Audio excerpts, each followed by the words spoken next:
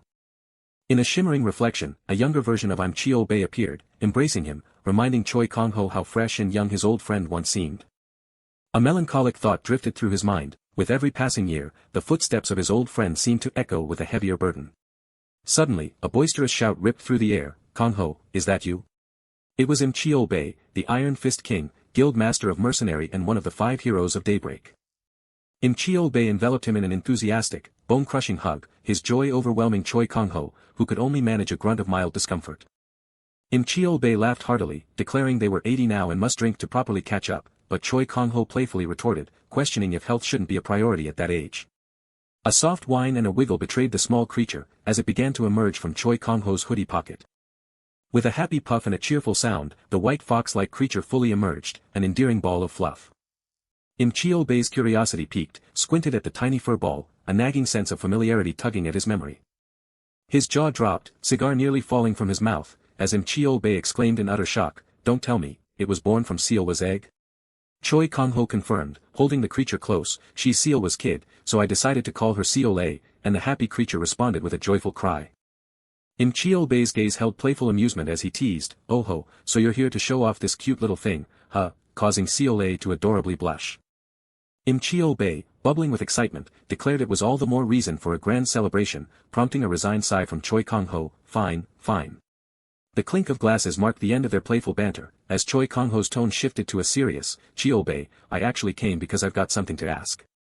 Choi Kang-ho presented his smartphone, displaying images of aggressive new monsters sent by the Disaster Management Bureau, and Seol-a gravely acknowledged, "Ah, you mean that." Seol-a's expression grew grim, admitting his guild also suffered from this new threat, with an elite ranker having gone missing in the southern conflict zone.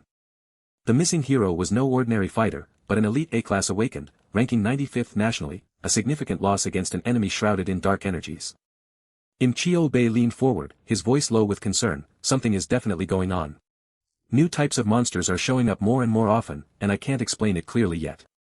His intense gaze held a foreboding weight as he revealed, "And among some of them." The chilling words hung in the air, there was demonic energy, confirming the re-emergence of an ancient, terrifying power that pulsed with malevolent purple light. Choi Kang-ho took a slow drink, the words, demonic energy, stirring a grim recognition deep within him, a memory of battles long past. Every creature from the Daybreak Great War was fueled by such demonic energy, their instincts pushed to unimaginable savagery, a horror etched into his very being. At the heart of that terror was the demon, a being that warped demonic energy to its absolute limit, a chilling thought that whispered of its potential, catastrophic return. With a clink of glass, Seol-a tried to lighten the heavy atmosphere, stating, "So here's the thing, Kang-ho." Beaming with pride, Seol-a proudly announced his impressive stats, 40th in the world and 6th in Korea. Choi Kang-ho's smirk earned a comical splutter from Seol-a, who lamented that with all costs rising, his ranking was the only thing that ever went down. With a hopeful grin, Seol-a held out a glowing device, insisting that since Choi Kang-ho was here, he should get his magic power measured, mentioning his own impressive 74,000 score as reference. Choi Kang-ho casually dismissed the suggestion, finding it a hassle and feigning unfamiliarity with the device, his true power remaining carefully understated. But I'm Cheol-bae's playful threat to withhold Seol-a's birthday present, however, made Choi Kang-ho sigh in mock defeat. Well, if you're that curious, I guess I've got no choice. He casually extended his arm, demonstrating the process. Looks like I just stick my arm in here first, then pour in my magic like this, right? With a simple query, like this, Choi Kang-ho unleashed his long-concealed power, an overflowing, burning force igniting the spirit of an overclass master, erupting in blinding blue lightning. The device burst with revelation, proclaiming his combat power as unequivocally first in both national and world rankings, a truth that shifted the very fabric of their reality. I'm Cheol-bae staggered, his jaw utterly unhinged, his cigar teetering as he demanded, Kang-ho, just what the hell have you been doing out in that remote wasteland? With a playful wink and a lick from Seol-a, Choi Kang-ho nonchalantly replied, hard to say, mostly just doing a bit of farming and raising Mungchi. That's about it. Cheol-bae pouted in comical dejection, convinced that a quiet retirement to the countryside was indeed the secret to life, grumbling, lucky bastard. Back at his home, Choi Kang-ho wandered into the ethereal dungeon orchard, a mystical place where glowing ability fruit trees strengthened beasts, earning it its unique name, wondering if old man Cheol-bae was finally over his hangover. Whimsical earth fairies and gentle jellics, the orchard's caretakers, helped the magical plants grow, making it invaluable to him, the Beast King, though there was one more way to enhance this wondrous place. He held a massive, glowing fairy stone, a gift unlike any he had ever seen, its ethereal blue light reflecting his and Seol-a's faces with wondrous magic. With gentle care, he placed the immense blue crystal into the snowy earth, the curious jellics and fairies watching in silent awe. Blue energy flowed from his hands as he connected with the earth, activating the ancient power within the fairy stone. An oceanic surge of blue energy erupted from him, saturating the magical forest in a vibrant, transformative glow. With a gentle smile, Choi Kang-ho turned to Seol-a, remarking on the insane, unbelievable effect of the activated stone. The fruits on the branches pulsed with an impossible, vibrant glow, expanding with wondrous energy. The earth fairies and jellics, too, had transformed, swelling to twice their size in an instant, celebrating their wondrous growth with joyful cries. A sudden, joyous leap from Seol-a caught Choi Kang-ho by delightful surprise. Seol-a, swirling with pure, unadulterated joy, let out a delighted cry as she played amongst the enchanted creatures, clearly having the time of her life. As Choi Kang-ho activated his beast eye, the analysis revealed Seol-a as a rare Bekke subspecies of SS rarity, but her true potential and special abilities remained an enigma, veiled in question marks. He pondered the revelation of a subspecies, his brow furrowed with curiosity, as this was the first time his formidable beast eye had ever returned such an unknown, veiled report. Seol-a darted through the forest, a swift, blurring streak of blue energy trailing in her wake, a testament to her untamed power.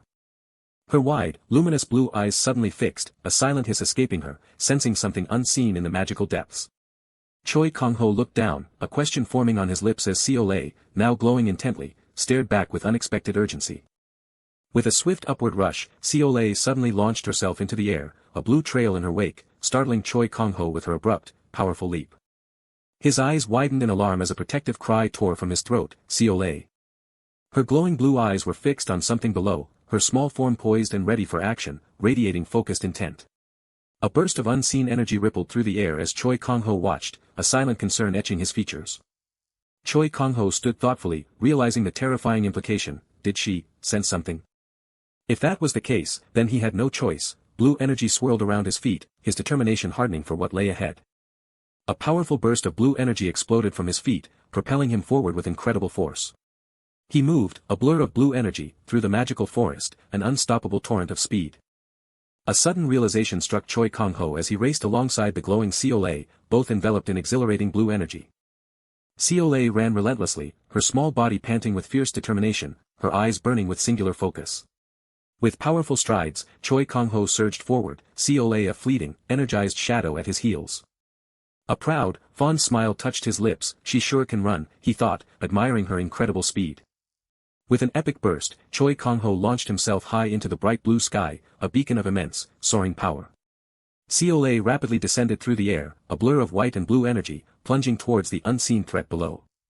From above, Choi Kang-ho looked down in profound surprise, confronted by a vast, alarming gathering of dark, monstrous creatures below.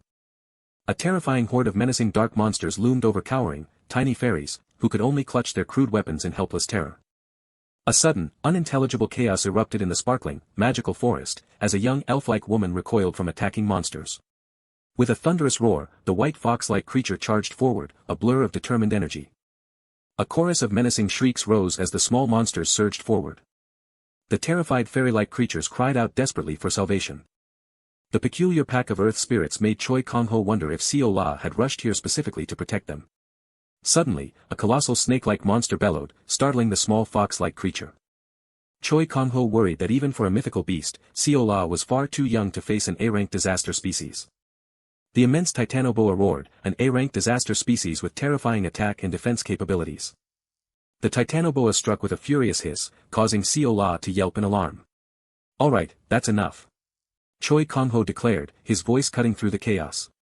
The monstrous Titanoboa gasped and recoiled, suddenly strained by an unseen force. Choi Kang-ho activated his innate, predatory instinct ability, forcing every monster to perceive him as the absolute apex, ruthless predator of this world. He stepped forward with an undeniable presence, and the massive snake recoiled in terror. With a fluid movement, Choi Kang-ho reached out his hand. "Don't show your face around here anymore," Choi Kang-ho warned sternly, pulling the monster's tongue. "If I catch you lurking, I'll turn you into snake wine." The fairy-like creatures watched, wide-eyed with shock and awe. Choi Kang-ho received a submissive nod from the monster when he demanded an answer. "Everyone, scatter!" Choi Kang-ho yelled, sending them all scurrying across the icy terrain. The fairies wept with profound relief, their ordeal finally passed. Then a new group of monstrous, chicken-like creatures came thundering through the snow. One of them growled, its eye glowing with sinister purple energy. Seol-a looked up, her blue eyes wide with surprise. Demonic energy. Choi Kang-ho realized, a wave of concern washing over him. An ominous raptor appeared, its low rarity belied by the sinister energy it radiated. Seol-a leaped into the air with an eager cry, glowing with blue energy. She charged, crashing into the raptor in a burst of blue and purple energy. While Seol-a clashed with the monster, Choi Kang-ho pondered the new species and its demonic energy. He wondered if the creature had emerged from a newly formed gate, its very presence now filling the surroundings with demonic energy. If that was the case, Choi Kang-ho realized, leaping into action, then it could only mean one thing.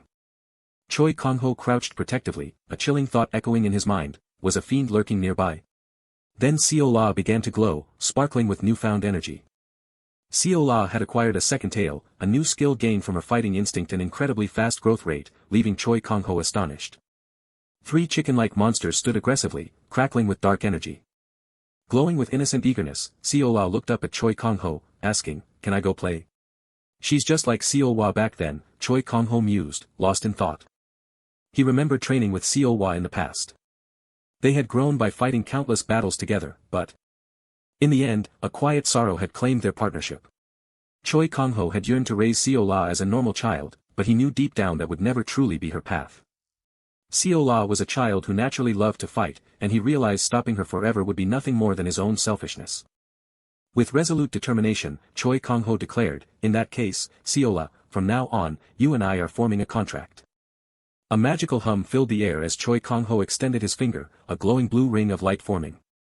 Choi Kang-ho gently placed his hand on her head, promising, "I will raise you to be the absolute best."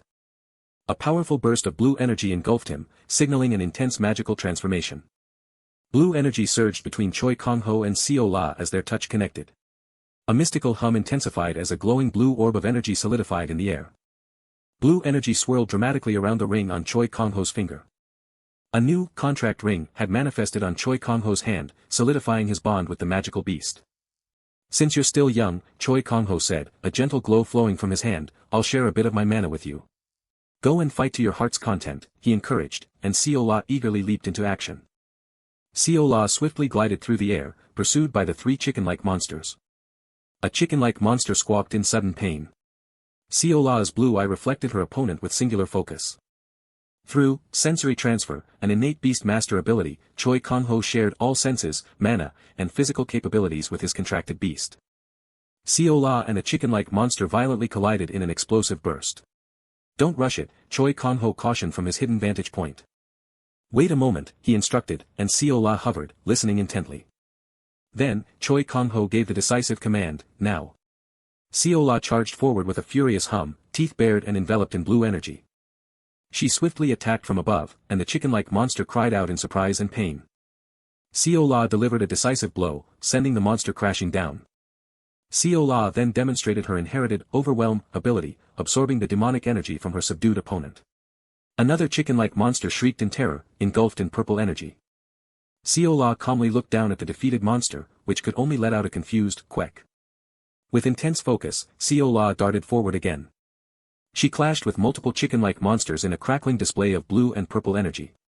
The impact sent a chicken-like monster reeling, its shriek echoing through the forest. Seol-a lashed out with her tail, delivering a swift, impactful blow. She bit down fiercely on one monster, while another struggled nearby.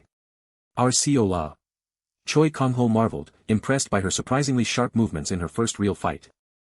Seol-a stood confidently, looking back at Choi Kang-ho, a startled monster behind her. Another chicken-like monster fell, screaming loudly in defeat. Seol-a breathed heavily after the battle, dark energy still swirling from her mouth. With a crackle of power, Seol-a transformed into a larger, multi-tailed, white-fanged subspecies, her potential still shrouded in mystery. A glowing gem on Seol-a's collar chimed softly. They say kids grow up in the blink of an eye, Choi Kang-ho mused with a soft smile, then called out, Seol-a.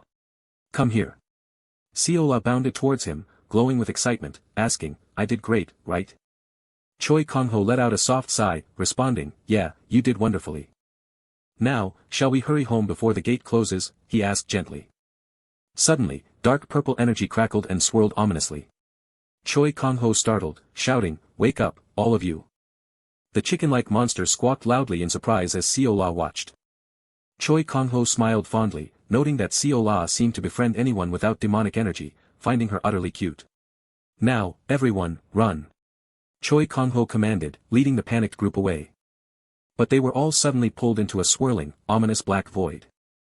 The black void dissipated as quickly as it appeared, leaving only sparkling blue energy behind. Choi Kang-ho skidded to a halt, letting out a heavy sigh of relief. A jubilant chorus of cheers erupted, proclaiming, oh. He's finally returned. Both Choi Kang-ho and Seol-a looked on in bewildered surprise. The fairy-like creatures cheered, showering him with fervent thanks, hailing him as the Absolute One. Absolute One. Choi Kang-ho repeated, pointing at himself in utter bewilderment. Amidst the swirling chaos, a chorus of tiny voices proclaimed him the Absolute One, their desperate plea a whirlwind around Choi Kang-ho as he sprinted through the shimmering, perilous landscape. Their jubilation echoed, proclaiming Seol-a the guardian deity, Silver White Fang, a title that swept through the air like an ethereal breeze, leaving Choi Kang-ho utterly speechless.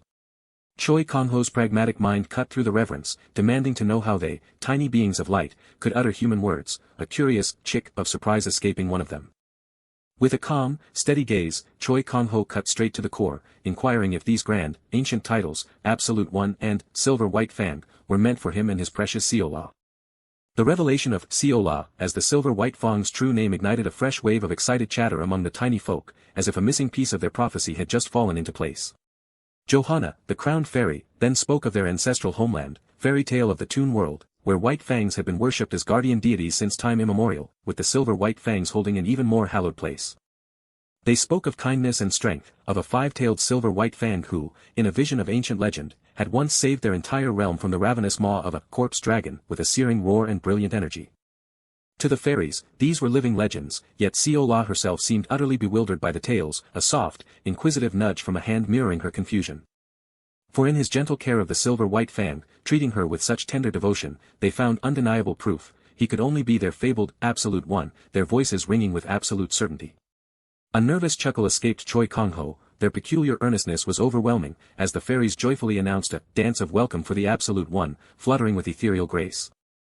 Fairy tale of the Toon World was an entirely new concept, yet Choi Kang-ho couldn't help but notice this particular earth spirit, unlike any he'd encountered, wore a crown and possessed the singular ability to communicate. His curiosity piqued, Choi Kang-ho directly asked if her crown signified royalty among her kind. With a shimmer of wings and a formal eom of deference, the crowned fairy bowed profoundly, a clear acknowledgement of her station. With a slight, embarrassed chick, Johanna confirmed it, declaring herself Johanna, the fourth and youngest princess of the Earth Spirit clan, admitting nothing could be hidden from their Absolute One. Choi Kang-ho offered a self-deprecating smile, clarifying that his deduction had come from simple observation, not any mystical insight granted by being an Absolute One. But Johanna's demeanor shifted to distress as she revealed their true plight, the territory she had been granted had suddenly transformed into a dark, swirling dungeon. When she finally awoke from the chaos, they were hurtling through a terrifying vortex, screaming as they plunged into this utterly unfamiliar world, a vision of their sudden, brutal displacement. 3 agonizing days had passed since monsters attacked and seized their dungeon, and now, with tearful sobs, Johanna feared their entire clan would soon face utter annihilation. Choi Kang-ho absorbed their tragic tale, then distilled it with a thoughtful frown. They were, in essence, homeless and slowly starving. With an awkward chuckle and a telltale rumble from a starving stomach, Johanna conceded that the Absolute One had understood their plight with absolute perfection. Then, a vision of shimmering pathways and glowing flora appeared as Choi Kang-ho spoke of a place, an earth spirit dungeon known as the Orchard, nestled surprisingly close to his own home. With a gentle, almost rumbling invitation, Choi Kang-ho extended the offer, a sanctuary simply given. If you wish, you can stay there. A wave of ecstatic adoration erupted, the fairies, led by Johanna, raising their tiny arms in a fervent plea, "Oh, Absolute One. Please accept our absolute worship." Choi Kang-ho, thoroughly flustered, gave a small, exasperated grunt, pleading with them to cease their endless bowing, having received their message quite clearly. He couldn't help but wonder if all princesses of fairy tale were quite like Johanna, who, despite her royal title, bowed with the tireless zeal of a dedicated maid. An ethereal yo of surging energy rippled through the air, hinting at an imminent transformation. With a thundering tu and a surge of primal power, Seol-a, a majestic white wolf, burst forth from the waters, surrounded by crackling blue energy. A collective gasp and confused escaped the fairies, utterly astonished by the raw power unfurling before them. A booming, resonant roar tore through the air, echoing with primal force as Seol-a's eyes blazed with intense blue energy, a truly awe-inspiring display. Their screams initially echoed with fright, but quickly transformed into delighted squeals of kya, as the fairies were swept up in the thrilling rush of Seol-a's unleashed power. Overwhelmed with exhilaration, the fairies shrieked, "This is totally awesome," carried aloft by Seol-a's magnificent surge, Choi Kang-ho watching with an amused smile. Clinging tightly, Choi Kang-ho awkwardly chided the powerful wolf, "Hold it, Mungchi. You're a good boy, right?" as she bounded forth, radiating blue energy in her powerful strides. Suddenly, a subtle hum from a hidden pocket signaled a return to the more mundane rhythms of modern life. With a crisp chiog of movement, Choi Kang-ho pulled out his smartphone, his expression shifting to surprise at the sudden, insistent notification. His screen exploded with a flurry of urgent pings and dings, revealing a group chat. Iron Fist Chulbei had just welcomed Beast Kang-ho, triggering a cascade of witty banter and familiar teasing from Flame Mina, Sword God Junwoo, and Bao God Ho-young. A small, knowing smile played on Choi Kang-ho's lips. This familiar chaos could only be the mischievous work of his old comrade, Chulbei. With a mischievous chok-kak of his phone camera, Chulbei covertly captured the serene moment, a playful intrusion into Choi Kang-ho's peaceful reunion with Seol-a. Chulbei, cigar still clenched, exclaimed with wide-eyed wonder at the marvels of modern technology, his phone buzzing with a triumphant tootle as he addressed Choi Kang-ho. But the friendly banter quickly devolved into a fiery exchange, Sword God Junwoo, challenging Bao God Ho-young to a showdown at Unkibuken, met with an equally fierce, morbid retort, the pings of their messages echoing the tension. A soft, knowing sigh escaped Choi Kang-ho, a paisuk of resigned amusement. It was the same old story, his comrades fighting the moment they reunited, just as they always had. But these idiots, as he affectionately called them, were his steadfast comrades and friends, warriors who had stood by his side through the tumultuous, brutal crucible of the Great War, a memory flickering into existence. Together, they, even the majestic white wolf, Seol-a, were legendary figures, enshrined in modern textbooks as the fabled 5 war heroes, their legacy etched in history. After so long, a visit to his old comrades felt overdue, yet his true resolve lay in ensuring Seol-a's future, vowing to raise her to be nothing less than the absolute best. And for the best, he mused with a tender smile, came the best training, a thought that brought a cheerful jiarurung from an excited Seol-a. Then, a single, impactful word, HEY, was sent from Beast Kang-ho, followed by a crisp notification, ding, a silent command signaling his presence. A collective YO of anticipation and a murmuring wongxiang of the crowd filled the air as 2 heroic awakened ones stood sentinel on the distant cliffs, awaiting their clash. A reporter's voice crackled with frenetic energy, announcing a live broadcast from the legendary arena of Unkibuken itself, ready for the epic showdown. The news had spread like wildfire. 2 of the fabled 5 war heroes, the Sword God and the Bao God, were clashing over rankings, drawing a massive, roaring crowd in an instant, their collective wah shaking the very mountains. World Rank 20, the formidable Sword God Park Junwoo, appeared with a decisive chiog, his stance radiating an aura of unwavering power. This was Park Junwoo, whose grim, weathered face bore the weight of his codename, Sword God. And then, with an equally resolute chiog, came the challenger, World Rank 21, ready to prove his mettle. Kim Ho-young, his gaze sharp and unyielding, was known simply as the Bao God, a name that promised precision and deadly aim. A calm voice cut through the throng, "Excuse me," coming through, as Choi Kang-ho, with a smooth sook of motion, steadily pushed his way through the astonished spectators. Then, drawing a fervent wah from the adoring crowd, the flame witch herself, Lee Min-ah, made a dazzling appearance, her presence radiating undeniable power and confidence. Choi Kang-ho, with a mischievous grin, egged on the crowd, urging them to howl, but flame witch Min-ah, an angry mark blooming on her brow, sighed in exasperation, demanding to know how much longer these two would carry on their endless bickering. Park Jun-woo, his face contorted in an angry grimace and a sharp whep of defiance, roared, "No takebacks," his resolve utterly unyielding. Kim Ho-young, radiating a fierce yag of anger, shot back, "Cut the crap, you senile old fart. You won't be taking anything back, you'll be taking a beating." A steely bajik of frustration echoed in Park Jun-woo's mind, his glowing eye betraying his thought, "This stubborn fool just won't quit." With a crackling jijik of golden energy, Park Jun-woo drew his sword, delivering a chilling warning, "You brought this upon yourself, so don't blame my blade." Kim Ho-young, undeterred, met the threat with a fierce, eager chuck, brandishing his bow and roaring back, "All right then. Come on in. Bring it on." Lee Min-ah watched their antics with a calm, knowing gaze, a silent thought running through her mind, "Old habits truly die hard, neither of them has changed a bit." With a confident chiog and an arm raised high, Lee Min-ah, codenamed Flame, formally designated the impending clash as an official ranking match, declaring herself its unwavering guarantor. But then, a curious hug escaped Lee Min-ah's lips as her gaze darted skyward, following the swift descent of a vibrant blue energy arrow. A collective thrill rippled through the expectant crowd as all eyes turned to the sky, tracking the arrow's swift, shining trajectory. With a powerful AAO and a burst of brilliant blue energy, Choi Kang-ho dramatically launched himself into the sky, Seol-a perched serenely on his head. He floated with an ethereal hug of calm above the astonished, roaring crowd, his presence instantly eclipsing the fiery tension that had preceded him. Choi Kang-ho remained perfectly calm, a majestic SWAAA of energy swirling around him as he held his silent vigil, captivating the entire, awestruck assembly. With a knowing, confident smile, Lee Min-ah called out, "Guys. I think you'll have to cancel today's ranking match," her words ringing with definitive authority. A shocked bead of frustration escaped Park Jun-woo, while Kim Ho-young roared in bewildered protest, "What are you talking about? We're way past the point of no return." Lee Min-ah merely offered another calm smile, her words a subtle, powerful suggestion that silenced all argument, even though Kang-ho is right there. A wave of profound, electrifying shock washed over Park Jun-woo, his eyes widening in stunned disbelief. Kim Ho-young's face mirrored the shock, his voice barely a disbelieving whisper as he finally uttered the name, Kang-ho. A lone hand tentatively rose from the stunned crowd, a quiet acknowledgement of the hero's unexpected arrival. Choi Kang-ho, with a calm, reassuring smile, offered a friendly wave to the hushed assembly, Seol-a still serene atop his head.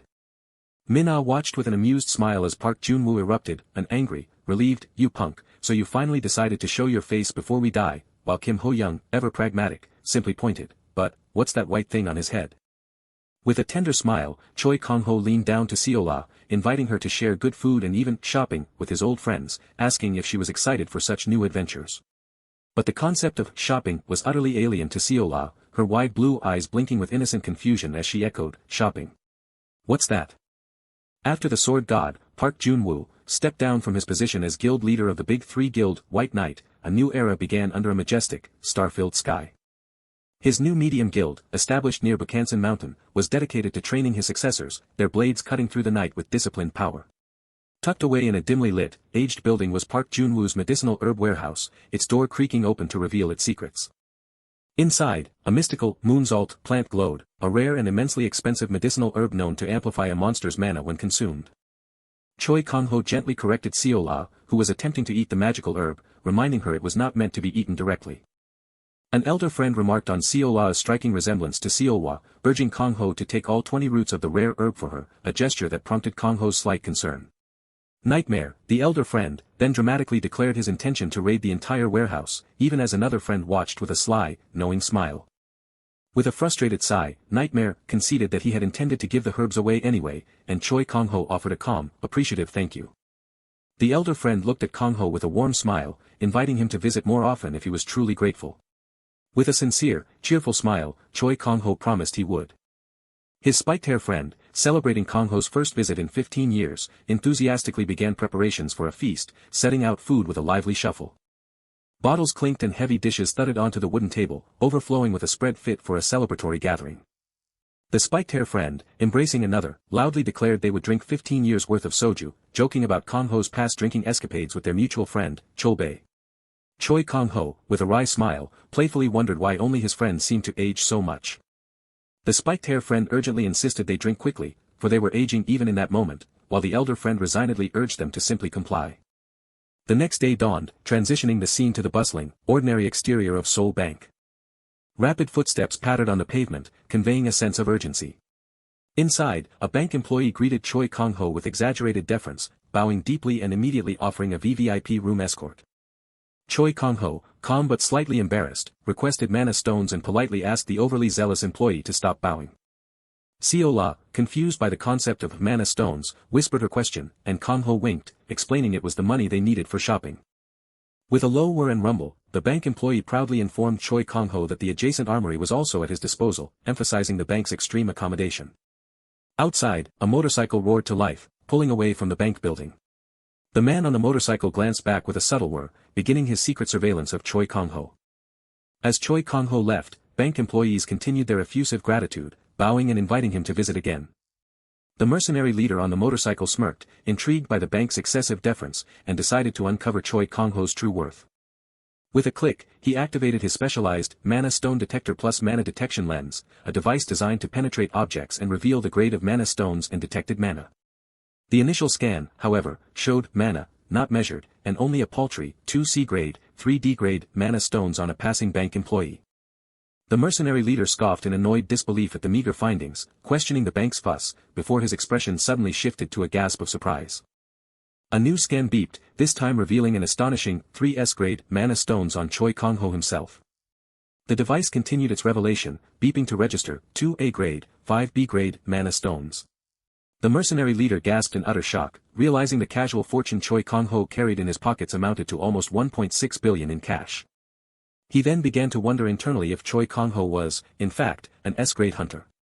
Yet, the device stubbornly showed mana, not measured, leaving the mercenary leader stunned and exclaiming, non-awakened?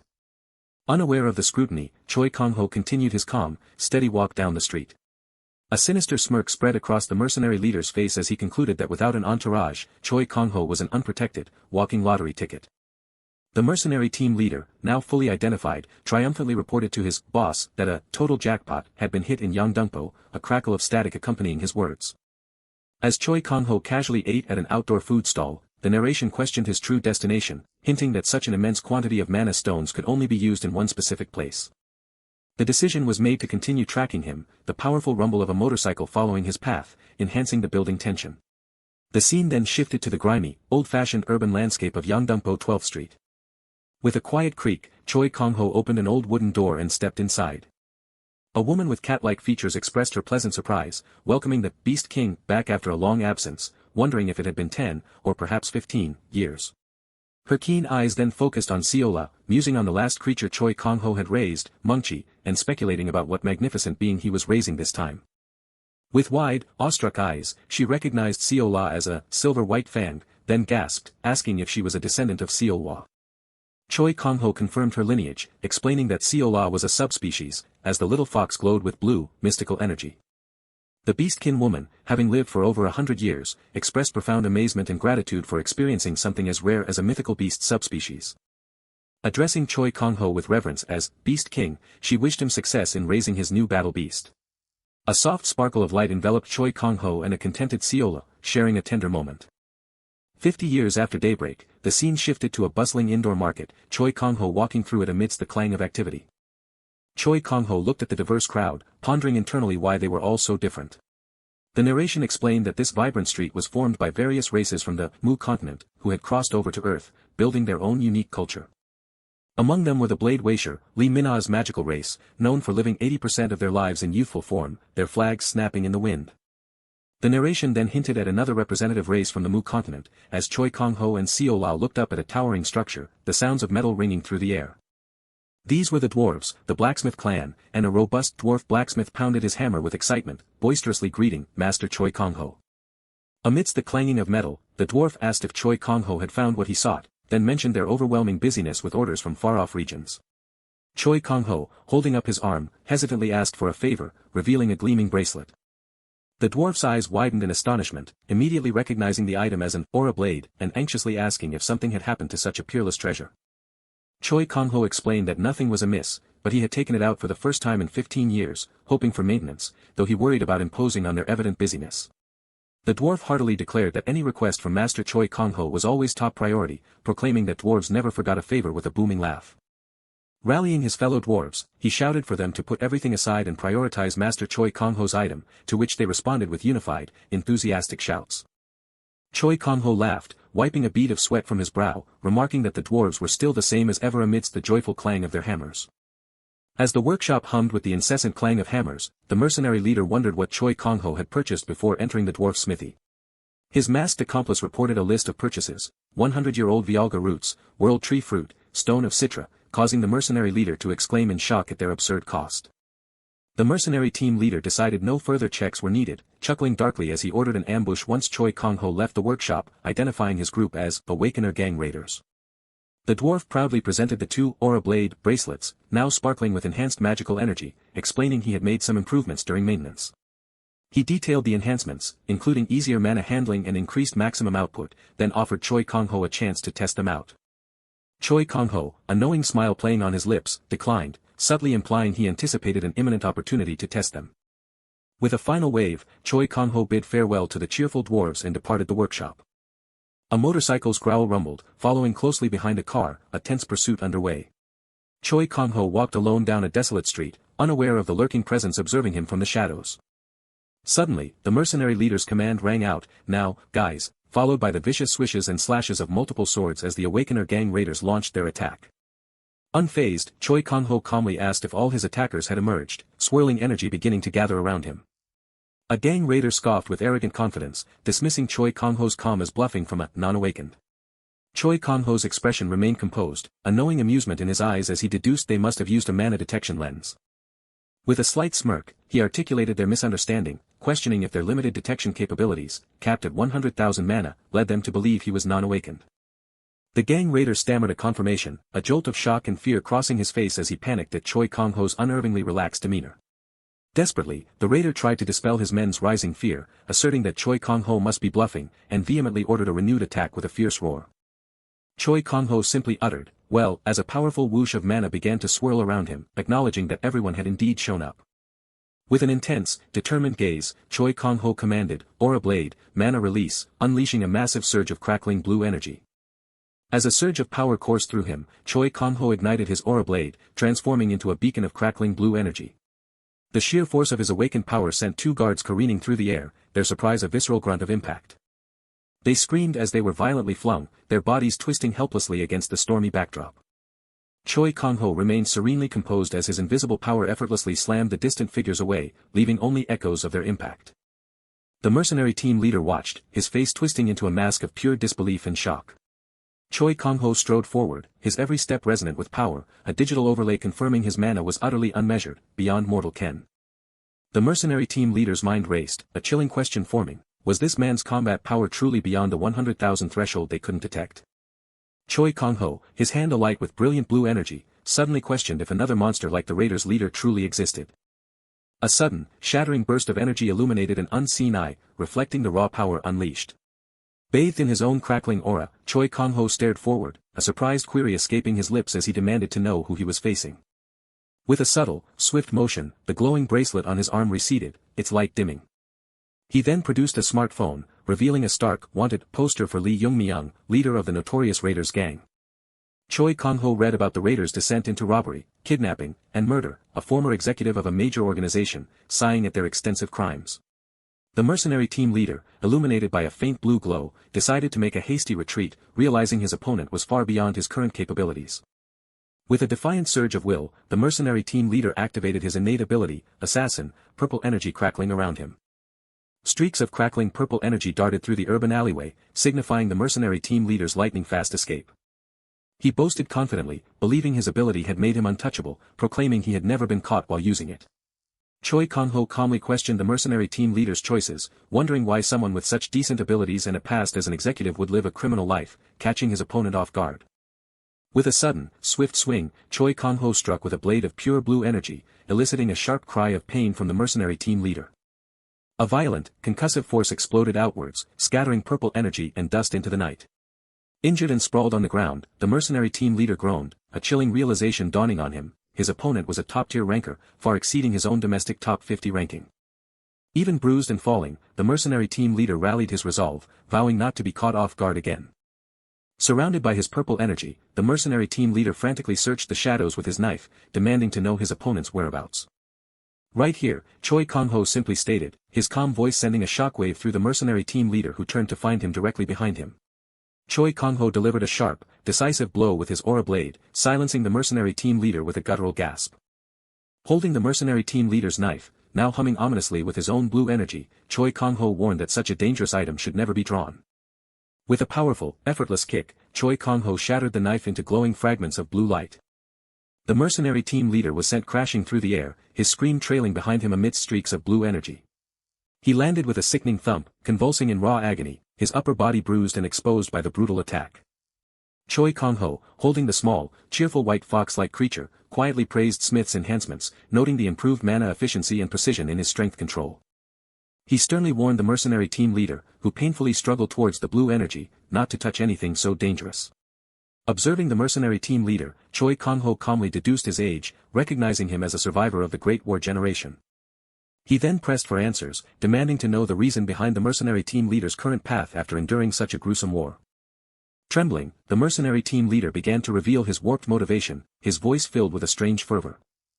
He ranted with a deranged grin, declaring the peaceful world incredibly boring, craving the gore of battle and the thrill of spilling blood. Choi Kang-ho looked away, a somber understanding in his expression, acknowledging the unfortunate reality of such individuals. The mercenary team leader's maniacal laughter echoed as narration detailed how the long war broke the humanity of some awakened, Choi Kang-ho walking past him. Vision, a man with a chilling grin brandished a knife amidst a brutal scene of fallen bodies, showcasing the hellish path of those addicted to slaughter.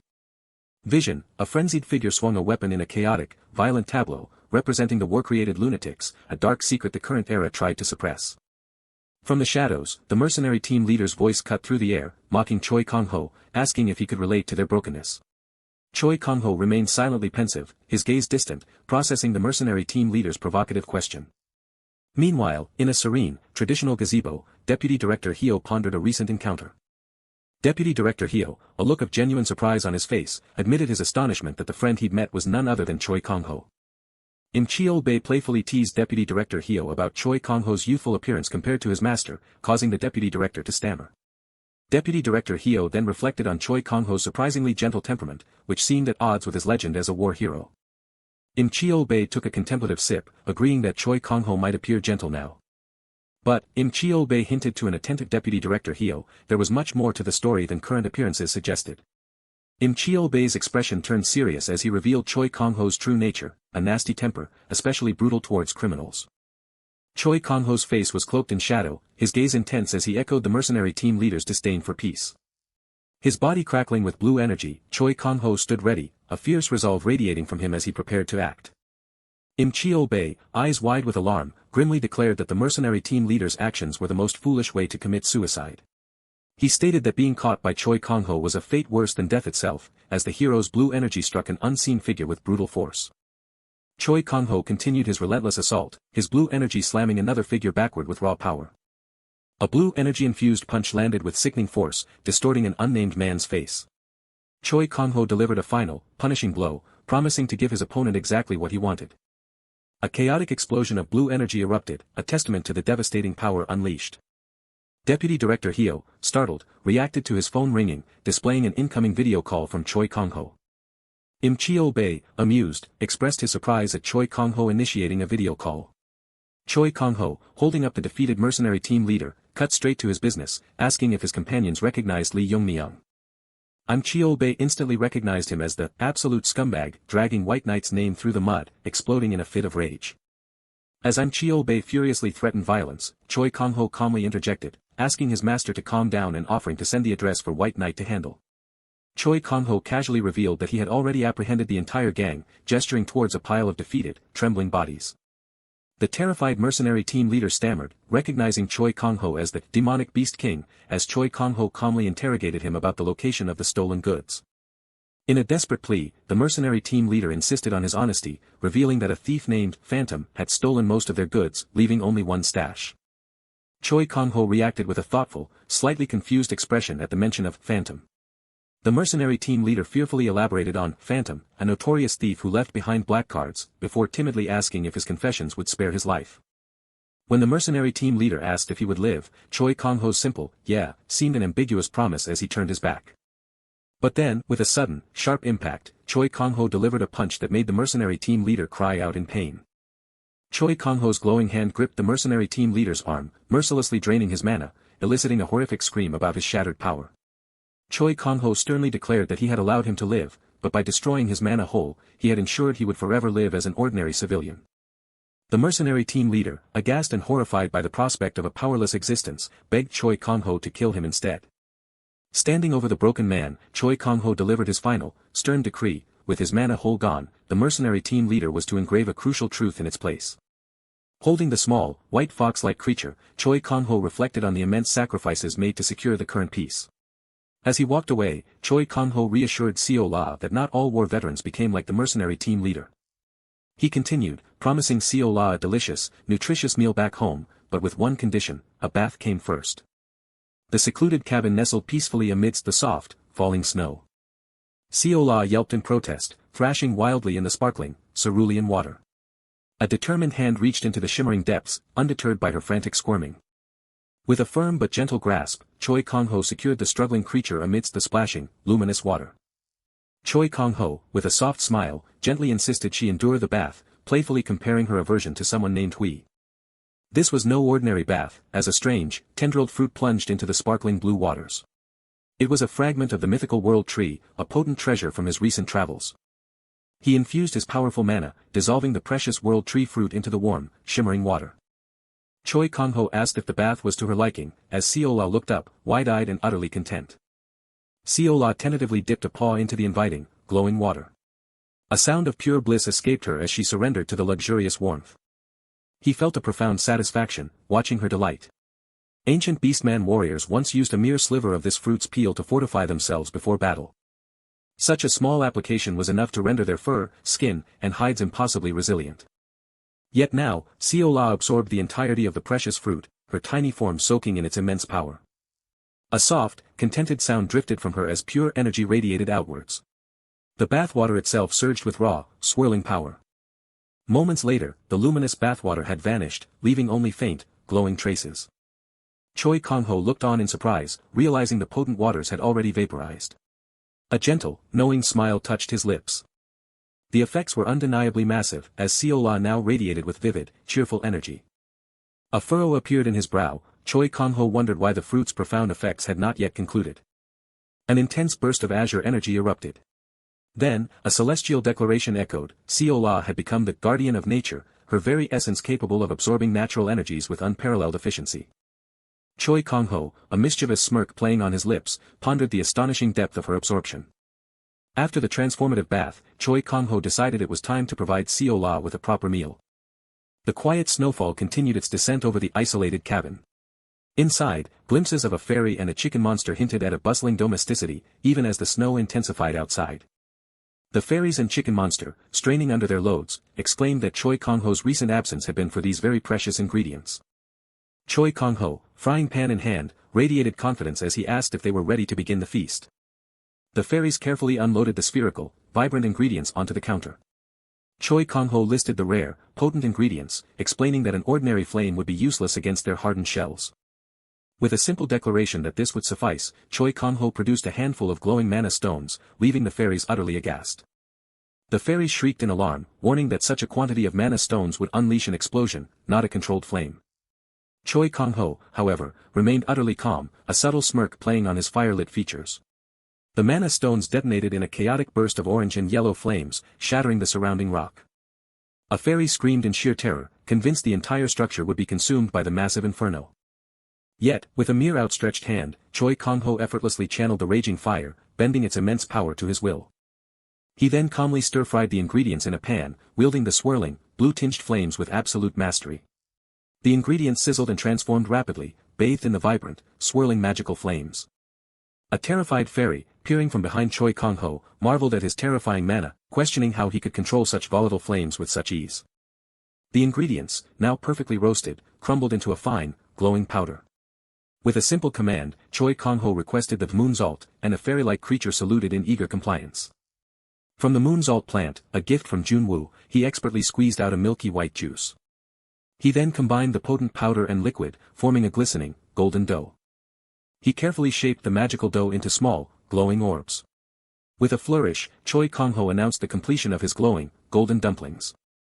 He playfully offered a taste, but the fairies recoiled in horror, exclaiming that such concentrated power would surely make them explode. A sudden realization dawned upon the fairy: these extraordinary dumplings were not meant for them. Seol-a, eyes wide with anticipation, let out a large, eager drool. Her stomach audibly grumbled as Seol-a, eyes brimming with hope, tentatively asked if the wondrous dumplings were truly for her. With a warm smile, Choi Kang-ho confirmed they were indeed hers, cautioning her to only eat one due to their immense power, as Seol-a eagerly leaped forward. She devoured the dumpling with astonishing speed. Immediately, Seol-a's body began to expand, glowing with an internal energy. Her fur bristled, and her form pulsed with vibrant blue energy as she rapidly grew even larger. Now vastly enlarged and radiating pure ecstasy, Seol-a declared this the best feeling ever, as a system window confirmed her upgraded status as an SS Rarity White Fang. The fairies gasped, utterly astonished that the silver white fang had nearly doubled in size within a mere instant. Choi Kang-ho observed her transformation with a soft, content smile. Seol-a continued to leap and glow, her form still shifting with raw energy. He mused how efficiently Seol-a absorbed the powerful medicine, realizing her growth far surpassed Seol-a's, and a pang of regret struck him. What if he had possessed this knowledge when Seol-a was young?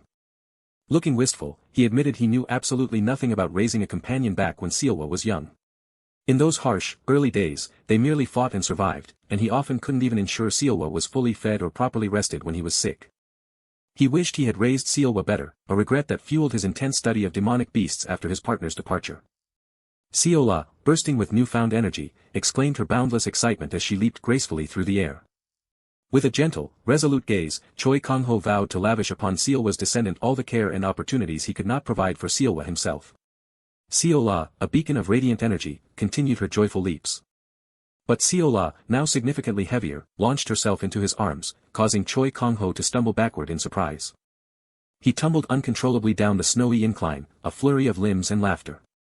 Lying happily in the snow, cradling a content Seol-a, Choi Kang-ho silently vowed to ensure she became the best, living a life of absolute luxury. Choi Kang-ho gently patted her head, playfully teasing her about her former, furball, self and her newly expanded form. With Seol-a perched happily on his shoulder, Choi Kang-ho suggested they go retrieve Mungchi. Far in the distance, a small figure of Mungchi could be seen against the sweeping, snowy mountain peaks. The magnificent white tiger, Mungchi, lay sleeping peacefully amidst the glistening snow. A sharp intake of breath echoed in the chilling air, reflected in the creature's startling red gaze. Choi Kang-ho's voice, laced with disbelief, broke the cold silence as he questioned the mysterious sight before him. He gasped, realizing the tiny, melancholic cub before him was a saber tiger, abandoned long after its kind were said to have fled the desolate, snow-swept lands. Kneeling in the somber cold, Choi Kang-ho urged the cub to flee before the land was sealed by barbed wire, a bleak reality to which the small creature could only wag its tail sadly. 16 years earlier, in the chilly wastes of Cheorwon, a small paw rested gently in a human hand. His gloved hand instinctively rested upon the sheathed blade, a metallic click cutting through the tense, falling snow.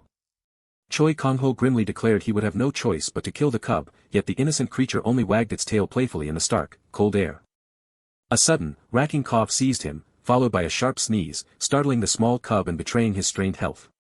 He fell silent, his surprised gaze meeting the cub's, a thoughtful pause stretching between them in the cold. His grip softened, the metallic clench on his weapon easing as his intent shifted away from violence. Instead, his hand rustled into a pocket, searching for something else entirely. With a soft gasp, the cub eagerly accepted the jerky, a tender offering from the man who had just considered its demise. As the cub slurped contentedly on the jerky, Choi Kang-ho reflected on the universal hardship of living, for both man and beast. A surprised gasp escaped him as the little rascally cub licked his face, cementing a bond in the whimsical, affectionate moment. With a final wave and a sad flutter of the cub's tail, Choi Kang-ho bade it farewell, vanishing into the vast, reflective landscape. The cub curled into itself, a small, melancholy shape in the endless snow. The desolate city, scarred by ruin, lay beneath a bright sky, hinting at a fragile hope. A spark of warm innocence ignited in the cub's red-pupiled eye. A joyful whistle echoed as Choi Kang-ho waved, a welcoming gesture beneath the pink-hued sky. From that day forward, the cub ran energetically through the snow, now nurtured under the warm care of the old man. With every swift stride through the snow, the creature grew larger, a visible surge of blue energy hinting at its rapid development. The saber tiger cub grew with astonishing speed, its form rushing to maturity amidst a glow of blue energy. "Whoa, when did you get so big?" Choi Kang-ho exclaimed with a joyful laugh, embracing the creature whose fur had grown into a giant, affectionate furball. With a warm smile, he decided, "From today on, your name is Mungchi, my giant ball of fur." Just like that, the saber tiger officially received its playful, cheerful name, Mungchi. Choi Kang-ho confided in Mungchi, his gaze pensive as he recounted the somber tale of losing his entire family to monsters during the Great War. He choked on a cough, describing his lonely wanderings after the war and the endemic disease he'd caught, as Mungchi affectionately licked his cheek. He pondered, his reflective gaze lost in the blue-toned snow, why he couldn't bring himself to kill Mungchi, despite the cub being offspring of his sworn monstrous enemies. Mungchi looked up, its wide, red eyes radiating an innocent vulnerability that explained everything. He smiled, softly stroking Mungchi's fur, realizing he had seen his own lonely, abandoned younger self reflected in the creature. His sudden, distressed cough ripped through the tense air, alarming Mungchi with its severity. "You made me healthy," Mungchi declared with urgent determination, promising to return with food to repay his past kindness. "I'll be right back," Mungchi cried, its paws scrambling quickly into the snowy distance. A weak, concerned sigh escaped Choi Kang-ho's pale lips as Mungchi disappeared into the distance. He swayed weakly, then collapsed into the dire, isolating snow. With a powerful surge of blue energy and a raw gasp, Mungchi rapidly transformed, growing into a magnificent white wolf. Now a large, glowing white wolf, Mungchi barked frantically, a concerned plea aimed at the unconscious Choi Kang-ho. "Are you okay? Please wake up," Mungchi cried out in desperate concern, nudging at the unresponsive man. With a decisive whoosh of resolve, Mungchi turned its determined gaze toward the distant city. Choi Kang-ho's cautionary words echoed in Mungchi's mind, "Never go down this mountain, Mungchi. If you run into people, run away, or you'll die." But the memory of its master's plight clashed with the warning, hardening a new resolve in Mungchi's determined eye. Choi Kang-ho lay still, his face pale and unconscious in the dire, blue-tinged snow. Someone has to help him, Mungchi thought, scrambling down the snowy slope with desperate, blue-tinged urgency towards the distant city. With an alarming howl of urgency, Mungchi descended, the snow-covered city blurring into an impending arrival. A military officer shrieked in alarm as sirens wailed, identifying the approaching creature as an S-rank saber tiger, a disastrous species. The officer commanded immediate backup and evacuation, fearing Mungchi was merely a cub whose S-rank mother lurked nearby, as weapons swished into readiness. "And no, it's not like that," Mungchi barked in distress, its pleas misunderstood as the soldiers prepared to unleash their glowing attacks. A shocking crash of blue energy slammed into Mungchi, tearing a pained cry from its throat. Blue energy attacks flashed and burst around Mungchi, continuing the intense assault. Severely wounded, Mungchi roared in pain, its body tumbling brutally to the snowy ground. "I just want you to help my dying friend," Mungchi roared in agony, struggling with desperate will to stand despite its severe injuries. Another crushing impact struck Mungchi, deepening the hopelessness as it silently pleaded, "Someone, please help." Mungchi stumbled and scrambled, desperately trying to outrun the relentless attacks of the chasing soldiers. "Someone, please." Mungchi's desperate plea faded as it collapsed in defeat, its strength finally giving out. In the present, Choi Kang-ho calmly stepped forward, assuring a military officer they could handle this level of threat without intervention. Mungchi's eye, a window to its suffering, showed only agony and pain. "There are no adults nearby," Choi Kang-ho stated calmly, dismissing the injured Mungchi as a mere straggler he would effortlessly handle, despite the tension in the air. "Understood," the officer replied, saluting as Choi Kang-ho's hand glowed blue, smoothly placing it over the injured Mungchi with powerful intent. With a determined gaze, Choi Kang-ho asked the injured wolf if it needed help, offering to follow wherever it led. "My body is regaining its strength?" Mungchi gasped in surprise, blue energy swirling around it in a miraculous restoration. A heart thumped weakly beneath a gentle hand, his chest lurching with every critical beat. The pervasive endemic disease from the Mu continent, an unbearable mana poisoning his heart, was being magically cleansed by the present-day Choi Kang-ho's intensely glowing purple energy. With a tender smile, the present-day Choi Kang-ho praised Mungchi's brave loyalty, affirming that its friend was lucky to have it. The powerful purple energy continued to flow from his hand, a vibrant testament to the ongoing magical healing. A soft groan escaped the past Choi Kang-ho's lips as he stirred, his eyes fluttering open to the soft light. "And Mungchi," he gasped, looking up in a moment of emotional recognition at the great white wolf.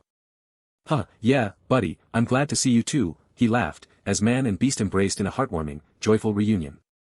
Munchie finally slept, a picture of peaceful tranquility in the snow.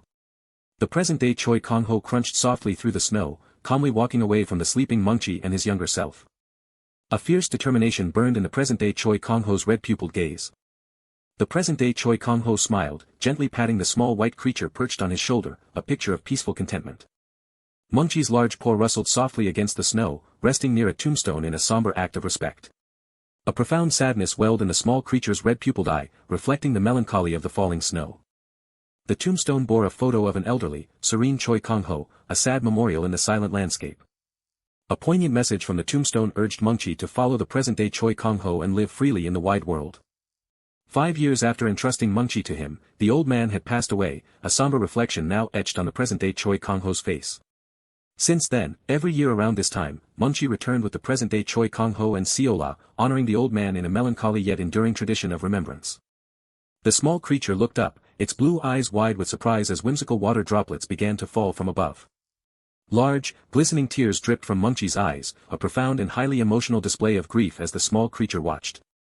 Seol-a, Choi Kang-ho murmured, petting the small creature, it looks like it's suddenly starting to rain, knowing the old man's resting place would never be truly cold with such enduring friendship.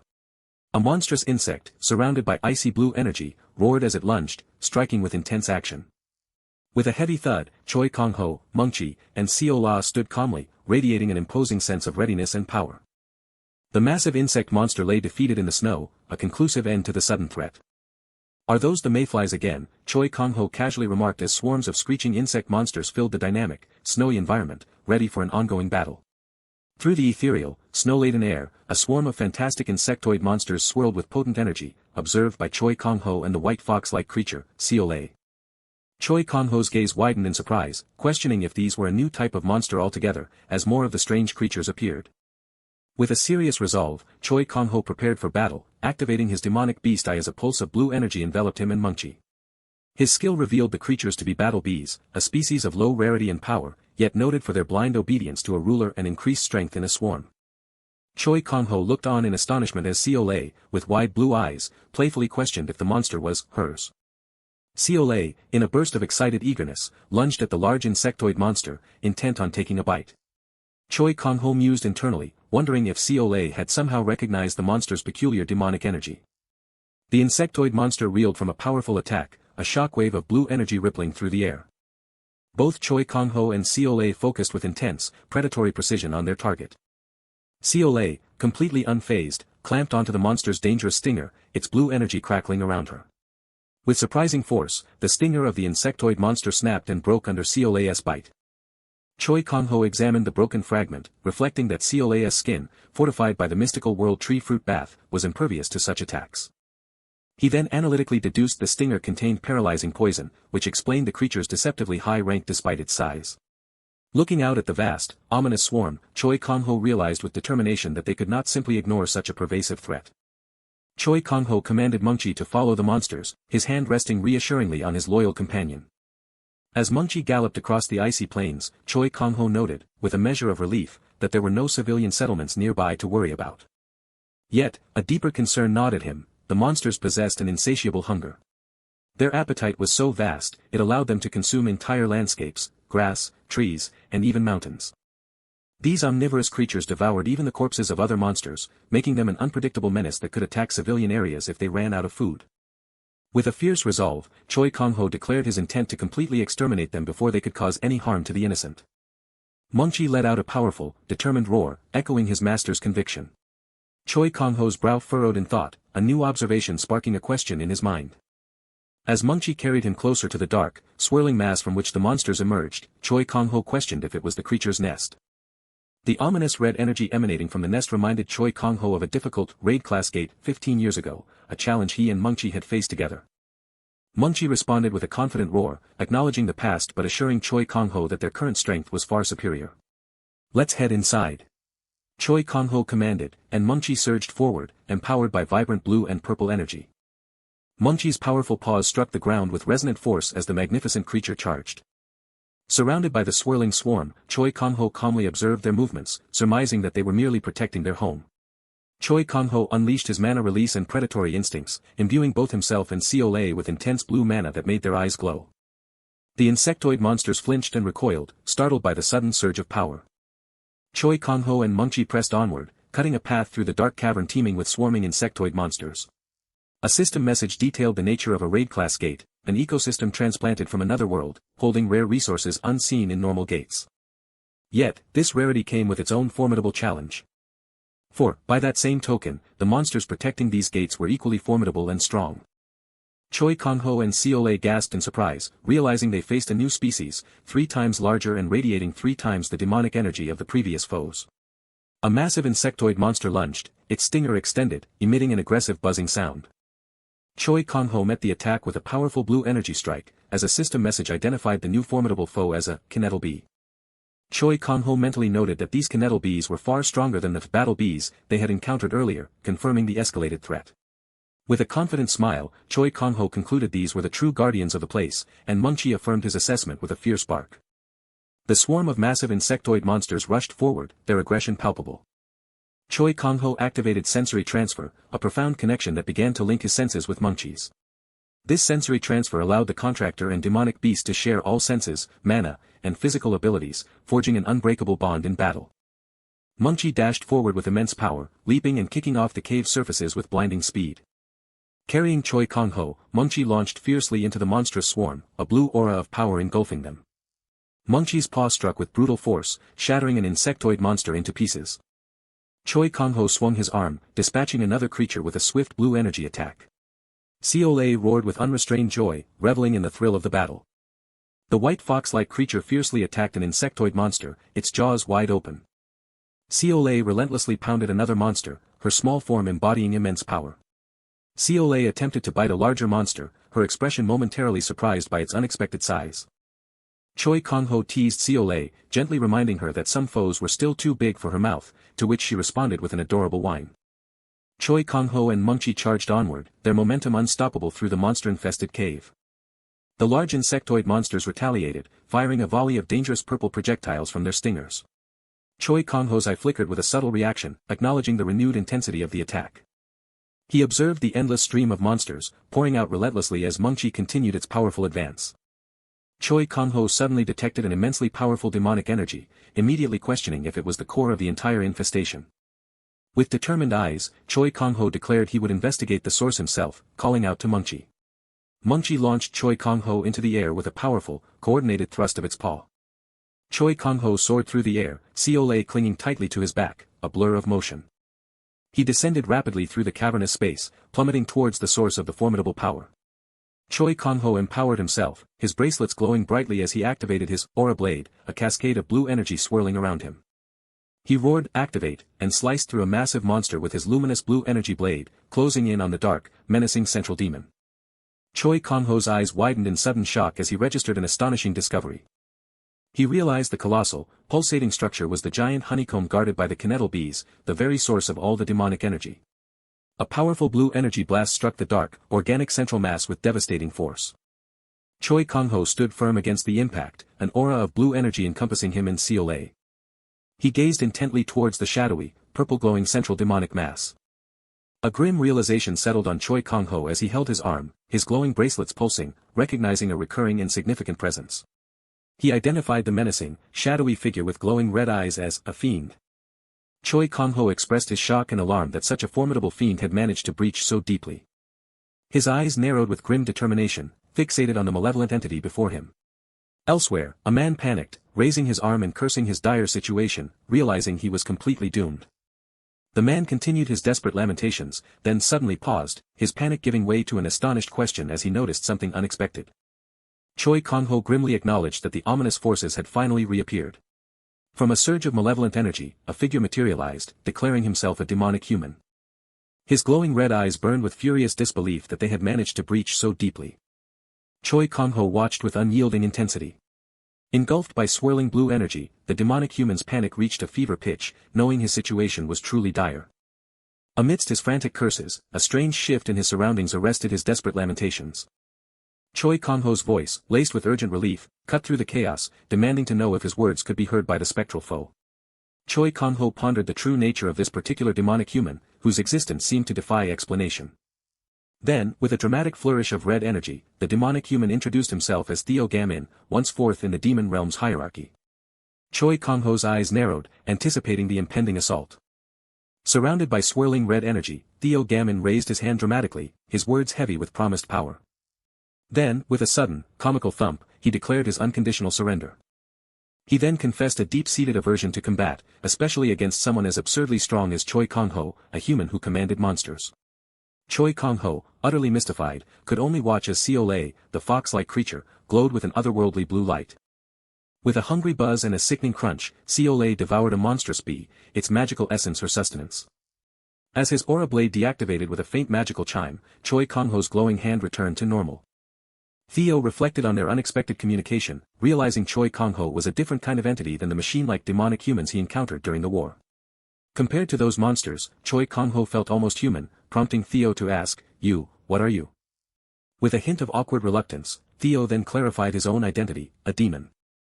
Choi Kang-ho contemplated the implications, asking the demon why he was even there. Theo admitted to a rather embarrassing past, having fled a power struggle only to become ensnared in a dungeon transformation. Choi Kang-ho's eyes widened in disbelief, questioning why Theo had bothered to bring along a monstrous bee even during his frantic escape. This was no ordinary insect, but a queen bee, classified C rarity with impressive defense, special abilities, and potential. Choi Kang-ho deduced the bee monster was the swarm's mother, but Theo frantically insisted they were harmless, sent out only for reconnaissance. Theo, brimming with misguided confidence, demonstrated his point by petting the enormous creature. With a wave of his hand, purple energy swirled, transforming the massive bee into a small, shimmering crystal. Choi Kang-ho could only utter a sound of sheer astonishment.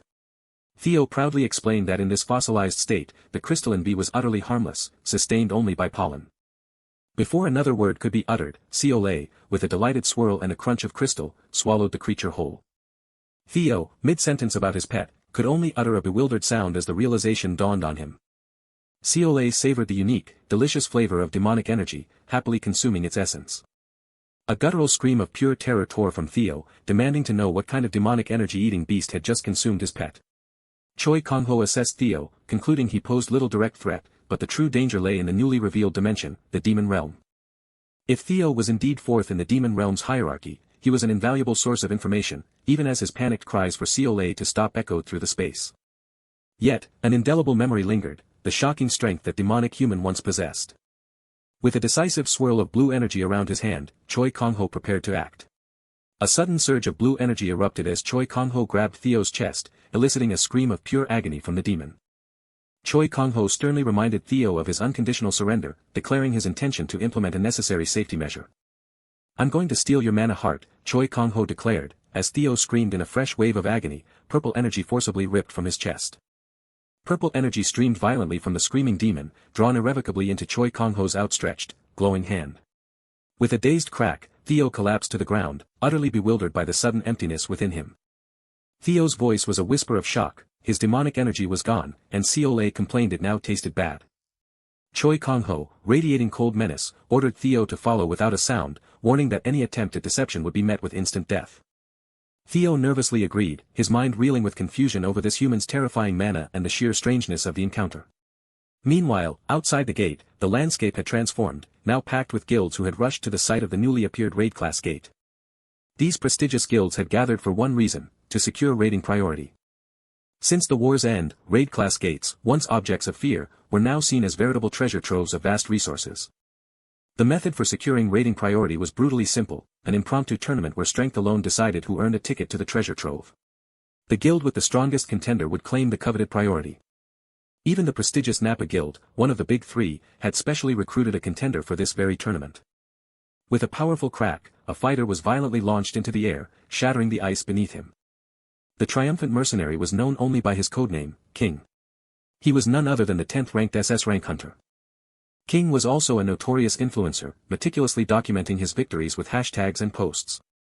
Dismissing a taunt from an unseen opponent, King arrogantly declared he would turn them into stir-fried pork in exactly 5 seconds.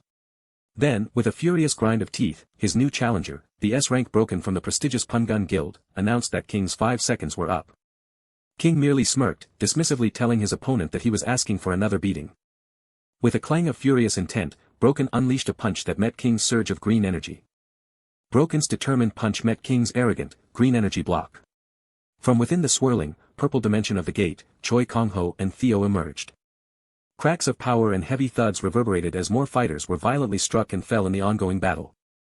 A silent, powerful impact sent streaks of red across the pristine snow. Standing casually over a defeated fighter, Choi Kang-ho looked around in surprise, asking, "Where the hell did this come from?"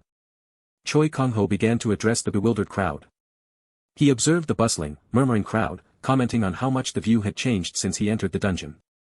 A military officer, pointing a trembling finger, stammered, Did you just come out of the dungeon?" Choi Kang-ho replied with a calm, almost mischievous smirk, "Looks like it, doesn't it?" The military officers reacted with a chorus of shocked exclamations and frustrated curses. King, still attacking with green energy, turned his attention to the newcomers, demanding to know who they were.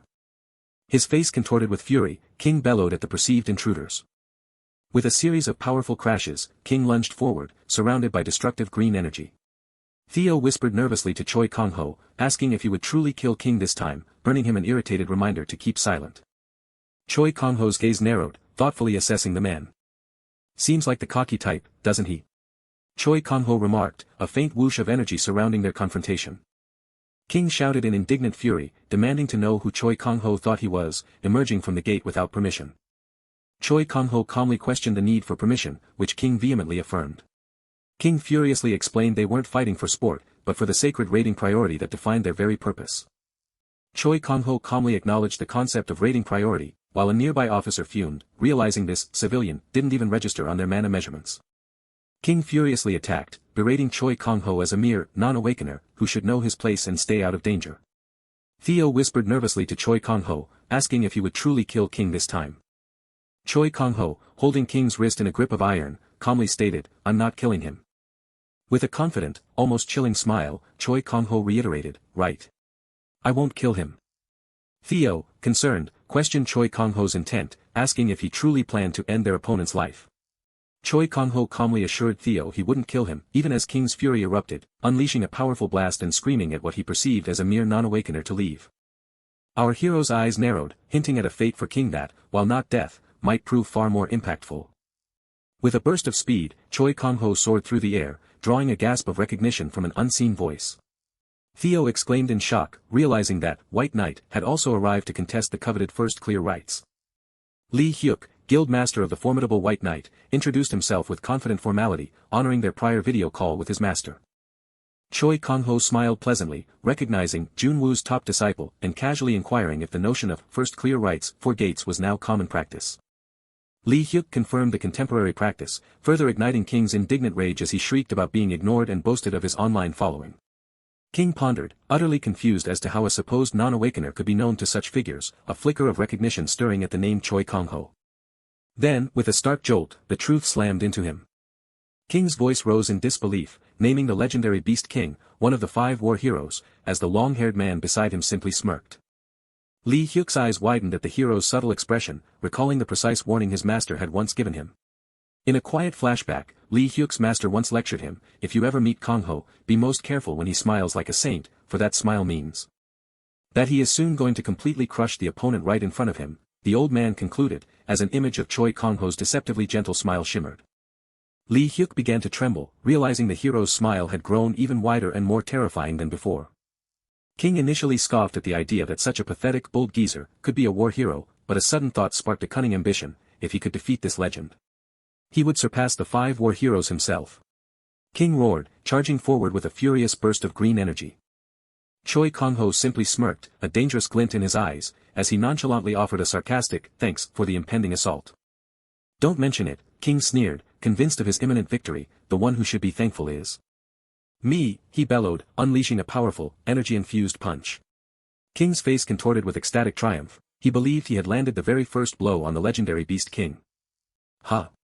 King cried out in confusion, a sharp impact startling Theo, as he suddenly realized his legendary opponent had vanished. From behind, Choi Kang-ho's hand gripped King's tie, pulling him close with a chilling command, "What are you waiting for? Come inside already." King screamed in terror as he was violently dragged into the swirling, dark abyss of the gate. Choi Kang-ho held the struggling King firm amidst the blue energy and calmly reminded him of his arrogance, asking if he hadn't wanted to be the first to clear this very gate. So, give it your best shot and try to clear it. Choi Kang-ho declared, forcefully sending King plummeting into the swirling portal, with Theo accidentally dragged along. Both men continued their rapid, dizzying descent through the vibrant blue energy vortex. A powerful burst of blue energy marked their forceful impact.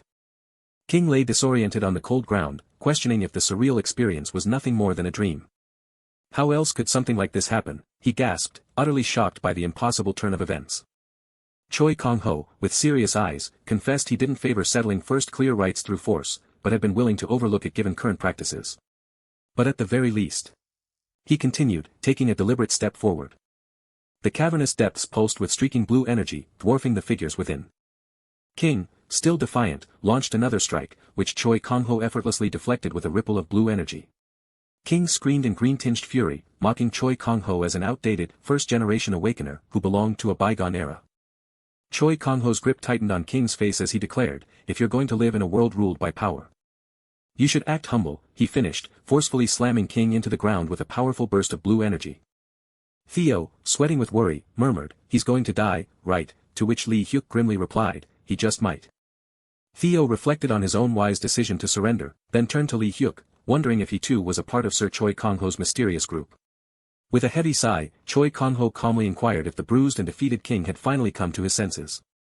Choi Kang-ho critiqued King's reckless movements, lacking fundamentals, and asked about his master. King defiantly retorted that he had none, claiming his S-class rank was purely from innate talent. Choi Kang-ho delivered his stern wisdom, talent was good, but it did not grant superiority, and he advised King to live with humility. He continued, warning King that stronger individuals would emerge, and without continuous learning, his undeveloped talent would quickly reach its perilous limits. And if you hit that limit in actual combat, Choi Kang-ho concluded, you'll probably die. Bruised but smirking bitterly, King whispered, questioning if his world had indeed been as small as a frog in a well. First, Choi Kang-ho advised casually, eyes already on his glowing smartphone, you should look for a good master. His phone displayed a picture of the defeated King, complete with trending hashtags mocking his hubris, as our hero busily typed away. Choi Kang-ho then mused aloud that good advice never truly stuck, leading him to conclude he had no choice but to beat it into him directly, before getting distracted by the gate's selfie potential, asking King to repeat himself. With a colossal explosion of cosmic energy, the formidable raid-class gate was utterly cleared. Ever since, social media had exploded with rumors and speculative articles about the mysteriously cleared gate, King's dramatic disappearance, and eyewitness accounts of two young men riding a massive saber tiger. Meanwhile, a detailed and urgent investigation into the newly connected demon realm and its fiends was underway. What is this cool white stuff falling from the sky? Theo exclaimed with childlike wonder, as Choi Kang-ho spoke to him, indicating that their very location was where the investigation was taking place. Theo passionately explained how he lost a fight against the first-ranked Baal, had his demonic energy stolen, and consequently knew little about Earth's fiends since crashing there. About a week before Theo's arrival, an area within the demon realm itself had begun rapidly transforming into dangerous dungeons. These were no ordinary dungeons, but gateways connecting to a completely different dimension, and to think that place would manifest here, on Earth. Exactly 50 years had passed since the cataclysmic event known as Daybreak. Now, new monster species were emerging, and an entire new dimension, the demon realm, had connected directly to Earth. With such grave developments, Choi Kang-ho pressed Theo for the power level of his origin, but the demon monarch admitted he couldn't accurately gauge it in his weakened state. For context, the claims made by Theo himself were truly astonishing. Before his mana was stolen, Theo ranked fourth among the 72 monarchs of the demon realm, a testament to his profoundly powerful nature. Theo, with a confident smirk, pointed to his chest and declared that if Choi Kang-ho was truly curious about his abilities, he should first release the restraints holding them back. Theo, despite his confidence, showed a flicker of unease, sweating slightly in anticipation. I have no choice, Choi Kang-ho stated gravely, activating the glowing bracelets on his wrist. The glowing blue bracelets retracted, unleashing a surge of controlled energy. A colossal surge of purple energy erupted from Theo, engulfing him as he cackled with an evil, triumphant smirk. Good. Good. Theo roared with pure joy, reveling in the return of his demonic energy and challenging Choi Kang-ho to witness his true ability. Choi Kang-ho's hand pulsed with blue energy as he internally resolved that, despite his many questions, he would have no choice but to kill Theo if he made any suspicious moves. With a sudden, earth-shattering impact, massive skeletal hands of purple energy erupted from the snowy ground around Choi Kang-ho. Theo, with a confident, chilling smirk, bellowed his command, "O dead, conquer death and heed my command," as more skeletal hands with glowing red eyes clawed their way from the earth. Choi Kang-ho's eyes widened in stunned surprise, the glowing bracelets on his wrist forgotten, as the terrible realization dawned, that ability, could he be a necromancer? A powerful surge of purple energy burst from the earth, causing Choi Kang-ho to recoil in stunned surprise. From the churning purple, Theo, the demon monarch, roared a terrifying command, "O dead ones! Overcome death and obey my will." Choi Kang-ho's mind raced, a chilling realization dawning on him, that ability, could it be, a necromancer? The demon monarch, a triumphant smirk twisting his lips, embraced the chaotic energy around him. "That's right. This is my true power," he declared. He reveled in the dark magic, explaining, "I turn corpses into familiars and bend them to my will." He muttered about Baal, a dark name from another realm. "That's the kind of skill you only see in novels," Choi Kang-ho mused, baffled. "Among Earth's awakeners, no one has ever possessed a power like this." Suddenly, Seol-a, the white fox-like creature, perked her ears, her glowing blue eyes alight with excitement. "It's back. The tasty stuff," she chirped. She then surged forward with unexpected speed, a blur of blue energy, tearing through the skeletal monsters with joyful ferocity. Theo's confident smirk dissolved into a worried frown. "Wait, this ominous feeling," he muttered, a vein pulsing on his temple. In a flash, Seol-a grabbed Theo by his collar, shocking him into a scream. "You again, you beast," he shrieked. "My magi is being drained again." Theo cried out in disbelief as Seol-a happily absorbed his surging energy. "No way." Theo raged, a furious question burning in his eyes. "Was this your plan? Did you open my mana hole just for this?" Choi Kang-ho offered a slight smirk, his answer perfectly casual, "Well, something like that." As energy pulsed around them, Choi Kang-ho felt an unexpected shift. "Huh? The magi in his mana hole," he wondered, his eyes widening. Theo looked on, bewildered. "Oh, what's this? This is strange," he exclaimed, as Choi Kang-ho realized, the space left behind after Seol-a drained the magi, it's being filled with purified mana. Seol-a, meanwhile, made delighted, innocent chirping sounds, surrounded by sparkling blue energy. A shimmering blue aura enveloped Seol-a as a new phase of her transformation began.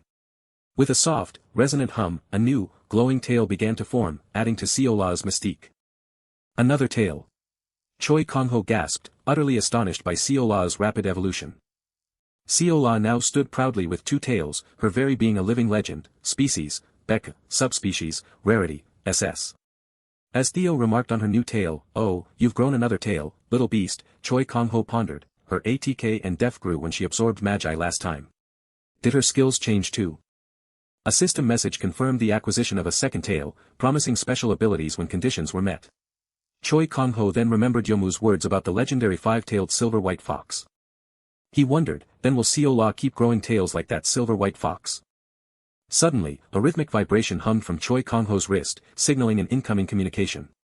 "Oh, Cheol-bae," Choi Kang-ho said, answering the call with a hint of surprise. From a distant office, Cheol-bae's voice came through, direct and serious, "Gang-ho. Can I ask you for a favor?" Choi Kang-ho's face darkened as he processed the news. "Another ranker from our group has gone missing in the southern conflict zone. It's Hound, ranked 30th in Korea." Cheol-bae explained with concern, "We've already pulled all our forces out of that area." "That place again?" Choi Kang-ho muttered, his thoughts racing. What the hell is happening in the south? For 30 years, the southern conflict zone, encompassing Daegu and Busan, had remained a dangerous enigma, and its final gateway lay in Daejeon. Daejun's safety, the narration explained, had been secured only by Leviton, one of the 4 prestigious guilds and a legendary family of mages. A crisp beep from the scanner verified Choi Kang-ho's credentials. "SS rank Gang-ho Cho, your free pass is verified," a voice announced. A respectful military officer greeted Choi Kang-ho with deference, "Ah, hello, senior. It's an honor to meet you." Choi Kang-ho simply stated, "I'd like to pass through." "Ah, yes. Oh, of course," the officer stammered, then hesitated, but..." The officer gestured at Theo, slumped against Choi Kang-ho's shoulder. "Who is the person next to you?" Choi Kang-ho paused, a slight groan escaping Theo from the burden. "Ah. Let's just say he's my assistant," Choi Kang-ho stated with a hint of awkwardness, while Theo let out a blissful sigh, savoring his lollipop. "Oh. This sweetness is unimaginable in the demon realm." The military officer started to ask about Theo's ID, but a message quickly came through. "Ah, I just got the word," another officer interjected. "Everything's in order. You may enter." A creaking sound echoed through the desolate streets as they passed into the overgrown southern conflict zone. 30 years after the Daybreak War, the North, protected by Choi Kang-ho, kept the calamity species in check. But here, in the South, amidst monstrous roars, it was a literal war zone. Calamity species swarmed without end, their guttural cries filling the air as they engaged in a brutal, never-ending struggle for territory. Explosions rocked the landscape as dragon-like monsters clashed, leading to an obvious question. Why hasn't anyone cleared them out? The narration wondered, amidst explosive impacts and tearing sounds. Choi Kang-ho, mounted on Mungchi, simply commanded, "Let's go, Mungchi." As Mungchi moved, Choi Kang-ho looked back at a startled Theo. "What are you doing?" "Get in," he urged. "Huh. Me too." Theo replied, lollipop in hand.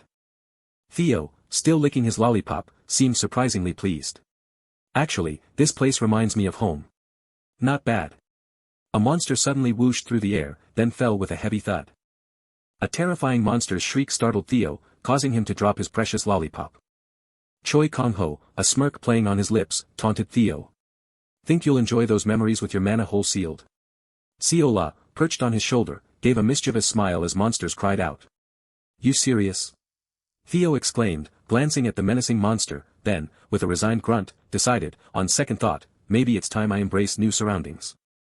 "Goodbye, old memories." Theo cried, scrambling frantically onto Mungchi's back as they fled the monster. The answer to why the South remained untamed was simple: while human civilization had been restored, the population lost to constant war had not recovered, making expansion unnecessary amidst a monstrous roar. Furthermore, there was no strategic reason to expand southward. The monsters here were already fully evolved, making their mana stones practically worthless. Because of these factors, the South, echoing with monster cries, had reverted to a complete wilderness. As they passed a sign for Taegu, Theo commented, "Man, this place really does feel like home." Choi Kang-ho observed the lush environment. "This is heat grass. It radiates heat in every direction," he explained. "Anywhere this stuff grows, inevitably turns into a tropical rainforest." Mungchi panted heavily, clearly struggling with the oppressive heat. "Ah, sorry. You guys must be roasting," Choi Kang-ho said apologetically, realizing Mungchi and Seol-a were unaccustomed to this sweltering climate. "We'll walk from here," Choi Kang-ho decided, dismounting Mungchi, whose form shimmered as he stopped. A piercing scream tore through the dense forest. "What was that?" "Sounded like a scream," Choi Kang-ho said, instantly alert. His eyes narrowed, Choi Kang-ho's determination was clear. "Is someone out there?" Loud impacts and explosions echoed closer, causing Choi Kang-ho to exclaim, "It's getting closer," an explosion. A powerful burst of blue energy slammed into the ground with a heavy thud. Amidst monstrous howls, a fierce blue wolf-like creature aggressively attacked a green lizard-like monster. The blue wolf-like monster relentlessly continued its aggressive assault on its green adversary with rumbling impacts. "Those monsters, they're running away," Choi Kang-ho observed, as the thudding footsteps of fleeing creatures echoed through the forest. A powerful hum intensified, and a swirling field of green and blue energy expanded, distorting the very air. From the swirling energy, a new, powerful figure in a yellow jumpsuit emerged, standing triumphantly over the defeated monsters. "Are there still awakeners here?" Theo questioned in disbelief, recalling Cheol-bae's statement that all forces had withdrawn. "Wait, that guy." Choi Kang-ho murmured, a flicker of recognition in his eyes. "He looks familiar," Choi Kang-ho stated, a hint of surprise in his voice as he focused on the awakener's intense gaze. The awakener in the yellow jumpsuit wiped his brow with a relieved sigh, the swirling energy around him a testament to his strenuous fight. Choi Kang-ho and Mungchi became a blur of power, a whirlwind of motion through the vibrant, mystical forest. The awakener in the yellow jumpsuit descended, a comet of green energy striking down a monstrous foe. Theo voiced his disbelief that an awakener remained, given Cheol-bae's pronouncement, but Choi Kang-ho felt a dawning sense of recognition. A flicker of memory sparked in the awakener's mind, a name resurfacing from the echoes of past battles, King. Choi Kang-ho confirmed the name, surprised and wondering what King was doing in such a forgotten place. The awakener stood bathed in a radiant blue aura, power thrumming around him like a protective shroud. Choi Kang-ho's gaze sharpened, a silent challenge in his eyes, recalling a past rivalry. With unexpected reverence, the awakener bowed deeply, hailing Choi Kang-ho as Sunbi Nim. The awakener stammered an awkward reply, leading Choi Kang-ho to dryly observe his newfound politeness. The awakener questioned Choi Kang-ho's presence, who in turn deflected, asking what the awakener had been doing amongst the freshly fallen monsters. With a determined glint in his eye, the awakener declared, "I'm training." Choi Kang-ho's incredulity was palpable, questioning how anyone could choose this ravaged place for mere training. A world teeming with mutated, calamity-class monsters, filled with shrieks and roars, was a place no sane person would willingly enter, or so Choi Kang-ho had believed. But a long life, Choi Kang-ho mused, had a way of proving that nothing was truly impossible, especially with individuals like the Awakener. Choi Kang-ho asked for a report, and the Awakener explained that monster variants proliferated the deeper one ventured, revealing his intent to push further into the unknown. I see, Choi Kang-ho mused, but if this is training, how exactly are you doing it? The Awakener scratched his head thoughtfully, beginning to outline his unusual training regimen. His eyes sharpened, an intense glint cutting through the buzzing swarm of fairy-like creatures. With a powerful yell, the Awakener declared his method, to violently wreck every creature he saw, a flurry of green energy meeting a forceful impact. I burn through all my mana, recharge, and do it again, he boasted, his rapid strikes and forceful impacts forging a new ultimate move. Theo let out a dramatic sigh, trying to calm the overzealous Awakener, while Choi Kang-ho merely looked away, a flicker of annoyance in his gaze. Choi Kang-ho mused that the Awakener's method, while one-dimensional, mirrored a basic truth: mana, like muscle, would strengthen if pushed to its absolute limits. True growth, however, demanded efficiency, a principle embodied by the legendary sword god Junwoo, who taught rankers the precise path to power. Choi Kang-ho knew the Awakener was self-taught, a raw talent unrefined by a master, a common sight among the gifted. Yet, even for a genius, self-teaching could only carry one so far in the brutal dance of combat. With a decisive grasp, Choi Kang-ho seized the Awakener's wrist, halting his furious assault. The Awakener felt his very mana tremble and drain away, a wave of familiar frustration washing over him as Choi Kang-ho began to instruct him. Choi Kang-ho's voice was firm: in a real fight, balance is everything. He explained how a dropped guard was an open invitation, a weakness an enemy would inevitably exploit with a sudden, flaring attack. That, Choi Kang-ho stressed, his hand gesturing precisely, is the moment. Catch your breath, Choi Kang-ho instructed, and lure the enemy into your range. He urged the Awakener to use saved mana for the finishing blow, emphasizing body stability for peak efficiency, noting his current mana far outstripped his body's capacity. With newfound determination, the Awakener tightly clenched his fist, vowing to try the suggested strategy. He took a deep breath, a moment of hesitation, then deliberately dropped his guard, anticipating the enemy's move. Extending his hand, he felt the buzzing energy of the swarming creatures, knowing they would relentlessly target his exposed weakness. Blue energy crackled around his ready hands as the Awakener prepared to unleash a devastating counterattack. A confident smirk spread across his face, the fight was now unfolding exactly as he intended. So this is balance. This is it, he cried in exhilaration, unleashing a flurry of rapid strikes. As the Awakener unleashed a torrent of rapid blows, Choi Kang-ho found he didn't mind these clumsy, yet earnest, fighters. He remembered his own youth, an immature warrior growing on the battlefield alongside the legends, with Seol-a by his side. The Awakener's unbridled passion stirred a soft, nostalgic smile on Choi Kang-ho's face, a reflection of his own younger self. The Awakener delivered another powerful punch, the impact reverberating as Choi Kang-ho and Theo observed. A profound realization dawned on the Awakener: his mana, his very breathing, were now stable, unlike his previous blind fury. He had always dismissed advice as mere nagging, but now, for the first time, someone's words resonated deeply, striking a chord of true understanding. A wide, relieved grin spread across his face, the weight of his previous misunderstanding finally lifted.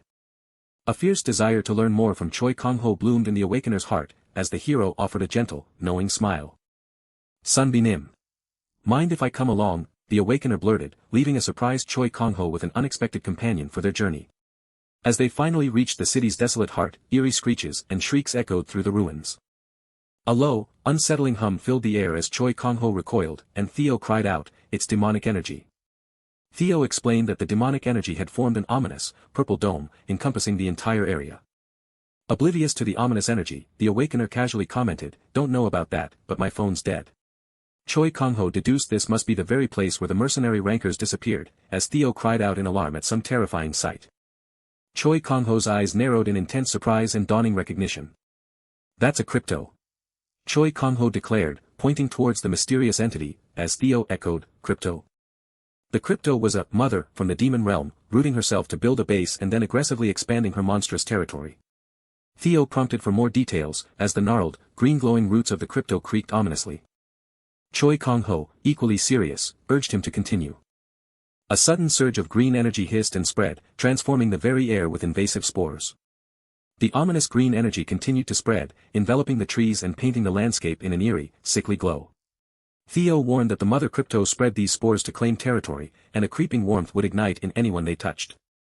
The terrifying truth was revealed: the victim would become a squirming, wriggling host for the monstrous entity, a fate reflected in the grotesque eye that emerged.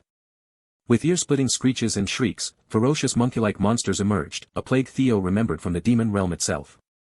As the insidious rustling continued, Theo shrieked a warning not to touch the green spore, likening it to a virus, yet Choi Kang-ho calmly held the glowing particle. Choi Kang-ho's eyes widened, a grim realization dawning: wait, these aren't spores. They're larvae. Choi Kang-ho declared, as the creature in his hand began to menacingly transform. They burrow into you to turn you into a host. Blue energy crackled around Choi Kang-ho as he declared, crypto, so that's the problem, then called out decisively to Mungchi.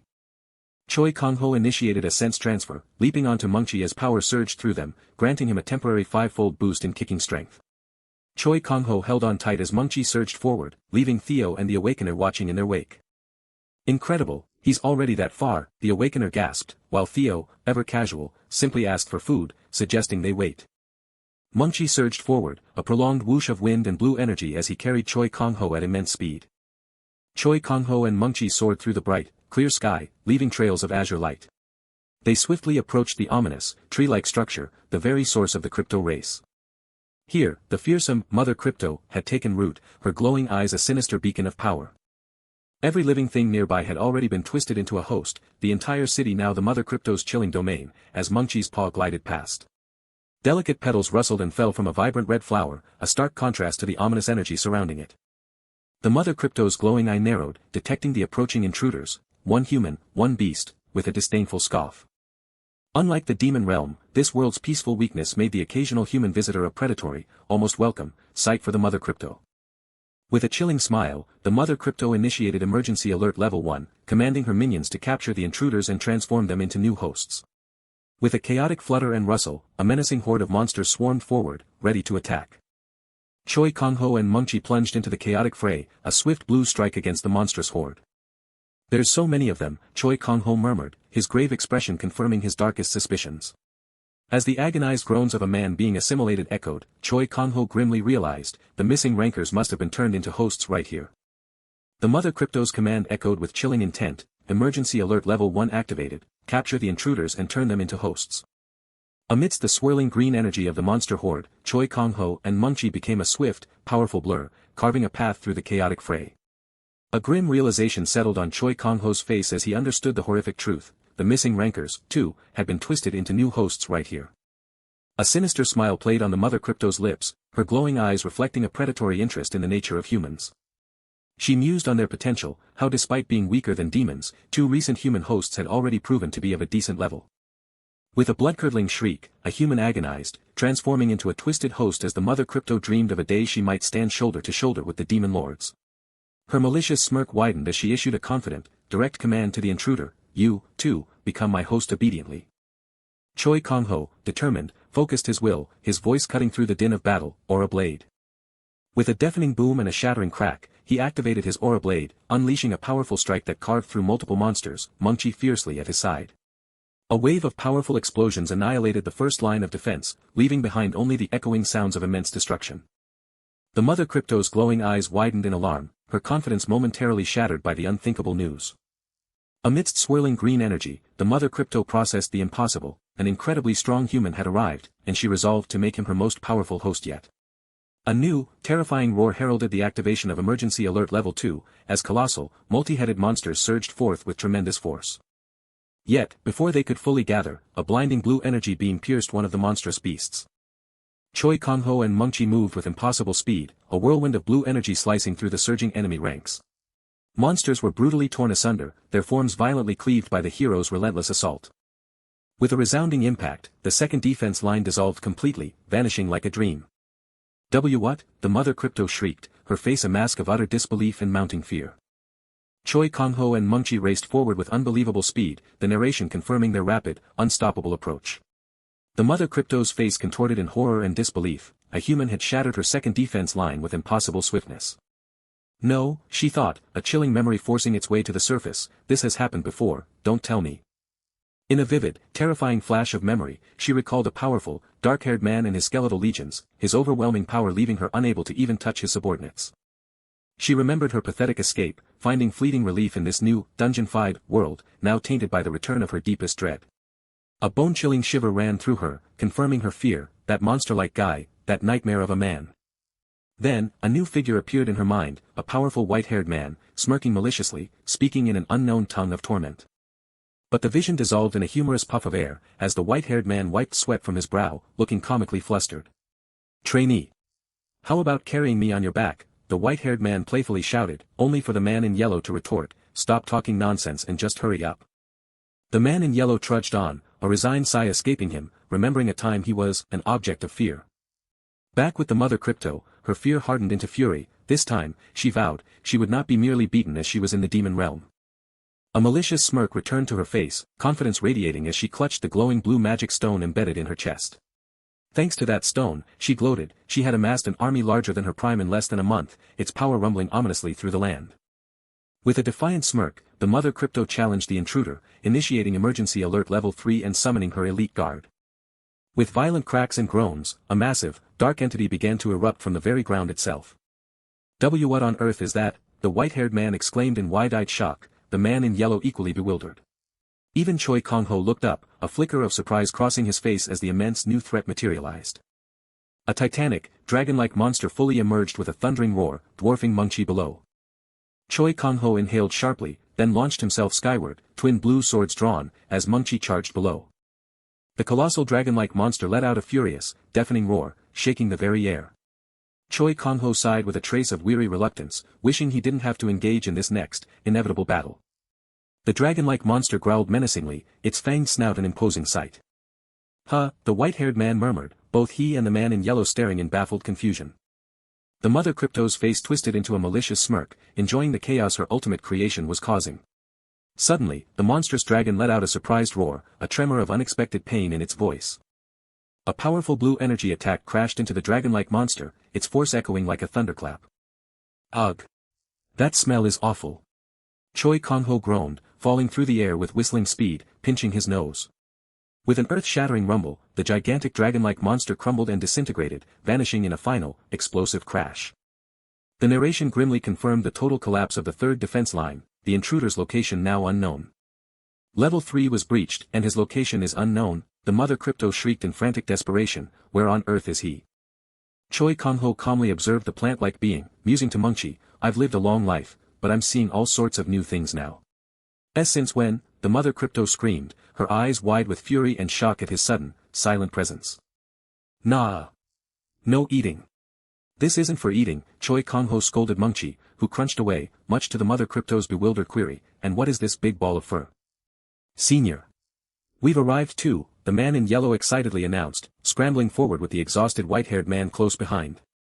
Choi Kang-ho calmly acknowledged their arrival, then questioned the Mother Crypto, "Is this the guy you were talking about?" drawing her shocked, pointed gaze. "Yeah, it looks like him," the white-haired man panted, his eyes still wide, but the one also looked strangely familiar. "Teo Italug Gamajan. I knew it was you," the Mother Crypto shrieked, her eyes glowing with enraged recognition. "Was that human with the massive power also your familiar?" Choi Kang-ho asked, while the Mother Crypto raged inwardly, "I won't just be a victim like back in the demon realm." A flash of menacing purple power and the spectral figures of skeletal monsters sparked in the Mother Crypto's mind, her glowing eye reflecting a new, desperate resolve. "I'll drag you to the afterlife right here and now," she screamed, her body convulsing into a destructive transformation. As crackling energy consumed her, the Mother Crypto's powerful transformation unfolded, observed by the three men with a mixture of tension and awe. "Huh! This looks like he's trying to blow himself up," the white-haired man exclaimed in sudden alarm. Choi Kang-ho watched, a casual question on his lips, "He can do that too?" "What's with that reaction?" the Mother Crypto shrieked, outraged by their unexpected calm. Choi Kang-ho's face hardened with resolve. It was too late to talk her out of it, he thought, so he decided to simply deal with the most dangerous part first.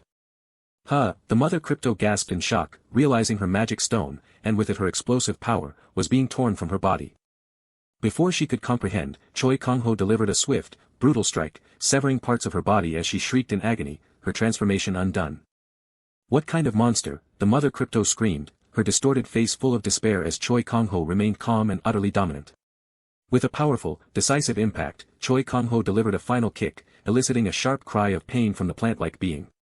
"No! My revenge!" she wailed, her body disintegrating into nothingness, her dying words a testament to her unfulfilled vengeance. A final, crackling burst of blue energy exploded into the sky, sealing the conflict's end. A massive, overwhelming explosion of blue energy engulfed the entire area in a brilliant, raw display of power. The shockwave swept outwards, distorting the city in a vast tide of green and blue energy. The city streets lay bathed in a soft, ethereal glow, the silent aftermath of the colossal magical event. "Oh!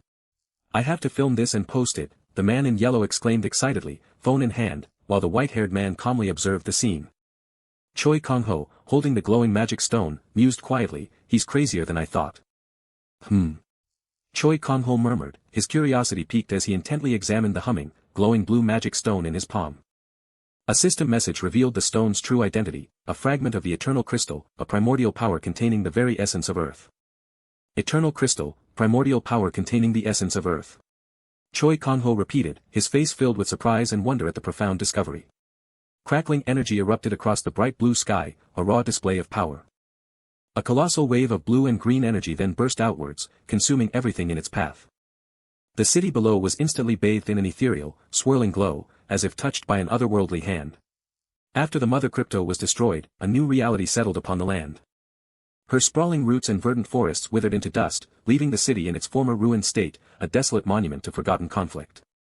From a rocky mound, Choi Kang-ho and the other awakened ones surveyed the ravaged landscape, a quiet whisper of change rippling through the air. Choi Kang-ho's gaze fell upon a mysterious, glowing blue egg-shaped object in his hand, a silent wonder blooming in his mind. The blue egg pulsed faintly, emitting a soft, gurgling sound that seemed to resonate with primordial life. A soft hum emanated from the glowing egg, drawing Choi Kang-ho's curious attention. Suddenly, a translucent, holographic text box materialized, revealing the egg to be a fragment of the eternal crystal, a primordial power holding the essence of Dimension 1, Earth. Choi Kang-ho's expression grew serious as he pondered the implications of such an ancient relic, a primordial power holding the essence of Earth. He turned to Kim Ho-young, questioning if he knew anything about this eternal crystal, catching the awakened one completely by surprise. Park Jun-woo, equally startled, questioned how Choi Kang-ho knew the stone's name, prompting Choi Kang-ho to realize this informational window was visible only to him. Kim Ho-young's eyes widened with a dawning realization as he recalled the monster ball had been searching for something with a very similar name. Choi Kang-ho pressed for clarification on Ball, and Kim Ho-young identified him as the entity who had once exiled him from the demon realm. Ball, a terrifying silhouette against a fiery abyss, was none other than the Lord of Terror, holding the highest rank in the demon realm. Kim Ho-young then asked if the luminous stone held any special powers. The blue egg in Choi Kang-ho's hand intensified its hum, radiating a powerful, vibrant light. As Choi Kang-ho poured his magic into the stone, blue energy swirled around his arm, and he finally understood its profound purpose. The stone offered an overwhelming regeneration, a sweet power, yet one fraught with immense danger. The realization that Baal, the ruler of the demon realm, sought such a potent artifact, and the ominous phrase, Dimension 1, Earth, sent a shiver of foreboding through Choi Kang-ho. It was revealed that eternal crystals existed across other dimensions, and any beings who claimed them might eventually invade Earth itself. With a decisive nod, Choi Kang-ho tucked the crystal away, resolved to keep it safe for now, and announced their departure. Kim Ho-young enthusiastically saluted, addressing Choi Kang-ho as boss, a sudden title that clearly surprised him. Park Jun-woo dramatically knelt, ardently proclaiming his life's dream was to serve someone as formidable as Choi Kang-ho. Choi Kang-ho sighed, mildly exasperated, gently reminding them that such a dream was not his own. Park Jun-woo, ever persistent, continued to plead, even offering his culinary skills with a cheerful, hee-hee. Choi Kang-ho urged him to look elsewhere, but Park Jun-woo bemoaned his year-long stagnation at the same power level. Park Jun-woo explained how he had hit an insurmountable wall in the dungeon, desperately longing for a teacher to help him ascend. Kim Ho-young suggested giving him a chance, to which Choi Kang-ho humorously wondered if he was now in the market for a live-in chef. Kim Ho-young then revealed Park Jun-woo was already an S-class awakener, a power level so high that only a master who had raised him since childhood could hope to teach him further. Despite his obvious prowess, narration hinted at Park Jun-woo's own undisclosed burdens, as Choi Kang-ho, with a cunning smile, asked if he would truly do anything. Park Jun-woo responded with an overly enthusiastic shout, affirming his absolute willingness. Choi Kang-ho smirked, setting a challenge: first, run to Cheorwon, without using magic, privately musing about his own aging curiosity towards such peculiar individuals. Kim Ho-young reacted with a knowing "oh," while Park Jun-woo erupted in surprised, joyful laughter.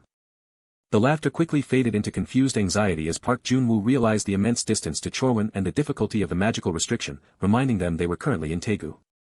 As Choi Kang-ho and his companions departed, Kim Ho-young mischievously reminded Park Jun-woo that the journey would take days, urging him to prepare provisions. Choi Kang-ho and Mung-chi sped away, leaving Park Jun-woo calling out desperately behind them. Park Jun-woo knelt in utter disbelief, realizing the monumental challenge Choi Kang-ho had just presented was entirely serious. The night city loomed, dominated by the sleek, authoritative silhouette of the Mercenary Guild skyscraper. Inside, Im Cheol-bae, immersed in professional sorrow, arranged funerals for Hitman and Hound. Im Cheol-bae pondered the implications of the demon realm and the continent of Mu, wondering just how many dimensions truly existed. A weary sigh escaped Im Cheol-bae's lips as he admitted to the difficulty of foreseeing anything these days. Choi Kang-ho thanked Im Cheol-bae for handling the troublesome request, suggesting the favor be deducted from the price of a previous fairy stone. Im Cheol-bae gazed out at the city lights, reflecting on the persistent pain of death, a reality to which one never truly grew accustomed, despite its frequency in their line of work. Choi Kang-ho's gaze was empathetic and direct as he asserted that some things, like the pain of loss, were indeed things one should never grow accustomed to. Choi Kang-ho slyly suggested the Mercenary Guild's success stemmed from a chairman who grieved so deeply for his fallen rankers. Im Cheol-bae, clearly moved, choked back a sob, gruffly admonishing Choi Kang-ho not to make him cry. Choi Kang-ho noticed his new phone, and Im Cheol-bae explained it was a freshly activated model specifically for someone who had been incessantly demanding one. Im Cheol-bae gasped in comical shock as Mung-chi and Seol-a, the white fox-like creature, were suddenly seen holding phones and calling him Grandpa, questioning if this bizarre reality was truly happening. Im Cheol-bae invited Choi Kang-ho for a drink, but Choi Kang-ho declined, stating he had someone waiting for his call. Choi Kang-ho's eyes held a focused intensity, hinting at a new objective. Im Cheol-bae pulled out a framed photograph, asking himself why he was looking at it again. Im Cheol-bae confessed that with age, every action seemed to end in regret, including their past deeds. The photograph captured a moment in time, displaying the men before they were famously known as the Five Heroes. But upon closer inspection, the picture showed not five, but a forgotten man who never made it into history books or online archives, a man whose story was deliberately erased. His intense, serious eyes held a forgotten history. That man's name was Kang Jun-suk. Im Cheol-bae confirmed that Jun-suk was indeed one of his deepest regrets. Kang Jun-suk's serious gaze held a profound and untold story. A chaotic vision flickered, a thundercloud that shook the entire demon realm, where the speaker's strongest familiars once resided. In that terror, a white-haired man screamed, his powerful familiars utterly wiped out without a trace. The white-haired man, groaning in his bed, recounted the event as his last, terrifying memory of the demon realm. His fortress had collapsed around him in flames, a scene of absolute destruction. He could only watch helplessly as the overwhelming power of the central demon, Baal, engulfed everything. The white-haired man's eyes were wide with profound fear as he whispered the monster's name, Baal. Baal's menacing visage, with burning red eyes, dominated the fiery vision. The white-haired man vividly recalled Baal clutching a sinister black magic stone. In a desperate vision, the white-haired man angrily confronted Baal, demanding to know why his desire for a quiet life was being so brutally violated. Baal struck with violent force, overwhelming the white-haired man, who cried out in pain as he was flung backward. The white-haired man shrieked in agony as Baal mercilessly drained almost all of his demonic energy. The central demon, Baal, declared his ambition to ascend to a higher world, intending to use Teoitla Gamagen as mere fertilizer for his path. The white-haired man's desperate "No" echoed in the vision, a cry of raw terror. Back in reality, the white-haired man, looking exasperated in his bed, complained that Seol-a was draining even his remaining meager magic. Choi Kang-ho playfully admonished Seol-a, while the white-haired man mused that compared to Baal, this current life felt truly heavenly. A small, rough stone was gently placed onto the white-haired man's leg. Choi Kang-ho, holding a mug, looked down with curiosity and inquired about the stone. The white-haired man, holding a small bone, revealed it was the remains of his most precious familiar. Choi Kang-ho observed the profound longing in the white-haired man's eyes, sensing a deep story hidden beneath the surface. With a solemn expression, the white-haired man revealed that familiar was once his own father, alluding to the tragic tale of Teoitla Gamagen. Choi Kang-ho's thoughts raced in shocked speculation, wondering if the white-haired man had truly turned his father into a familiar, or if such an act was simply a demonkin's peculiar form of affection. In the heart of an orchard that pulsed with arcane light, fairy voices chimed, hailing the Absolute One. With pure joy, they proclaimed the orchard's daily abundance and peace, a testament to his touch. Even the bee-like monsters he brought were proving incredibly diligent, exceeding all expectations. Is that so? Choi Kang-ho asked, to which the excited fairy responded with an eager gesture.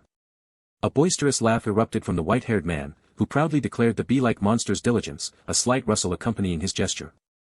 A white fox-like creature, alight with blue energy, bounded through the air. The white-haired man's gaze sharpened, eyes fixed on an unseen target. He playfully pursued the creature, a sudden zap of energy accompanying his question, "Where do you think you're going?" A startled gasp escaped him as the curious fox-like creature peered up. Frustration overtook the white-haired man, crying out that there was no mana left to drain, while the fairy and Choi Kang-ho exchanged amused glances. Choi Kang-ho, determined, reached into his pocket, his thoughts turning to those who had worked so hard. "Here, eat this," he said kindly, extending his hand with a gentle ping, a benevolent offering. The fairy gasped in recognition, "This is, those dumplings you made before," clutching the glowing treat with a soft thump. Choi Kang-ho calmly explained that he had diluted the dumplings to suit fairy physiology, instructing them to distribute the remaining treats evenly. Overwhelmed with profound gratitude, the fairy cried tears of joy, hugging the dumpling as if it were the most precious treasure. "No dancing," Choi Kang-ho sternly commanded, a swift chop of his hand emphasizing the forbidden act, to which the startled fairy instantly agreed. "Then, thank you very much," the fairy chirped, taking a grateful slurp of the magical dumpling. A wave of astonishment washed over her as the dumpling's power surged within. The fairy's body shimmered with intense pink light, her eyes wide as she exclaimed, "Absolute One. These dumplings." A whirlwind of energy enveloped her as she rapidly grew, her form stretching skyward, clothes tearing in the explosive glow. Her once tiny feet now touched the ground, marking a sudden, dramatic transformation. "This won't do anymore," she gasped, blushing deeply as her clothes became far too small for her rapidly expanding form. The effects are certainly impressive," Choi Kang-ho mused, observing the fairy who had grown instantly. This is driving me crazy," the white-haired man shrieked, frantically running from his playful pursuer. He panted heavily from the chase, then paused, a look of sudden surprise crossing his face as he noticed something far in the distance. A wave of concern passed over Choi Kang-ho and the now giant fairy. Choi Kang-ho wore a subtle smirk as he observed, "It took him 2 days." Through the deep snow, an exhausted figure in a yellow jumpsuit called out, "H. Hyungnim." "Not bad, you've got perseverance," the white-haired man chuckled, letting the fox-like creature playfully tug at his cheek. "You don't know how to give up." He gasped his report, proclaiming he had run without mana just as ordered, before his exhausted form fell from the sky with a splat. His foot landed with a triumphant thud, "I did it." Utterly spent, the man in the yellow jumpsuit collapsed into a deep slumber. Choi Kang-ho, the white-haired man, the fox-like creature, Mungchi, and the fairy looked down with a mix of curiosity and concern at the unconscious man. A loud snore emanated from the sleeping man as Choi Kang-ho mused, "Well, should I call him a disciple for now?" Inside the cozy cabin, the man in the yellow jumpsuit slept soundly, warmed by the crackling fire.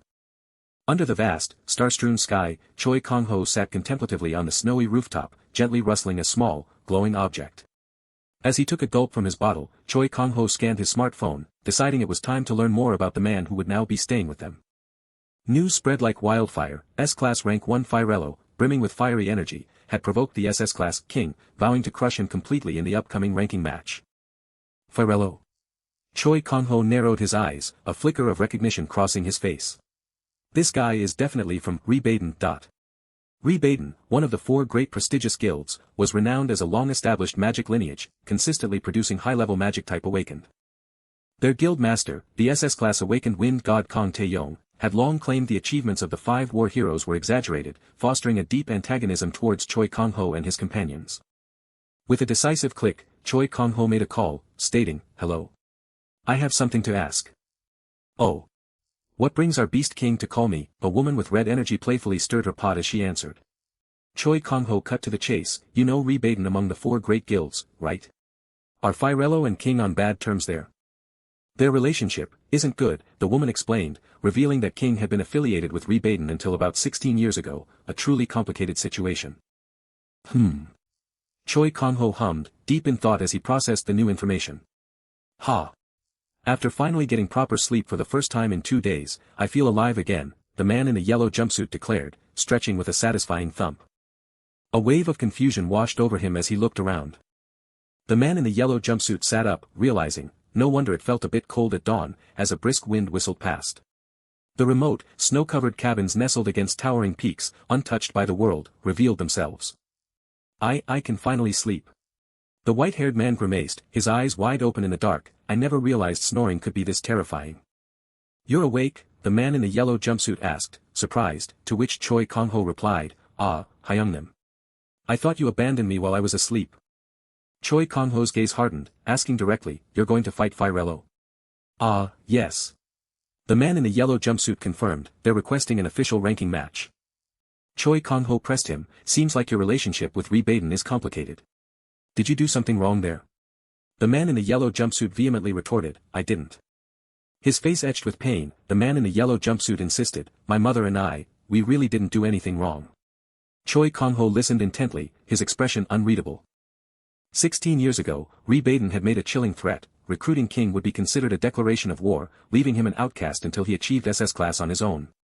The whispers of a rumor accompanied the smirking image of Kang Tae-yong. The devastating rumor suggested King was Kang Tae-yong's illegitimate child. Given Kang Tae-yong's messy personal life and Ri Baden's rigid family-based power structure, the rumor carried significant weight amongst the powerful awakened ones. "Well, that's enough," Choi Kang-ho stated, bringing the discussion to a close. "The ranking match is in a month," Choi Kang-ho informed him. "Time is tight, so we won't have much opportunity to prepare." The man in the yellow jumpsuit, bewildered, asked, "Aren't you going to ask more?"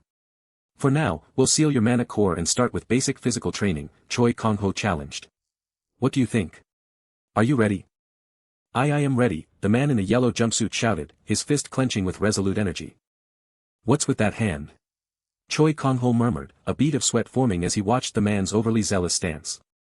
"If it's basic physical training, does that mean running again?" he exclaimed confidently, before a sudden thump of realization caused him to pause. "Huh? Why do my legs feel so heavy?" he strained, collapsing to his knees as a heavy clank echoed from his ankles. "Hyungnim, what are these on my ankles?" he asked, surprised, as heavy weights clamped with a thrumming clank. Choi Kang-ho calmly explained, "They're special items made from a mineral called heavy stone. Each one weighs about 300 kilograms, so they should feel quite heavy." The man's inner thought screamed, "This is just, quite heavy. Just what kind of world does Hyungnim live in, asterisk?" Choi Kang-ho's smirk held a hint of menace as he declared the new training, "From now on, you'll run while wearing those. Don't worry, when humans face danger, they find strength they didn't know they had." "Danger? What do you mean by," he stammered, sweat beading on his face as a chilling implication began to dawn. "Hi. You seem unusually energetic today," the man in the yellow jumpsuit whimpered, panting heavily as the fearsome Mungchi, teeth bared and glowing with blue energy, roared before him. Choi Kang-ho's smirk deepened, "Mungchi, if he stops moving, just eat him whole." The man in the yellow jumpsuit shrieked, sprinting in sheer terror as Mungchi, growling fiercely, charged from behind. Choi Kang-ho observed the frantic chase, noting that even, not walking, straight to running, revealed the underlying power of an SS class awakened. Choi Kang-ho gazed contemplatively at the snowy peaks, reflecting on Kang Tae-yong and the inevitable shock once the truth emerged. Thus began the special training of Choi Kang-ho and King to face their powerful adversaries. A week into King's grueling training, the burden already threatened to overwhelm him. He strained under the massive vest and could barely lift his weighted arms. Even his legs, heavy with unseen weights, forced him to sink deep into the snow, begging for answers on the impossible load. Choi Kang-ho, observing calmly, dismissed the need for specifics, urging only forward momentum. He even called for Seol-a to join the torturous regimen. The small creature flinched, caught off guard. Seol-a, the fox-like spirit, huffed in playful annoyance, turning her back. Choi Kang-ho wondered with amusement if the spirited creature was truly pouting. Her frustrated spirit, kept from the last great battle, had festered into an even more belligerent nature. Her frequent ambushes forced Theo into training, making him grumble that she was nothing short of a young, crazy beast. And for Seol-a, the training attire was chosen with a fierce, almost primal energy. They were none other than Mungchi's old training gear from his younger days, driving the small fox to bark and chase King relentlessly. Choi Kang-ho casually instructed Mungchi to keep the two trainees from slacking, threatening painful consequences. Choi Kang-ho's thoughts turned to Kang Tae-yong as a message popped up, informing him of the SS rank Awakener's controversial stance on the 5 war heroes. Kang Tae-yong's public pronouncements dismissed the 5 war heroes as overhyped relics, all while his inner voice chided others to mind their own affairs. King panicked at the thought of being bitten, a desperate cry echoing Choi Kang-ho's ominous training methods. Heavy footsteps echoed through the silence. Suddenly, they tumbled through an unexpected opening. King, utterly drained, gasped his gratitude for the day's brutal training. Seol-a too, panted heavily from the exertion. Choi Kang-ho commended King's surprising endurance, even as the young man visibly trembled from the ordeal. With a final, weak boast, King crumpled to the floor, his body giving out. He passed out cold, and Choi Kang-ho simply advised him to rest. Choi Kang-ho then inquired about the other trainee, King's missing friend. He explained the friend had fled King snoring and then offered King a drink. Their glasses clinked softly in a shared moment.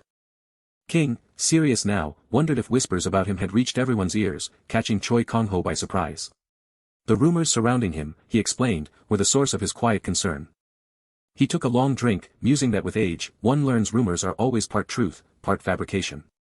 With heartfelt sincerity, King declared Choi Kang-ho the first to truly help him, deciding to finally share his story. Choi Kang-ho listened, a quiet observer of the coming confession. King's story began in the heart of Taejeon, within the opulent estate of Ribadon, one of the 4 most prestigious families. A younger king, then known as Park Sung-joon, slowly blinked his eyes open. 8-year-old Park Sung-joon, the future king, stirred awake not in luxury, but in a dusty closet within the grand mansion.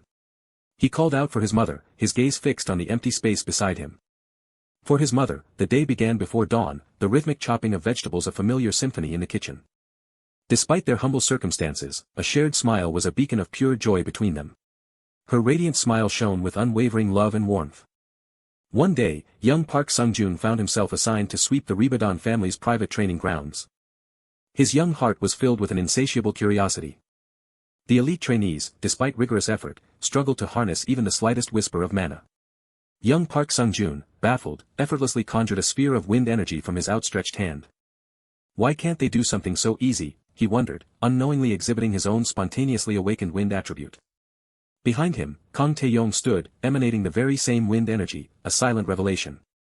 A gasp of dawning understanding escaped young Park Sung-joon as he saw the green energy swirl from his own hand. He recognized the imposing figure, addressing him as Guild Master. Kang Tae-yong's furious voice boomed, accusing the young boy of being a nobody undeserving of such power. Kang Tae-won, Kang Tae-yong's youngest son and the future Firello, erupted in a blaze of fury.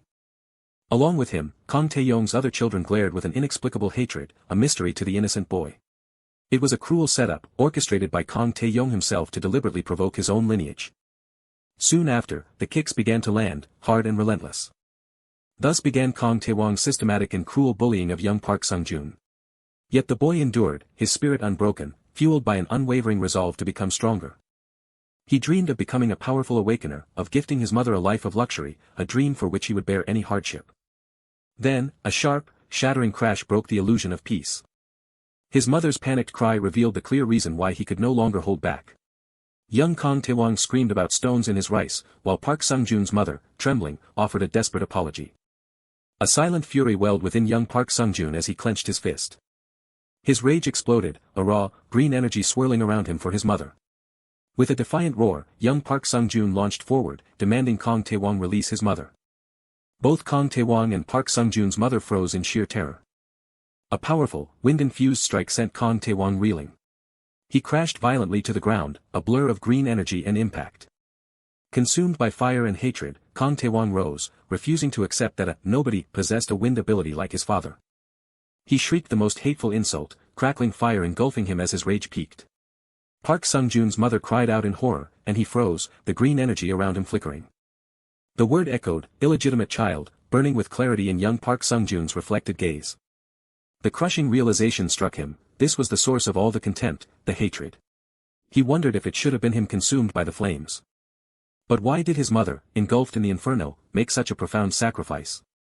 Amidst the searing heat, she whispered her sorrowful apology, a heartbreaking smile on her face. This devastating tragedy had unfolded 16 years ago within Taejeon's Ribadon estate. The aftermath was swift and merciless, his mother's death vanished from records, and the young Park Sung-joon was cast out from the only home he had ever known. King, now an adult, revealed his later discovery, his mother never truly wanted that life, yet her strength in raising him was, to him, truly amazing. Ostracized by Ribadon's influence, he found refuge in the conflict zones, hunting monsters and honing his skills within an abandoned video store. Only as an SS rank awakener did he finally command respect, though he mused that his painful journey was hardly fun.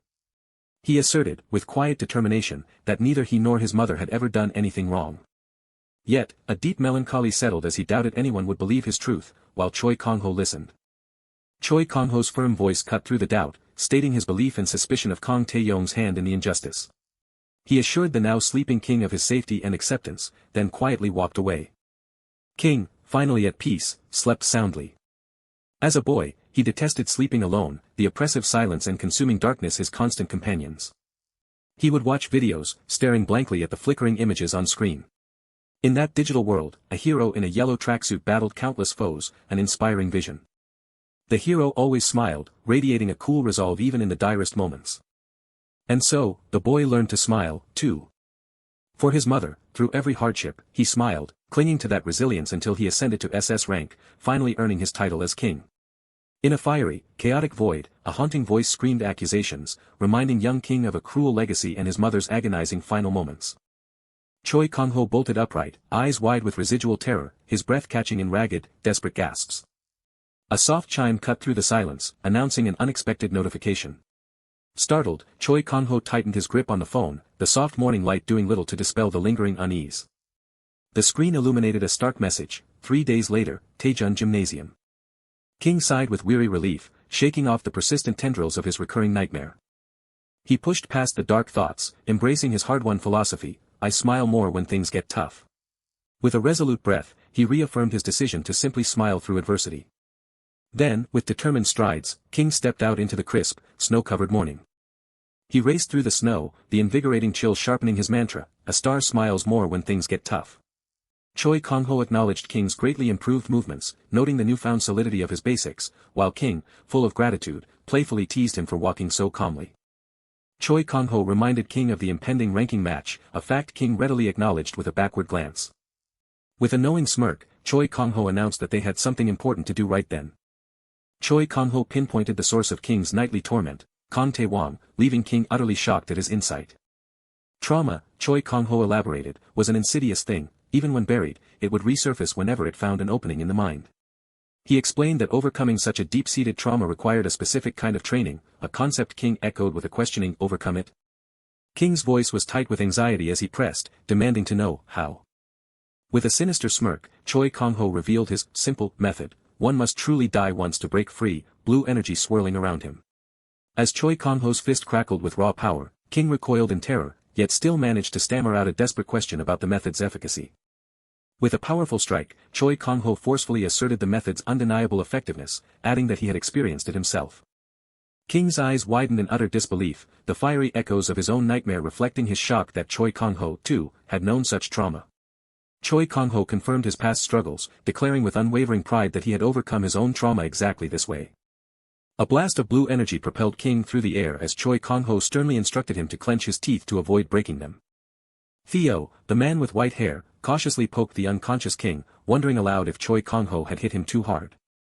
Choi Kang-ho calmly assured Theo of King's natural resilience, while Theo remarked on the robust snoring that echoed his sturdiness. Theo then shrewdly observed that Choi Kang-ho had used the snoring as an excuse to hone his own magic, asking if such a unique training method was a family secret. Theo gasped in genuine surprise, realizing Choi Kang-ho had been privy to his secret all along. Unbeknownst to many, Theo had secretly amassed immense magical power, tirelessly training in the gaps where Choi Kang-ho had not regulated his mana hole, a deep rumble accompanying his efforts. What truly captivated Choi Kang-ho, however, was Theo's unparalleled magic training method, a technique unlike anything ever witnessed on Earth. It was a method of endless refinement, purifying magic to its very essence, a potent, shimmering power that would be a luxurious feast for Seol-a. Choi Kang-ho exclaimed in surprise, realizing Seol-a's instinctive draw to the mana hole's refined power, and with a swift movement, he admonished Theo for letting her charge again. While respecting Theo's hard-earned power, Choi Kang-ho requested that he one day share his unique training method with another. Theo coyly agreed to consider sharing his family's secret technique, then, catching Choi Kang-ho off guard, inquired about his recent nightly excursions. Choi Kang-ho confirmed his errands, asking if Theo recalled their recent visit to Taejun, which Theo excitedly remembered, particularly the delicious bread. Choi Kang-ho's tone grew serious as he probed, asking if Theo had sensed any unusual magical energy during their time in Taejun. Theo claimed to have felt nothing out of the ordinary, expressing surprise at Choi Kang-ho's nightly visits, which only deepened Choi Kang-ho's quiet suspicion. A frantic call from Min-ah echoed in his mind, warning him of Lebadan's increasingly frequent appearances and an alarming spike in fatalities within their base over the past year. Though Choi Kang-ho had scoured Taejun with Seol-a after Min-ah's warning, he found no overt anomalies, nothing to justify the unease stirring within him. Yet, one specific concern gnawed at him, a familiar shadow over everything: Kang Tae-yong. The man's personality alone made his reclusive training suspicious, especially since a year ago, when Kang Tae-yong began his hidden regimen, the death toll among Lebadan hunters had surged alarmingly, conjuring visions of menacing shadows. A dark certainty settled, something was indeed stirring in Taejun, its epicenter within Lebanon. Even in unconsciousness, King's mind stirred, sensing a familiar, oppressive presence. A shudder ran through him as he plunged back into the nightmarish vision, his mother's agonizing death replaying endlessly, consuming him in its fiery despair. The torment continued as the nightmare presented its cruelest elements, his dying mother reaching out, and Kang Taewang's contemptuous gaze, burning with judgment. A younger Kang Taewang, eyes blazing with fury, screamed condemnation, forcing King to confront the lingering question, was he still afraid of that tormentor? In the chaotic inferno of his terror, a swirling orb of dark energy manifested before King, threatening to consume him entirely. But then, a flicker of something new caught his attention, pulling a bewildered, "huh," from his lips. With a thunderous growl and a crunch of otherworldly ice, Choi Kang-ho, wreathed in brilliant blue energy, punched directly into the fiery chaos of King's nightmare, startling him profoundly. With a confident smirk, Choi Kang-ho stood amidst the burning vision, reminding King that he still had to finish his beating.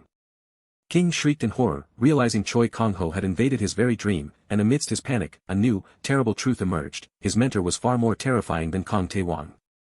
In the real world, King bolted upright, shouting in alarm as a blunt impact struck him, demanding to know, "Why are you hitting me?" Theo beamed, proudly declaring he had found the right button to press, as Choi Kang-ho calmly asked the now-awake King if he was ready. With a chilling smirk, Choi Kang-ho's fist glowed with power, and he asked if they should start again, a question that promised more rigorous training. A profound shiver ran through King as he realized the true fear wasn't the nightmare, but Choi Kang-ho's gaze, a gaze that promised genuine annihilation. King was violently thrown through the air once more, screaming as he went, and that day alone, he fainted a staggering 5 times. And so, amidst explosive impacts and surging blue energy, King's arduous trauma treatment training officially began. In a nearby forest, fairy-like creatures flinched as streaks of vibrant blue energy swiftly cut through the air. The promised 3 days passed in a blur of intense training, and King now looked utterly determined. The morning of the ranking match finally dawned upon Taejun, the city bustling under a crisp, whistling wind. The grand gymnasium hummed with the murmuring anticipation of a massive crowd. Spectators wondered aloud why the formidable SS-ranked King would even accept a ranking match against S-ranked Pyro, speculating if a circulating rumor held true. Others in the crowd further fueled the gossip, detailing rumors of King's bitter family feud with Lebanon and the shocking claim that he was the wind god's illegitimate son. Then, silence fell as King made his grand entrance, a powerful silhouette striding forward, wreathed in dramatic red energy. With a steady gait, he advanced, his hand resting firmly on the hilt of his sheathed sword. A soft chime resonated as King's grip tightened, his sword hilt glowing with an otherworldly readiness.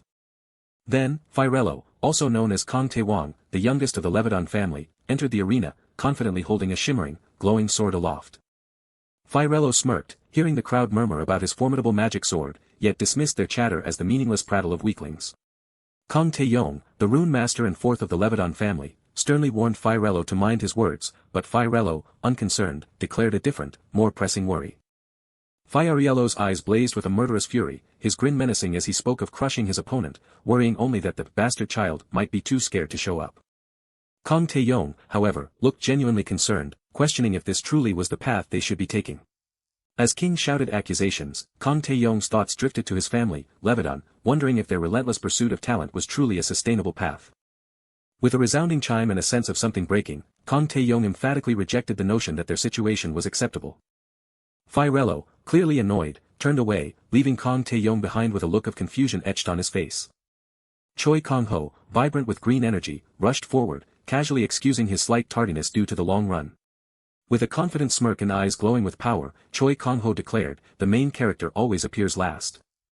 Firello, the young heir, opened with a venomous greeting, his words dripping with contempt as he looked down upon the trainee. He continued his scathing verbal assault, scoffing at the companions the trainee dared to bring. Choi Kang-ho, ever observant, noted the unsettling resemblance in Firello's manner of speech to his own father's. Suddenly, the ally, distracted, marveled loudly at a phone's incredible resolution, breaking the tension with unexpected awe. Choi Kang-ho delivered a swift, playful tap to the ally's head, reprimanding him to focus on the impending match. Lee Min-ah, codename Flame, walked confidently onto the arena floor, announcing that all the essential players were now present. A thunderous ovation erupted as the crowd recognized Flame, their cheers showering Lee Min-ah with adoration. Firello, despite his youth, sneered at Lee Min-ah's grand entrance, only to be sharply admonished by Choi Kang-ho to mind his words. Lee Min-ah, recognizing Choi Kang-ho, was quickly shushed as he offered a knowing smile, expressing his anticipation for their shared endeavor. Lee Min-ah mused, finding amusement in the thought that Choi Kang-ho might have been behind such an uncharacteristic display. With a definitive declaration, Lee Min-ah announced to the vast arena that the upcoming battle would be an official ranking match. As Lee Min-ah introduced herself as the match's guarantor and prepared to begin, Fiorello's voice sliced through the air, demanding a pause. Fiorello held up a glowing sword, its mystical energy shimmering like captured starlight, and posed a chilling question about the sheer power of his artifacts. A cruel smirk played on his lips as he asked, with feigned innocence, what the consequences would be if he were to accidentally take a life. Lee Min-ah sternly reminded him that intentional murder was forbidden, but Fiorello, twisting her words with malicious intent, seized on the notion of an accident. Choi Kang-ho observed the raw, murderous intent in Fiorello's eyes, and a sardonic thought crossed his mind about his earlier visit to the bank. Choi Kang-ho offered words of encouragement, affirming the trainee's physical prowess and igniting a spark of excited anticipation in the young man. With a knowing smile, Choi Kang-ho gave the signal, granting permission to shed whatever had been holding the trainee back. A sudden, seismic crash startled Lee Min-ah, her eyes widening in shock as Fiorello abruptly initiated his attack.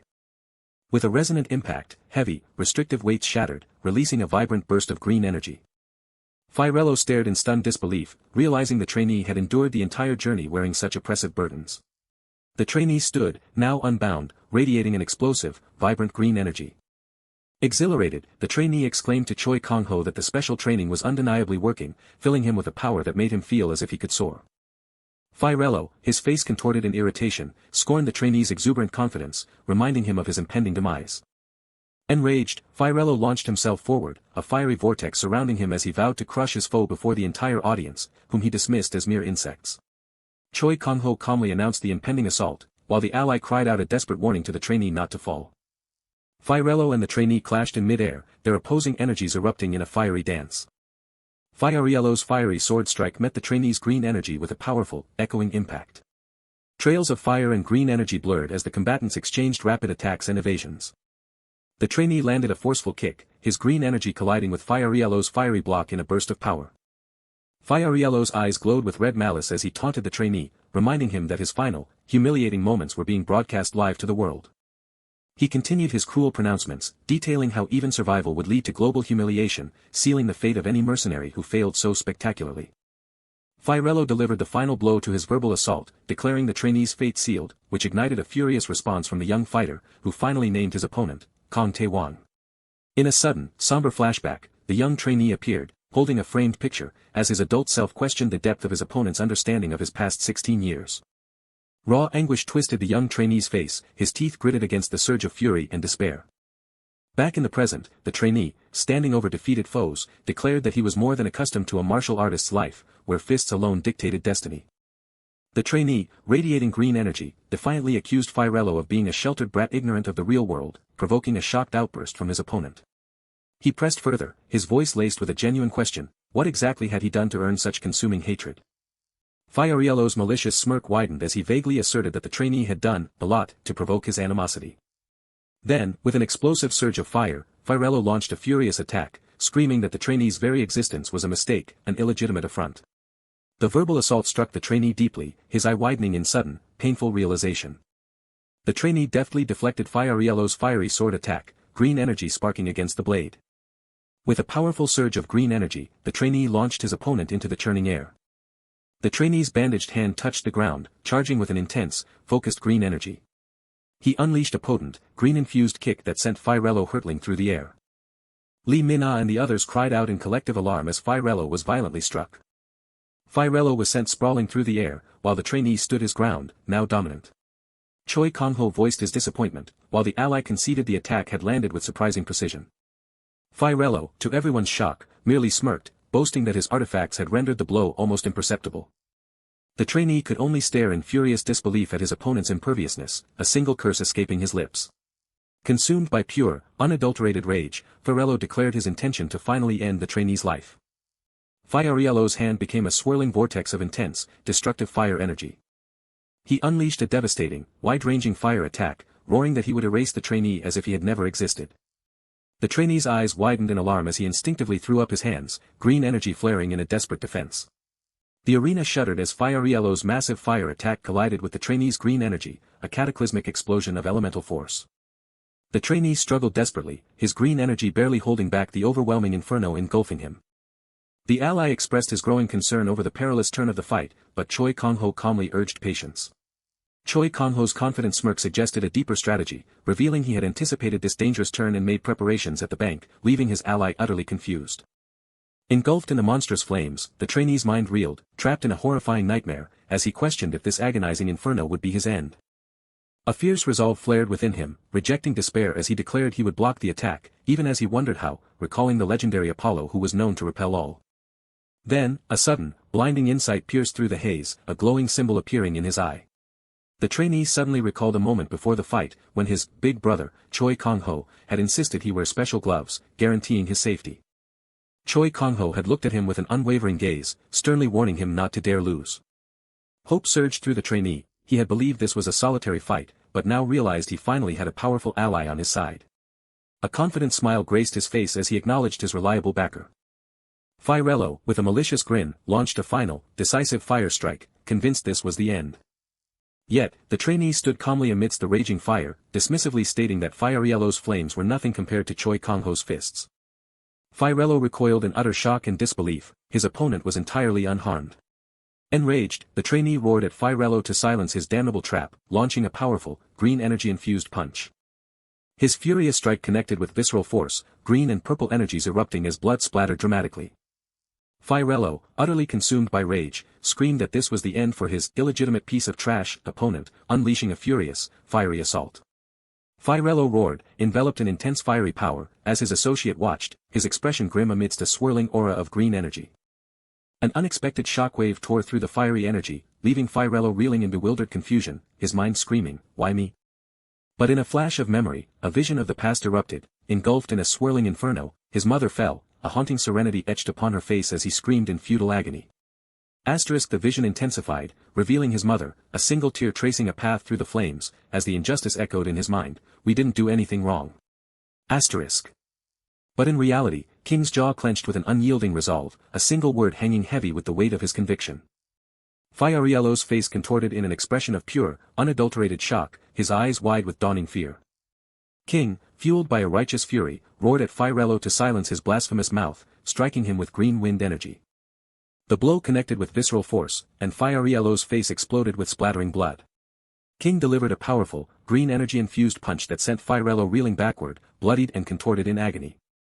Firello's associate cried out his name in alarm, while a mysterious woman in the crowd watched the unfolding drama with an intrigued, knowing smile. King moved with blurring speed, a green streak of energy as he launched Firello through the air amidst bursts of fire. His feet moved in a blur, kicking up trails of green energy across the stadium floor. Then, a powerful kick landed, sending Firello reeling back, his face contorted in agony as fiery energy flared around him. Firello gasped, a gush of blood erupting from his mouth as the green energy attack struck his face. The mercenary team leader, beaming with confident excitement, proudly declared that the mana hole had blown out. King, roaring with a fierce intensity, declared it was Firello's turn to die, unleashing a powerful, green energy-infused punch. A powerful magic circle pulsed with purple light on King's gloved hand, surrounded by crackling green energy. But a sudden, shimmering barrage of green energy arrows erupted, forcing King to leap backward in surprise. King cried out in profound shock and confusion, demanding to know the source of the sudden magic arrows. A rapid volley of green energy arrows plummeted from the sky. Paralysis gripped King as a terrifying thought seized him, is this how I die? I can't dodge this. A cataclysmic explosion of green and white energy erupted with deafening force. A brilliant, powerful energy release caused a white-out effect across the stadium. Firello's associate cried out his name in alarm, rushing forward as Firello lay defeated and injured on the stadium floor. Choi Kang-ho stood with his back to the chaos, a subtle aura of blue energy swirling around him. King looked up in utter shock, a single word escaping his lips, "Boss." Choi Kang-ho looked down sternly, questioning why someone would interfere in a fight between mere kids. As he turned to leave, Choi Kang-ho simply uttered, "Kang Tae-yong." King, still reeling from the shock, grimaced in fury, screaming Choi Kang-ho's name in disbelief. Firello's associate, recognizing the wind god, King, was baffled by his sudden appearance from supposed training, but even more so by the mysterious figure who had shrugged off his power. A name echoed in the associate's mind, Choi Kang-ho. Could this truly be the Beast King, one of the legendary 5 heroes, yet appearing so impossibly young? As King stood defeated and Choi Kang-ho observed, Firello's associate remembered the bad blood between King and the 5 heroes, a history echoing his own father's deep-seated hatred. His father, he recalled, had spent his entire life despising all 5 heroes, a venomous hatred extending even to Choi Kang-ho himself. The official explained that her father had harbored a bitter belief that all the heroes' status, power, money, and fame were rightfully his. Everything the heroes possessed, she concluded, her father believed was rightfully his own. The associate continued, recounting his father's grave accusation: the 5 heroes had murdered their own comrade, Kang Jun-suk, his twin brother, simply to hoard power and wealth for themselves. King subtly shifted his gaze, his expression grim. Tae-hoon, the elder Kang Tae-yong's son, shook his head subtly, a silent disagreement in his serious eyes. The elder Kang Tae-yong clicked his tongue in annoyance, lamenting the loss of a useful piece and accusing Choi Kang-ho of getting his youngest, King, indebted to him. Choi Kang-ho calmly admitted he wasn't sure, only recalling taking King in for a few days and enthusiastically beating him around, a statement King begrudgingly confirmed as not entirely wrong. King sat on the ground, tired but focused, his hands now prominently displaying glowing, magically inscribed bracelets. An intricate, glowing purple magic circle pulsed on the gloved hand, surrounded by crackling green energy. The elder Kang Tae-yong stared in enraged disbelief, recognizing the artifact, the constellation gauntlet. "That was in your hands, Choi Kang-ho." Choi Kang-ho merely offered a calm, almost mischievous smirk, confirming he had simply been holding on to it. The elder Kang Tae-yong let out a sinister, gritted smirk, mocking Choi Kang-ho's casual dismissal of holding on to it. Enraged, the elder Kang Tae-yong exploded, accusing Choi Kang-ho of staggering hypocrisy, demanding if he was waiting for the return of Jun-suk, the man he allegedly killed. King let out a sharp gasp, visibly unnerved by the elder Kang Tae-yong's furious outburst. Choi Kang-ho remained calm, acknowledging the elder Kang Tae-yong's magic had grown stronger, but with an unspoken caveat. His eyes narrowed to slits, radiating an intense, unwavering focus. With a powerful downward strike, Choi Kang-ho unleashed a violent burst of blue energy. Choi Kang-ho moved with blinding speed, engaging the elder Kang Tae-yong in a rapid exchange of blue and green energy, forcing him to recoil. With cutting calm, Choi Kang-ho declared that the elder Kang Tae-yong's behavior remained unchanged, then or now, his pained expression a testament to the truth of the words. Choi Kang-ho seized the elder Kang Tae-yong's hand with confident authority, reminding him that he was still the type that earns a beating. Tae-hoon stared, mouth agape, in utter disbelief that Choi Kang-ho had so effortlessly sliced through his father's formidable storm wind. Choi Kang-ho's gaze was unwavering, a stern warning in his voice that the elder Kang Tae-yong was free to think what he wanted, but he needed to watch his words and clean up his act, for Choi Kang-ho would be watching. The elder Kang Tae-yong, agitated and sweating, asked in disbelief if Choi Kang-ho truly intended to be that child's backer. Choi Kang-ho stood authoritatively, offering a chilling challenge. His involvement depended entirely on what the elder Kang Tae-yong did next, leaving him in defeated silence. The elder Kang Tae-yong gritted his teeth, suppressing a torrent of enraged frustration. The elder Kang Tae-yong, turning away in frustration, ordered a full retreat for Ribadan, which his son Tae-hoon obeyed, carrying the injured Firello away. Tae-hoon hesitantly addressed King, unsure whether to call him Sung-jun or King, as the yellow jumpsuit man looked up in confusion. Tae-hoon's face was etched with sincerity as he offered a heartfelt apology for everything up until that moment. King, perplexed, wondered aloud why Tae-hoon Hyung was suddenly apologizing to him. Choi Kang-ho turned sternly to the elder Kang Tae-yong, refusing to let the incident slide. The head of Ribadan had barged into a live-streamed ranking match, nearly killing King, and there would be no sweeping it under the rug. The Awakener Association official, her expression stern and resolute, declared the incident would be formally filed. The elder Kang Tae-yong cursed internally, seething in frustration that all this trouble stemmed from one bastard brat. 2 mystical bracelets, 1 gold and 1 silver, glowed as they floated ethereally in the air. The elder Kang Tae-yong's face twisted into a menacing sneer, a chilling vow escaping his lips: this debt will be repaid. Choi Kang-ho met the threat with a calm, mocking challenge, hoping the elder Kang Tae-yong could repay it within this lifetime, signaling the end of the ranking match. The official, beaming with excitement, declared the victory went to King. King let out a triumphant cheer, raising a glowing hand in exultant victory. Yet, King's bewildered joy was fleeting, his gaze drawn irrevocably to the one person who, for the first time in his life, had truly stood at his back. Choi Kang-ho, with a calm smile, turned to suggest a casual stop at a bakery, since they were already there. The mercenary team leader, bright and energetic, urged Choi Kang-ho to hurry, lest they miss their spot in line at the bakery. A tear welled in King's eye as he smiled, utterly moved by the insanely cool events that had just unfolded. King, radiating green energy, excitedly dashed after them, pledging his presence with a heartfelt cry of, "Boss, I'm coming too." A haunting whistle echoed across a desolate, blood-red world, where 2 figures stood as stoic sentinels against the vibrant, dying light. From the surreal panorama, one of the ancient awakened reached out, their voice carrying a weighty request for Choi Kang-ho. Lee Hyuk's voice cut through the air with sharp impatience, refusing to be ignored by the other man who casually drank from his flask. Unbothered, the man took another deliberate swig, his quiet defiance a stark contrast to Lee Hyuk's urgency. He held his flask firm as Lee Hyuk's voice, brimming with unwavering resolve, insisted on his seriousness. "If it ever comes to that," Lee Hyuk declared, his gaze distant and profound, "I want you to be the one who kills me." The other man, exasperated by the dramatic pronouncement, told Lee Hyuk he'd lost his mind and to drop the unsettling grin. Annoyed by the theatrical display, he turned away, musing that the beautiful weather was far too nice for such irritating antics. Lee Hyuk, serenely appreciating the sunset, was swiftly cut off as the other man demanded he stop his act. A sudden jolt of memory, or perhaps a dream fragment, faded as Choi Kang-ho awoke with a start, eyes wide with childlike wonder at the strange, magical device before him. In the glow of screens, King and the mercenary team leader excitedly showed off their images, a sight Choi Kang-ho found profoundly disturbing. As a crisp tapping sound punctuated the air, the mercenary team leader explained they were engrossed in articles about the day's match, confessing everyone was talking about Choi Kang-ho far more than themselves. King enumerated the deluge of headlines celebrating Choi Kang-ho's return after 30 years, his eternal youth, and his meteoric rise, causing Choi Kang-ho to dryly note their day-long obsession while the mercenary team leader declared the world was wrapped around his finger. King humbly downplayed his luxurious surroundings, prompting the mercenary team leader to playfully demand a similar lavish abode, to which Choi Kang-ho responded with a wry suggestion of a penthouse with a Han River view. His friends inquired about the taste of victory, but Choi Kang-ho remained pensive, his gaze lost in the city lights. While the mercenary team leader began to voice the obvious elation of victory, Choi Kang-ho quietly interjected, revealing the match had served as a stark wake-up call to his own lingering weaknesses. King's gratitude poured forth, his hands reverently touching the twin glowing bracelets that had protected him. He explained that without these crucial gloves, his troubles would have extended far beyond the wind god's machinations. Admitting Pyro would have easily killed him, King expressed profound embarrassment over his S-rank-fueled arrogance. The mercenary team leader listened, his eyes wide with a quiet surprise. Choi Kang-ho offered a subtle, knowing smirk. As blue energy swirled, Choi Kang-ho complimented King, holding up 2 rings with a confident clink.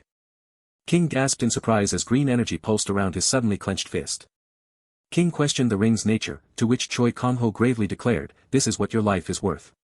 Choi Kang-ho clarified that the artifact was a concession squeezed from the wind god for saving King's life, adding with a harsh swipe of his hand that King's worth was still less than Pyro's magic sword. King's jaw tightened, his fist clenching, as green energy flared around him, solidifying his grim determination to rise above his current level. He internally acknowledged the unfair truth that power was the only true currency, resolving that his only path forward was to grow stronger. With a fierce, determined grin, King vowed his life's worth would be immeasurably greater next time.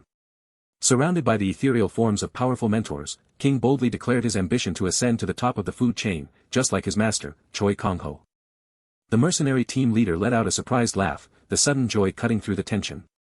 King casually observed a selfie on his phone, noting that they had gained a remarkably dedicated subordinate. When his phone began to chirp, Choi Kang-ho urged King to answer, who then flustered, rushed to pick it up, inviting Choi Kang-ho to make himself comfortable. King answered, the screen revealing an urgent incoming call from Napa Guild's Vice Guild Master, Go Jae-hoon. He preemptively dismissed any well-meaning congratulations, stating he'd had his fill of them for the day. Go Jae-hoon's voice, heavy with worry, informed King that the Napa Guild was in grave trouble and needed his immediate aid. A heavy thud sounded as Go Jae-hoon reported the guild master's personal vault had been completely emptied, with the culprit leaving behind a ghostly calling card. King's eyes widened in profound shock at the revelation. Phantom had dared to strike at Napa. Choi Kang-ho's face darkened, identifying the elusive perpetrator as Phantom. King confirmed the thief's notorious methods, mentioning the black card calling card, and wondered internally if this was the same Phantom those bandits had spoken of. Meanwhile, Mungchi, the magnificent white tiger, slept peacefully atop a city skyscraper. A sudden, rapid whoosh of blue light streaked across the distant buildings, startling Mungchi awake. The great tiger panted, his curiosity piqued by the fleeting, spectral form. Lee Min-ah, suspended mid-air in a swirl of blue energy, expressed surprise at the sight of what appeared to be a saber tiger. Blue energy burst and shattered around her extended arm, deflecting an unseen force with incredible speed. With elegant grace, Lee Min-ah landed softly on the rooftop, her form still wreathed in shimmering blue. A warm smile touched her lips, finding something off-panel utterly adorable. As she gently stroked Mungchi's head, Lee Min-ah praised his calm and well-behaved nature. Her hand slid away, signaling her departure as she bid Mungchi a soft farewell. Lee Min-ah cheerfully waved goodbye, leaping into the night sky, a shimmering burst of blue energy accompanying her ascent. Mungchi panted, a wistful guardian watching her vanish into the city lights. Phantom's spectral calling card fluttered downwards, enveloped in a mysterious blue aura. Far away, the Lebanon Guild stood as a traditional fortress amidst the modern cityscape of Taejun. The Lebanon Guild leader furiously demanded an explanation for his third team's annihilation in a mid-tier dungeon and the failure to recover their remains, sternly ordering a more thorough search.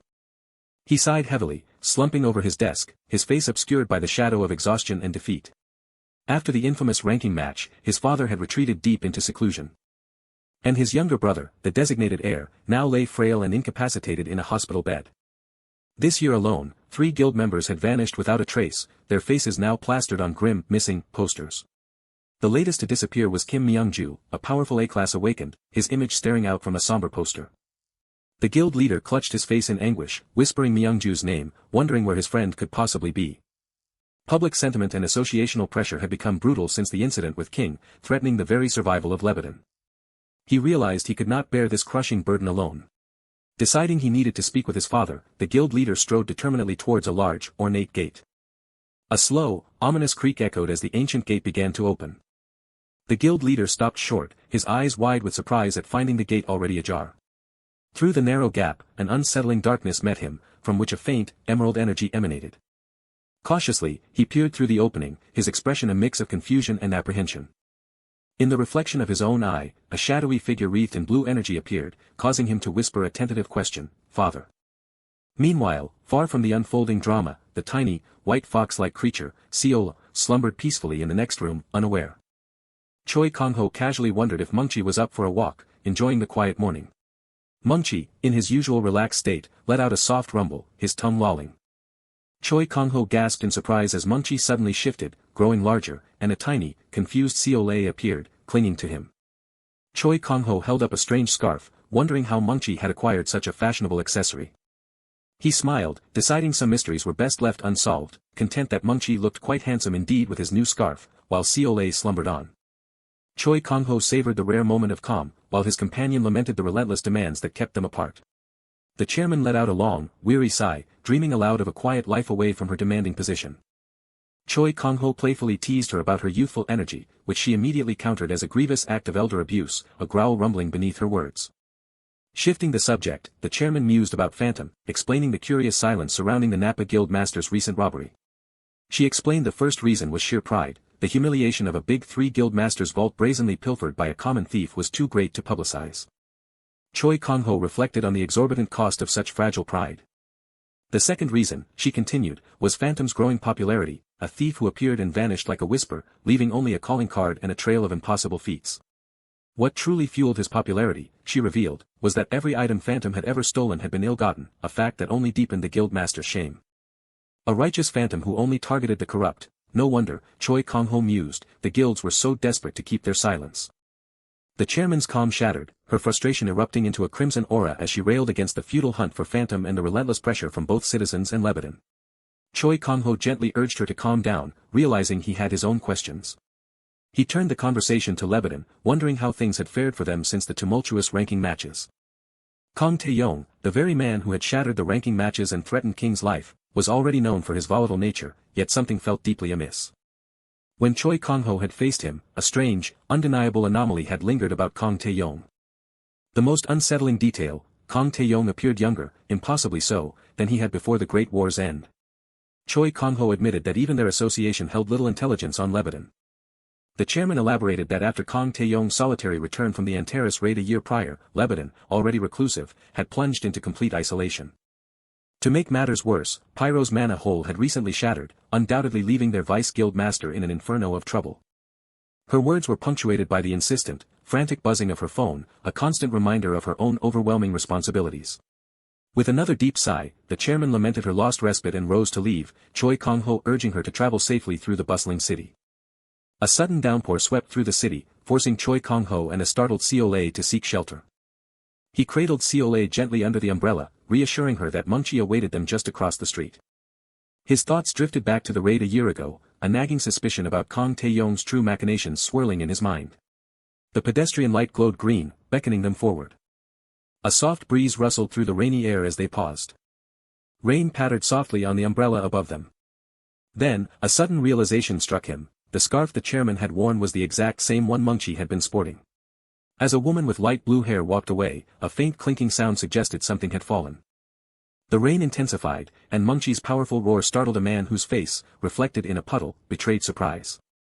A woman with light blue hair winked conspiratorially, her finger pressed to her lips, sharing a secret with the rain-slicked city. Choi Kang-ho, with a stern gaze, demanded if the practitioner was truly prepared to inherit the secret training methods of the Idoluk family. Yes, the man with white hair affirmed, his voice catching with a slight hesitation, beads of sweat betraying his inner anxiety. He admitted to himself, in a quiet corner of his mind, that he felt a tremor of anxiety. Choi Kang-ho urged him to learn, affirming the other trainee's formidable skill, before sternly calling for renewed focus. The man with white hair questioned Choi Kang-ho's sudden willingness to impart a family secret. Choi Kang-ho began to explain his profound reasons. The man with white hair confessed his deep shame, realizing his SS rank had fueled an arrogance he now regretted. He squirmed under an unspoken gaze, nervously asking what was so captivating. Choi Kang-ho dismissed his unease, commanding him to begin by concentrating his mana, effortlessly manifesting a vibrant sphere of purple energy that astonished his student with its speed. Despite his own earlier preaching of humility, he knew he had a long road ahead, resolving to master this power to truly aid his brother. Choi Kang-ho observed their progress with a satisfied smirk, his plans unfolding exactly as he intended. He stood gazing out at the glittering tapestry of the city at night. Something, a faint disturbance in the night, caught his sharp attention. A low hum indicated a car's swift approach. Tires screeched as a blue sports car cut through the night. The vehicle jolted to an abrupt stop. Kang Tae-hun, Vice Guild Master of Lebanon, arrived at what he grimly presumed was King's residence. He looked at his students, suggesting they take a much-needed break from their intense training. The other man, the practitioner, seemed effortlessly at rest, his learning so impossibly fast it created a shimmering aura of power around him. A heavy sigh escaped him, burdened by an unspoken weight. The man with white hair shivered dramatically, pleading with Choi Kang-ho for a sip of his drink to ward off the biting cold. The man with white hair demanded how Kang Tae-hun had found his home, to which the Vice Guild Master calmly asserted his capabilities. He pressed, his annoyance clear, demanding to know Kang Tae-hun's true purpose for the late-night visit. Kang Tae-hun's voice trailed off, a heavy silence pregnant with unspoken words. He finally confessed, his voice strained with distress, that he desperately needed help. Kang Tae-hun's thoughts churned with self-doubt, wondering what right he had to ask for help after all this time. He remembered the other man's tormented childhood, a bitter memory of his own passive presence as a mere bystander. He had known, yet averted his gaze, preserving his own peace of mind while another suffered, and now he wondered if he deserved any help at all. Kang Tae-hun bowed deeply, his voice breaking as he offered a heartfelt apology for everything that had transpired. The man with white hair remained utterly silent, his expression unreadable. Kang Tae-hun confessed that he simply felt an overwhelming need to finally voice his apology. He thanked him for his time, acknowledging the abruptness of his visit with a look of resignation. The man with white hair stared, shocked, believing Kang Tae-hun looked like a man walking towards his own demise. As Kang Tae-hun began to walk away, the man with white hair asked, with a decisive click, if he was truly finished. Kang Tae-hun looked utterly surprised, caught off guard by the sudden query. Choi Kang-ho, leaning casually against the wall, observed that Kang Tae-hun looked absolutely terrible. In a storm of rage, Kang Tae-yong denounced the so-called war heroes as mortal enemies, spitting particular venom at Choi Kang-ho. Kang Tae-hun's eye, reflecting Choi Kang-ho's image, burned with the horrifying question, had his father's lifelong, consuming hatred for that man transformed him into this monstrous thing? Ominous, mist-shrouded doors stood slightly ajar, a sickly green light spilling from within. Kang Tae-hun peered through the crack, his eyes widening in horrified surprise at the scene beyond. His eye reflected a horrifying silhouette, a chilling figure wielding twin swords, revealing a terrible truth. A gasp escaped him as he recognized Myung-ju and the other supposedly missing guild members, all lying inert in the chilling green glow. The grotesque scene of bodies arranged in a circle, and at its center, absorbing the eerie green energy, was his own father, Kang Tae-yong. Kang Tae-yong absorbed the swirling green energy, a primal sound of raw power escaping his lips. Kang Tae-yong laughed maniacally, the green energy around him flaring brightly as he reveled in his rapidly growing power. With a surge of dark power, Kang Tae-yong promised Choi Kang-ho a swift, brutal slaughter. His voice echoed with terrifying ambition, declaring his intent to seize absolute dominion over the entire world.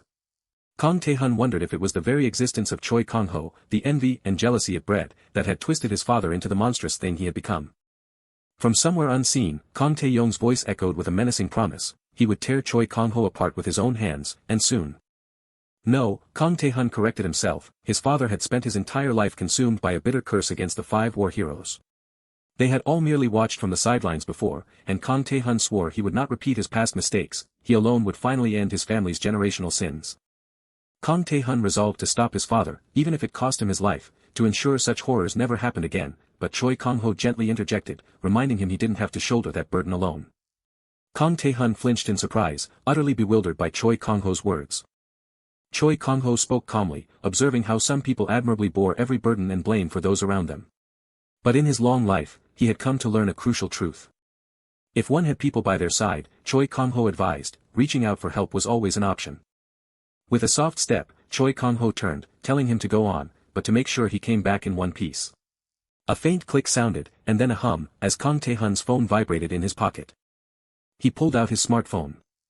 Kang Tae-hun's eyes widened in surprise. It was a message from Choi Kang-ho, offering his number through the association, and urging him to call if he ever found himself in real trouble. Rain hammered down on the Lebanon Guild main estate, its thunderous roar mirroring the drama about to unfold. With a shriek of displaced air, Kang Tae-hun drew his sword, and blue energy crackled around the hilt like a living current. His boots splashed rhythmically on the wet ground. Kang Tae-hun strode with grim purpose down the elegant, dimly lit hallway, his sword a dark shadow at his side. A slow, ominous creak accompanied his reach. From within the shadows, Kang Tae-yong's voice resonated with an unnerving calm, acknowledging his son's return. He observed that Kang Tae-hun had come fully armed, prepared for war. With a heavy thrum of power, Kang Tae-yong, the Lebanon Guild master himself, finally revealed, challenged if his son truly intended to raise his hand against him. Kang Tae-hun demanded to know what his father had done to reverse his age, and Kang Tae-yong responded with a chilling clatter of implied horror, asking if he wanted to know the true cost in lives. A malevolent wind of green energy swirled around Kang Tae-yong as he sneered, dismissing some unnamed, foolish boy, who should have covered his tracks better. A grotesque purple crystal pulsed with dark energy, embedded deep within Kang Tae-yong's chest. Kang Tae-hun's eyes widened in horror, realizing a dark purple mana stone must be fueling his father's false youth, and he demanded to know what monstrous thing his father had gotten his hands on. Kang Tae-yong gestured to the pulsing crystal, and a deep hum of otherworldly power emanated, as he proclaimed it the power of an entirely new world. Kang Tae-hun accused his father of sacrificing countless lives simply for strength, but Kang Tae-yong retorted, reminding him of the lifelong lesson he had drilled into him, that strength was everything in this world. Kang Tae-hun's voice cracked with fury, accusing his father of butchering the very people who had trusted and followed him. With a chilling crackle of green energy, Kang Tae-yong declared them nothing more than spare pieces for his family to use and discard, and they should be grateful to have served Lebanon in the end. His eyes glowing with unholy power, Kang Tae-yong proclaimed this immense energy the fruit of his sacrifices, vowing to build a new world with Lebanon at its core and evolve into its absolute king. A sweep of his blade confirmed his grim resolve. Kang Tae-hun knew he couldn't win, and he might die here, but even so, he would fight. With a defiant flash of blue energy, Kang Tae-hun raised his glowing sword and swore to his father that he would bring his world to an end. Kang Tae-yong's lips curled into a disdainful smirk. With a decisive snap of his finger, Kang Tae-yong mocked his son, asking who truly held the power to stop whom. A raging tempest of green wind energy erupted, tearing through the air with a destructive shriek. The blast violently slammed into Kang Tae-hun, sending him reeling through the air. Kang Tae-hun surged through the air, realizing the city was too dangerous and he had to draw his father out to an empty mountain range. A torrent of rain poured down as Kang Tae-hun landed, his sword glowing blue, confident the distance was now enough. The rain, Kang Tae-hun, the S-rank awakened rune master, noted, was conveniently on his side. With a thunderous burst, Kang Tae-hun unleashed his awakening ability, becoming the very ruler of water. Kang Tae-yong advanced with a steady step through the rain, his voice dripping with disdain as he questioned how his once obedient child dared turn his power against his own father. Green energy crackled around the purple crystal as Kang Tae-yong, with a sinister smirk, claimed he had treasured Kang Tae-hun and his younger brother above all others. He scoffed, a cruel smirk twisting his lips, pitying that Kang Tae-hun's younger brother would have understood his path. Kang Tae-hun's face contorted in rage, realizing his father had lost all reason, he would not hesitate, for he was nothing like him. A thunderous impact shook the ground as blue water energy crashed against an unseen force. The sheer force of the blue water explosion continued to ripple outwards, immense and devastating. Kang Tae-yong declared his son needed a reminder, and with a swift, brutal strike of green energy, he caught Kang Tae-hun entirely off guard. As a terrifying wave of energy erupted, Kang Tae-yong, the SS-rank awakened wind god, unleashed his full might, intent on reminding his son exactly who his father was. A barrage of powerful green wind energy slammed down with furious force. The green wind struck Kang Tae-hun, forcing a pained gasp from him as he recoiled. He grimaced, every muscle in his face contorted with agony. With a defiant rush of water energy from his blade, Kang Tae-hun gritted his teeth and launched a desperate counterattack. But Kang Tae-yong merely floated above it all, completely unfazed by the powerful impact. Too slow, Kang Tae-yong drawled with a contemptuous hiss of power, "I thought you had a bit more, but you're still the same foolish child." Kang Tae-hun could only gasp in pain as the green energy slammed into him again. Standing over his defeated son, Kang Tae-yong lectured him on the absolute power of a true god, dismissing Kang Tae-hun's justice as meaningless without it and commanding him to shed his weakness. Kang Tae-yong strode forward through the rain, his smirk unwavering as he questioned if his son had finally come to his senses. Kang Tae-hun trembled, barely holding himself on one knee, his body screaming with pain and effort. Through the rain, his hand clenched into a resolute fist. Gasping for breath, Kang Tae-hun gripped his sword, his eyes burning with renewed defiance. Even as another blast struck him, Kang Tae-hun declared his refusal to abandon himself, to let go of his justice, his resolve echoing with a resonant hum of blue energy, "Never." As he struggled against the overwhelming green energy, Kang Tae-hun wondered if this was truly the end, if he was going to die here, when suddenly, Choi Kang-ho's voice cut through the despair, telling him it was time to grow up. With a resonating hum, Choi Kang-ho launched into a powerful attack, his blue sword flashing, striking with a forceful burst of energy. A powerful explosion of blue energy erupted from Choi Kang-ho, sending multiple figures scattering. Kang Tae-hun cried out as he was violently thrown by the impact, hitting the ground with a resounding crash. Gasping for air, Kang Tae-hun stared up in utter disbelief, questioning how Choi Kang-ho had even arrived. Choi Kang-ho glided subtly, explaining that a certain sense for such things developed after living as long as he had. It was a sense, he continued, that told him when a kid made a choice that could change everything, a choice that might very well get them killed. He stayed close for that very reason, believing it was an adult's responsibility to step in when kids walked into something dangerous. He then turned, challenging Kang Tae-yong directly, did he not agree? Kang Tae-yong's vicious smirk twisted into a triumphant snarl as he declared today the day he would kill Choi Kang-ho and be reborn as the absolute one of this world. With a heavy sigh, Choi Kang-ho internally acknowledged that reasoning with Kang Tae-yong was no longer an option. He looked up into the falling rain, calmly accepting that it had truly come to this. Kang Tae-hun questioned if Choi Kang-ho was truly at peace with the grim necessity, but our hero simply acknowledged the unbreakable bond of father and son. He knew the weight of those words, for his own father, though far from ideal, had irrevocably shaped who he was. Yet, a chilling thought emerged, his father had ventured beyond recall, lost to a darkness that now manifested around Kang Tae-yong, enveloping him in ominous green energy. Choi Kang-ho, radiating a fierce blue light, met Kang Tae-yong's gaze and posed a question that promised confrontation.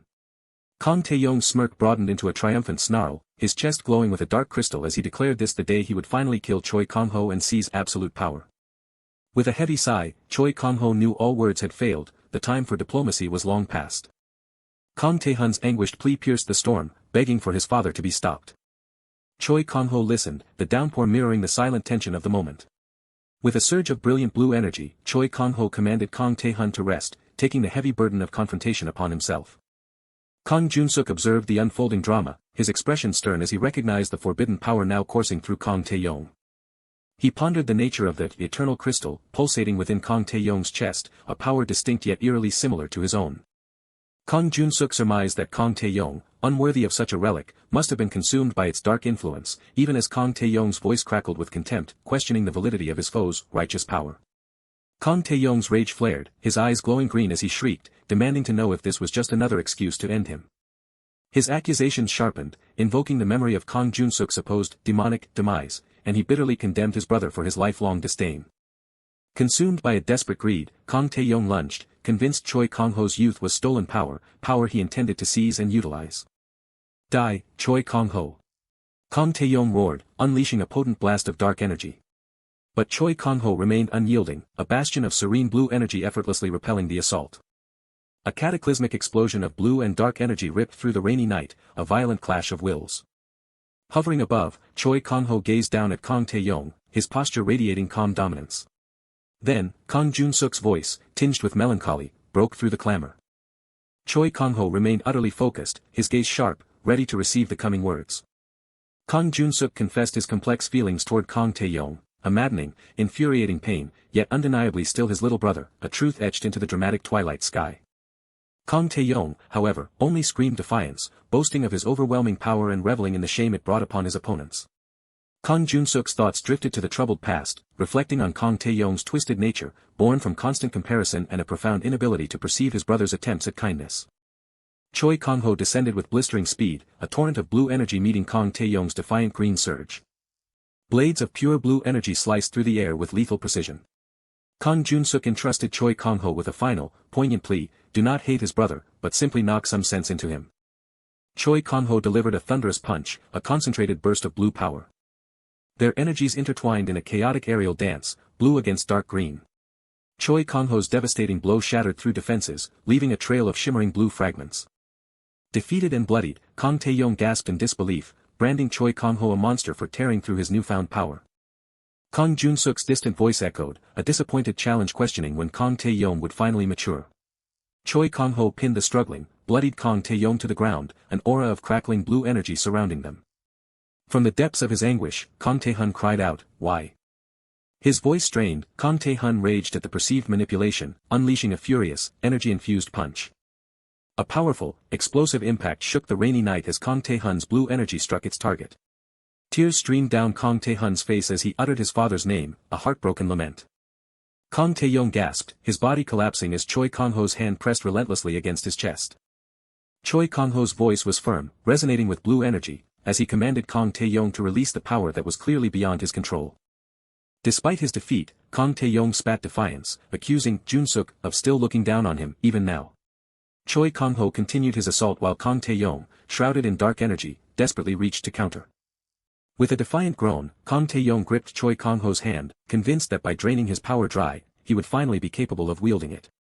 A triumphant cackle escaped Kang Tae-yong's lips as his chest crystal glowed, certain he had absorbed Choi Kang-ho's hidden strength and claimed it for himself. The purple crystal in Kang Tae-yong's chest pulsed with an ominous, surging energy. Choi Kang-ho's expression held a hint of surprise, yet his challenge was clear, go ahead and take it, if you can. Kang Tae-yong's triumphant smirk dissolved into a look of shocked confusion.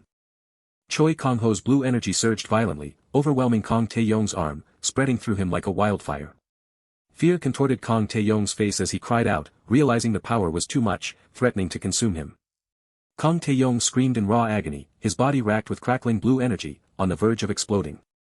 A somber resolve settled over Choi Kang-ho's face, his thoughts accepting this painful end as he softly apologized to Kang Tae-yong. Choi Kang-ho's hand continued to pour blue energy into Kang Tae-yong, who shrieked as he was enveloped. Kang Tae-yong thrashed violently, screaming as a final, explosive burst of blue, lightning-like energy engulfed him. A disembodied hand, glowing with fading blue light, spoke with a bitter resonance, revealing that Kang Jun-suk's essence, too, had been claimed by Choi Kang-ho. The spectral hand questioned the true, mysterious nature of Choi Kang-ho's power, before it began to dissipate. Kang Jun-suk's glowing blue hand crumbled into shimmering particles, fading away as Kang Tae-hun watched from a distance.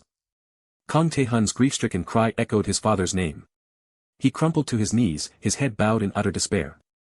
A son spends his entire life watching his father's back, leaning on it no matter the choices made, and in Kang Tae-hun's heart, despite everything, pure love still remained, as he whispered his profound apologies. Witnessing Kang Tae-hun's agony, Choi Kang-ho made a silent vow, one day he would share the truth, ensuring such a tragedy would never befall another. The rain-swept cityscape glittered under the dark sky, a silent witness to the recent turmoil. Above the sprawling metropolis, the king's penthouse stood bathed in the city's glow. Inside, Choi Kang-ho slumped onto a plush couch, the weight of recent events heavy upon him. A tiny, white fox-like creature, perched on his shoulder, tilted its head with concern, sensing his quiet exhaustion. The little fox let out an indignant bark, startling Choi Kang-ho.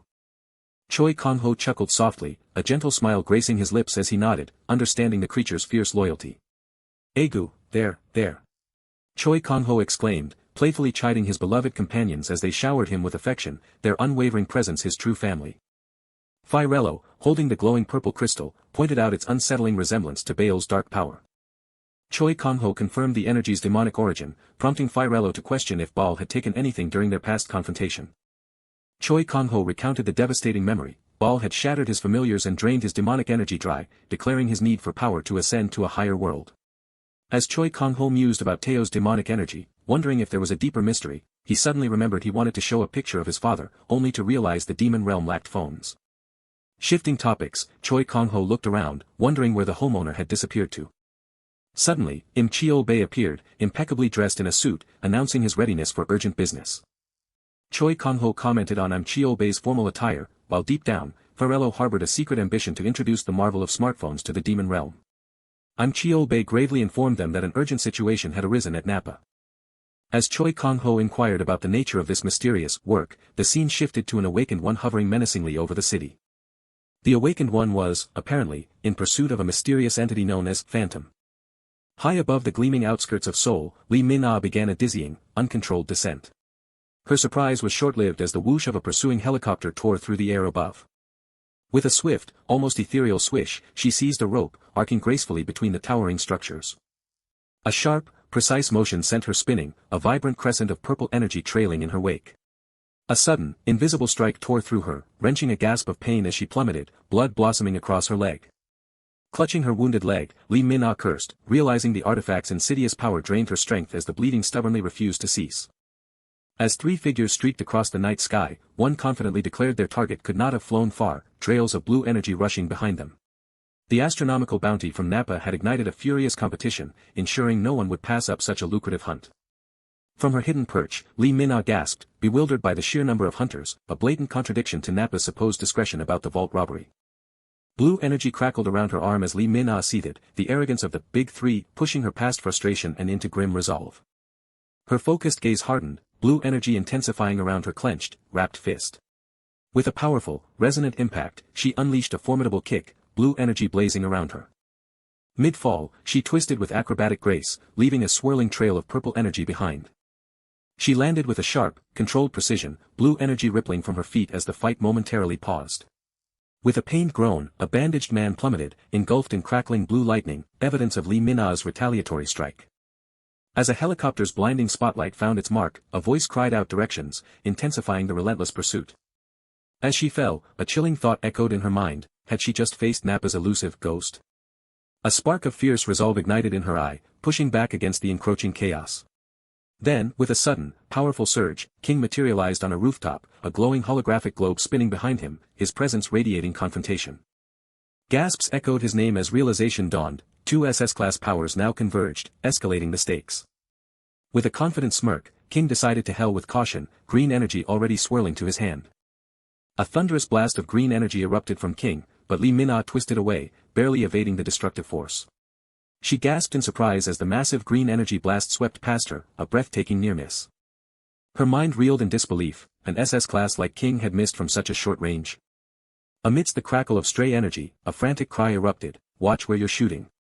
King offered a surprisingly casual, almost sheepish apology for his wild attack. A confident, mischievous wink sealed his peculiar apology. As she continued her plummet, Lee Min-ah's bewilderment turned to utter annoyance, had that guy just cheesily waved at her? With a peculiar, muffled thud, she plunged from the sky into an incredibly soft, white mass. A soft sigh of wonder escaped her lips as she questioned the impossible, luxurious softness of her landing. But even as her mind screamed for escape, exhaustion claimed her, the artifact's insidious drain relentlessly sapping her remaining strength. In an unexpected haven, Lee Min-ah slept deeply, cradled by the massive, breathing form of Mungchi, while the little fox curled close. With a soft, calm inhale, Choi Kang-ho glanced over his shoulder, a silent guardian in the dim light. His eyes narrowed, and Choi Kang-ho's voice cut through the stillness, a stark command for the hidden presence to reveal itself. A vibrant hum vibrated through the air as blue energy swirled with otherworldly intensity in the water. With a smooth glide, a figure emerged from the depths, addressing Choi Kang-ho by name, then oddly asking if he had seen a stray cat. Choi Kang-ho's playful retort was met with Mungchi's deep, powerful growl, "No cat, just a saber tiger and a fox." With a final, knowing glance, Choi Kang-ho declared his intent to depart, blue energy subtly swirling around him. In the serene dark, Lee Min-ah rested, the glowing white fox curled like a precious gem on her chest.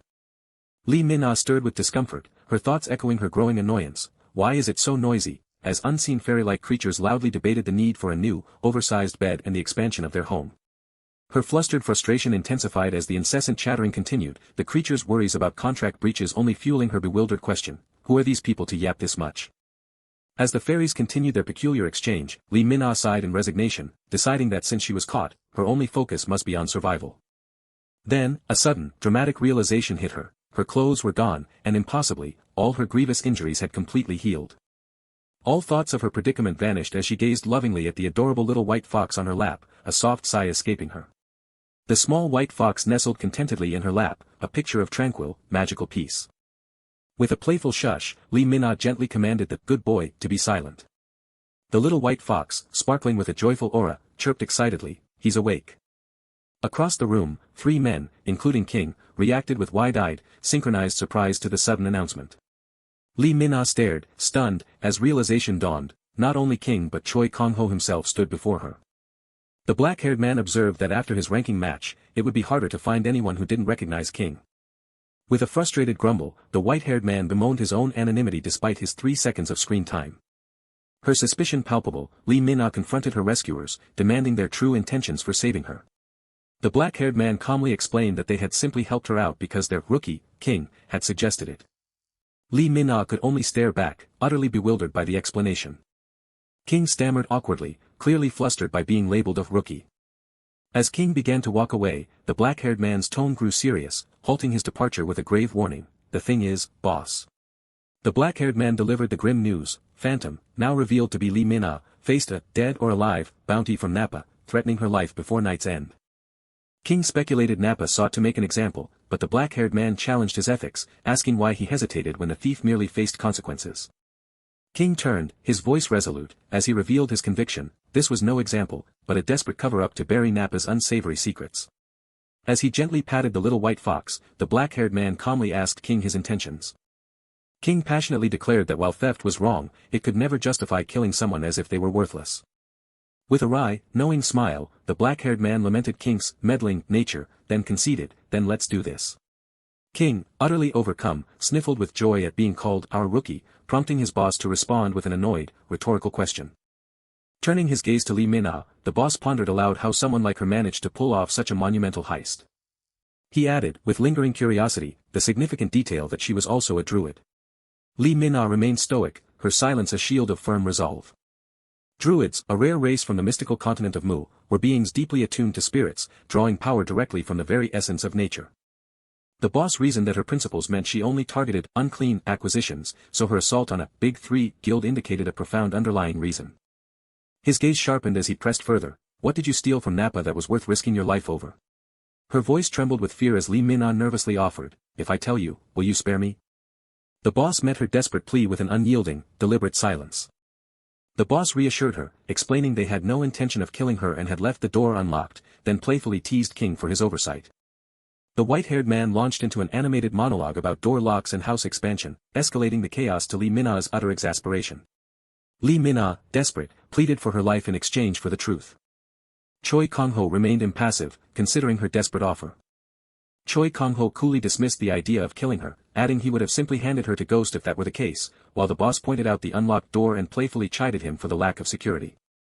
Choi Kang-ho insisted the remote location made locks unnecessary, but the boss, oblivious to his exasperation, immediately launched into an excited torrent of demands for digital locks and additional rooms for himself. Lee Min-ah shifted the conversation, finally revealing that her true target at Nappa's vault had been her own clan's treasure. Choi Kang-ho leaned forward, disbelief coloring his voice at the notion of Nappa's vault containing such a sacred artifact. Last summer, as Nappa prepared for a perilous raid, they sought the Druid clan's aid, promising a specific, powerful artifact from the dungeon's depths in return for their assistance. But the promised exchange, she revealed, had been a hollow deception, for Nappa had callously broken their word. King, visibly grim, confessed that examining Nappa's ledgers revealed a pattern of deceit, far beyond a single broken promise, stretching from overdue payments to blatant theft. The crushing weight of Nappa's corruption settled upon him, as he realized the true, horrifying nature of the organization he had served.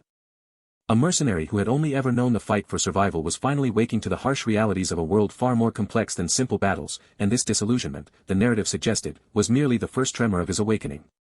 Yet, witnessing him grapple with such profound truths, Choi Kang-ho mused with a subtle smirk, hinted at the potential for him to forge a truly decent path forward. With her confession made, Lee Min-ah declared her intention to depart, Seol-a looking up as if sensing the impending farewell. Choi Kang-ho casually pointed the way out, warning her about the cold, while King remained utterly distraught, lamenting his wasted efforts with a pain choke. Lee Min-ah, startled by the unexpected instruction, quickly affirmed her understanding. A sudden realization washed over her, and Lee Min-ah gasped, blushing furiously as the implications of her clothes being here dawned on her. Her eyes widened in pure, unadulterated embarrassment. Seol-a let out a soft, mournful whine, as if asking if her new friend was truly leaving. Changing the subject, Lee Min-ah, with a curious smile, inquired if the adorable little creature was, by some chance, a Beck-a. Choi Kang-ho echoed the name, our Seol-a, as the boss confirmed her a subspecies, and Seol-a, as if understanding, sprang up with an excited squeak. I knew it. Lee Min-ah exclaimed triumphantly, her suspicions confirmed by Seol-a's distinctive twin tails. Choi Kang-ho, utterly confused, pressed her to explain the nature of her suspicions. Among the Druid clans, she began, whispered an ancient legend about the Baekje subspecies. A legend, huh? Choi Kang-ho murmured, the word hanging in the air, stirring his thoughts. In fact, the Druids harbored not one, but several such legends regarding the mysterious Baekje. From the southern lands came the tale of a majestic, four-tailed Baekje, its form glowing with an inner fire, that stood as an unyielding bulwark against a cataclysmic calamity. The northern tribes spoke of a Baekje that gracefully shed its animal form, embracing humanity to live in serene harmony within a secluded village under the pale moonlight. But the most revered tale, a legend from the distant west, recounted a five-tailed Baekje that tore open the very fabric of reality, vanishing into a swirling cosmic portal to another world. A five-tailed Baekje. Choi Kang-ho mused, a flicker of recognition in his eyes, recalling Johanna's own cryptic mention of such a creature, and a profound implication began to settle in his mind. With a newfound resolve, Choi Kang-ho declared he would take her where she needed to go, Seol-a vibrating with excitement on his shoulder. Lee Min-ah began to politely decline, but the boss cut her off, stating he still had much to investigate, and that the surrounding area was far more dangerous than it appeared, delivering a pointed glare. Conceding to their concerns, Lee Min-ah gratefully accepted the offer, while the boss, ever distracted, mumbled with confusion about a stray bug buzzing in the cold house. The boss dramatically clapped his hands together, offering a mock prayer as Lee Min-ah headed out the door with Choi Kang-ho. Suddenly, Lee Min-ah spun back, her finger pointed directly at the boss as she accused him of being that backstabber guy. King choked back a snort of amusement, his face flushing crimson in embarrassment. Choi Kang-ho, impatience clear in his voice, looked back and urged them to hurry and join him outside. The boss blinked, utterly dazed by the accusation, slowly pointing to himself in disbelief. Backstabber? Me? You've seen me before. Lee Min-ah, with a bright, teasing smile, waved goodbye, noting he looked far more normal than in his video appearance, and hoped their paths would cross again. The boss stood frozen in confusion, muttering, hold on, he definitely just. He said he saw me in a video, the boss exclaimed, pointing at himself with sudden, self-important excitement. Did I get famous off a 2-second clip? To which King confirmed with a sigh, yeah, it was because of those 2 seconds. Choi Kang-ho, noticing King's unusually distressed appearance and eye mask, asked if he was ill, prompting King to hesitantly begin his explanation. A drum roll began, building a playful sense of impending revelation. The boss looked up from his phone with a start, as an unexpected hand suddenly thwacked the air near him. The drum roll intensified, heralded by a growing light, signaling a moment of truth. In a surreal, exaggerated vision, the boss was caught mid-court, completely engrossed in his phone, as an enraged basketball player unleashed a furious, flyswatter block, upon him. His phone screen displayed 3 tiny, identical versions of himself, dancing with exaggerated glee, making the boss glare at it with escalating fury. What the, is this? The boss roared, his entire body trembling with incandescent rage at the sight on his phone. Across a breathtaking, snow-laden expanse, Choi Kang-ho and Lee Min-ah soared upon Mungchi, the magnificent white tiger he had discovered between worlds, as they arrived at their mystical destination. Just dropping me off in Yeongdongpo is fine. Lee Min-ah blurted out, attempting to divert their course, but Choi Kang-ho countered with a knowing look, you know there's a druid guild there, right? What are you talking about? Choi Kang-ho asked, genuinely confused, weren't you heading to Ganghwa Island? Lee Min-ah's eyes widened in profound shock, unable to comprehend how he knew her intended destination. Only a mere handful of druids knew of that sacred, hidden place, the narration mused, wondering how this stranger could possibly possess such forbidden knowledge as Seol-a bounded through the luminous landscape. This was Ganghwa Island, the narration declared, a place where, in a world dominated by sprawling megacities, the untouched scars of ancient wars still lingered, bathed in an ethereal, magical glow. Mungchi gracefully descended, its massive form dissolving into the misty, verdant embrace of the forest as a voice announced, we're here. Choi Kang-ho affectionately patted Mungchi, telling the great beast to go play, while Lee Min-ah hurried past, a whirlwind of thought. Her shock deepened into suspicion, he knew the precise, hidden location of the druid sanctuary. As Choi Kang-ho walked away, Seol-a frolicking at his heels, Lee Min-ah gazed after him, the question burning in her mind, just what are you, Choi Kang-ho? No need to be so shocked, Choi Kang-ho stated calmly, shattering her confusion with a simple revelation, I know Neva, after all. The elder? Lee Min-ah gasped, her eyes wide with a fresh wave of disbelief. Seol-a let out an excited, tiny roar, a small thump accompanying her burst of energy. A soft, rhythmic pulse thrummed through the mystical forest, as the three observed the verdant, glowing energy around them. A vortex of luminous green energy began to swirl, coalescing into a shimmering portal. As if summoned by the awakening magic, countless tiny, luminous forest spirits, guarding the entrance, drifted into view, observing Choi Kang-ho and Mungchi with surprised awe. Seol-a, glowing with playful energy, let out a tiny, enthusiastic roar, sending the startled, shimmering fairy-like creatures scattering in a frantic flurry. The forest echoed with a playful patter as Seol-a joyfully chased the terrified spirits through the trees. With an impish delight, Seol-a dove into the dense foliage, scattering the last of the ethereal sprites. Choi Kang-ho chuckled, remarking on Seol-a's spirited nature, but gently advised the curious creature to approach the local inhabitants with a little more delicacy. A serene, elderly woman, surrounded by a swirling halo of glowing motes, smiled warmly, explaining that, the kids here are terribly skittish.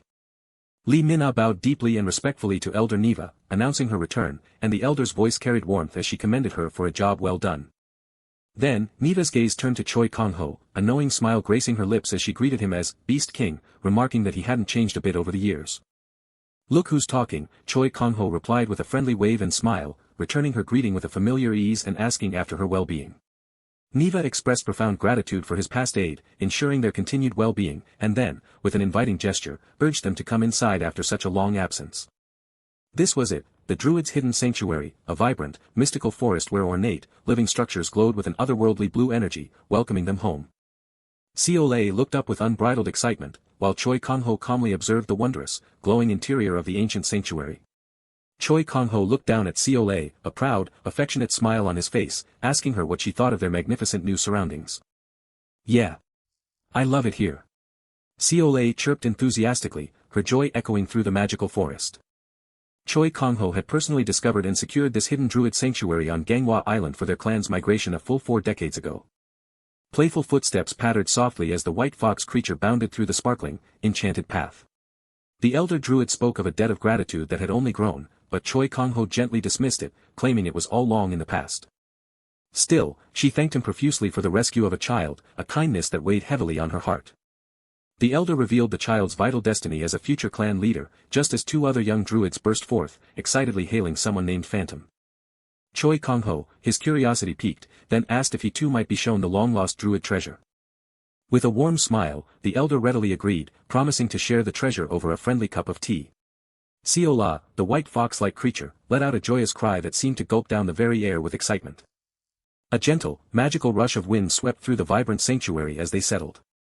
A soft click echoed as the ornate wooden box was unlatched.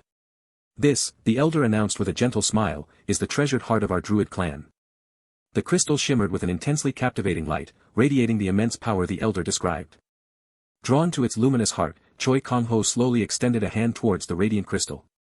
A low, resonant hum of swirling blue and green energy enveloped his hovering hand. The crystal surged, radiating an even more blinding burst of light. This was a fragment of the eternal crystal, an ancient power from the Mu continent, echoing the essence of the second dimension and holding the keys to growth and evolution itself. The revelation confirmed his suspicions, yet the implications of growth and evolution still echoed with an unresolved mystery in his mind. Leaning forward intently, Choi Kang-ho pressed the elder for more knowledge about the Mu continent and its cardinal points, learning that each once guarded such a treasure. A deep, ancient hum resonated as the elder recounted the crystal's grim history, warning that those who craved its power met only miserable ends, leaving only the central priest capable of wielding it. Suddenly, the fairy-like creatures cried out in bewildered surprise. Seol-a's small body began to tremble, shimmering with intense, transformative blue energy. Both Choi Kang-ho and the elder stared, utterly caught off guard. With a triumphant flourish, Seol-a leaped into the air, radiating blue energy and now sporting more tails. A sudden burst of data flashed, revealing the creature as a Beka with an expand skill that enabled it to absorb natural energy with twice the efficiency of its species, hinting at dormant abilities yet to unlock. Its evolved second tail further enhanced its mythical ability to absorb natural energy, particularly from medicinal herbs, with unparalleled efficiency, promising more unlocked powers to come. Choi Kang-ho looked down at Seol-a, his voice laced with surprise at the creature's sudden skill evolution. With a soft shimmer of light, the elder suggested the world tree's influence, noting the renowned energy absorption efficiency of silver Bek-ahs. Choi Kang-ho nodded in understanding, realizing Seol-a's evolution mirrored her previous skill gain from a demon realm dungeon, now fueled by the world tree's pure, emanated energy. The elder druid took a decisive step, her staff connecting with the earth. Bright green energy surged from her hand, sparkling outward. Trickles of bright green energy flowed into the world tree's immense trunk. The world tree's canopy flared, blazing with brilliant green and blue light skyward. The entire sanctuary pulsed with a deep, resonating hum of vibrant magical energy. The druids observed, exclamations of wonder rising among them as their home vibrated with renewed magic. This place is absolutely the best. Seol-a cried, leaping in pure ecstasy as ripples of energetic magic surged around her. The elder, seeing Seol-a's joy, kindly extended an invitation to stay as long as they wished, which Choi Kang-ho accepted with a grateful smile. Seol-a's joyful laughter echoed as she whirled and leaped, engulfed in swirling blue energy. The revitalized sanctuary glowed with an enhanced, profound mysticism. A soft, shimmering whisper of light enveloped him, and Choi Kang-ho wondered if he had stepped into the very fabric of a dream. He drifted effortlessly, a serene breath in the ethereal, cosmic currents. Our hero's gaze sharpened, sensing an immense presence growing in the shimmering distance. There, a majestic, nine-tailed fox appeared, each tail a vibrant, distinct color, as if holding the very essence of 9 different dimensions. With a deep, awe-inspiring exhalation, the massive fox floated beside him, her very being a bridge connecting 9 dimensions. Seol-a lowered her gaze, her expression serene and anciently wise. Looking up, Choi Kang-ho spoke her name, recognizing the majestic being before him as Seol-a. "Have you been well? Are you hurt?" Seol-a's question hung in the cosmic air, to which Choi Kang-ho confessed his well-being, but more profoundly, how terribly he had missed her. Seol-a's gentle gaze held a lingering question, a deep wish for his happiness. "Yes," Choi Kang-ho managed, his voice thick with profound regret as he murmured repeated apologies to her. Tenderly, Seol-a pressed, her brow furrowed in a curious inquiry about the constant sorrow in his apologies. A gentle rustle of cosmic energy stirred as Seol-a implored him to reveal the reason for his ceaseless apologies.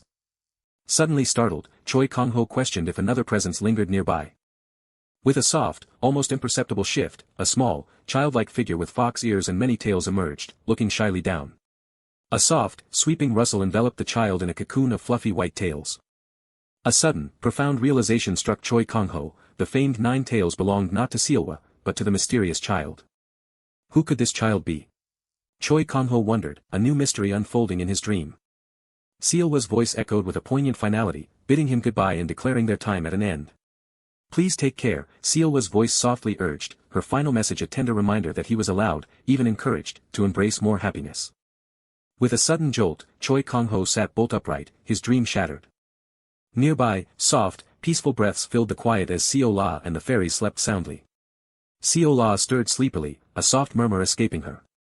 "Sorry," Choi Kang-ho whispered, urging Seol-a back to sleep, his mind still reeling from the strange, vivid dream he'd just experienced. A gasp escaped Seol-a as she looked down, her surprise and excitement blossoming around a newly prominent, glowing green tail. One of Seol-a's tails flared, blazing with an intense burst of green energy. With a sudden flash, Seol-a's third tail unlocked, signifying her full absorption of natural energy and the ability to unleash a new special power. As the glowing tails rustled, Choi Kang-ho pondered if this unlocked power was somehow tied to his recent, peculiar dream, and what this new ability could possibly be. Seol-a herself looked up, a confused, surprised murmur escaping her. A small gasp escaped her as she was engulfed in swirling blue energy, surrounded by more and more tails. "Seol-a!" Choi Kang-ho exclaimed, his voice filled with utter shock. A blinding burst of light erupted with a reverberating clang, forcing Choi Kang-ho to look up in awe. With a soft, magical pop, Seol-a floated in the air, now a childlike form with fox ears and tails, bathed in sparkling light. "Q," the childlike Seol-a murmured, settling with a soft, comical flop that visibly startled Choi Kang-ho. "Oh," she chimed, blinking with wide, curious eyes at her new form and surroundings. A moment of calm curiosity settled between them as they observed each other. With a gentle, knowing smile, Choi Kang-ho greeted her by name. "Yes, hello to me too." Seol-a chirped back, her cheerful voice echoing through the sparkling magic. Choi Kang-ho greeted Seol-a, who cheerfully confirmed her presence in this new, sparkling reality. But a sudden burst of magic made Seol-a cry out, and Choi Kang-ho quickly scooped her up, a concerned whisper of "whoops" escaping him. Elsewhere, Taeo, mid-meal, reacted with a startled to an unseen event.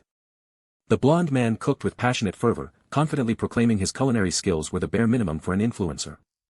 Taeo, with a menacing grin, bemoaned Choi Kang-ho's bland cooking as the hero himself appeared in the doorway, vague wings hinting at his true nature.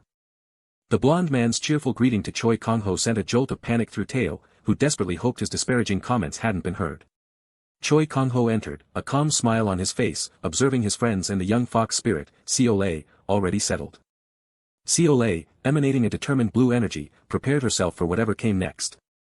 Both the blonde man and Teo were caught off guard, their expressions fixed in surprise by something just beyond their sight. Choi Kang-ho cradled a flailing, distressed Seol-a, a picture of quiet concern. A gentle hand tentatively poked the small fox spirit.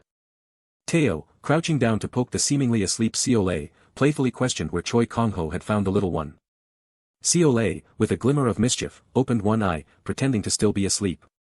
A whimsical vision of tiny cat-like faces floated through the mind, a moment of playful delight.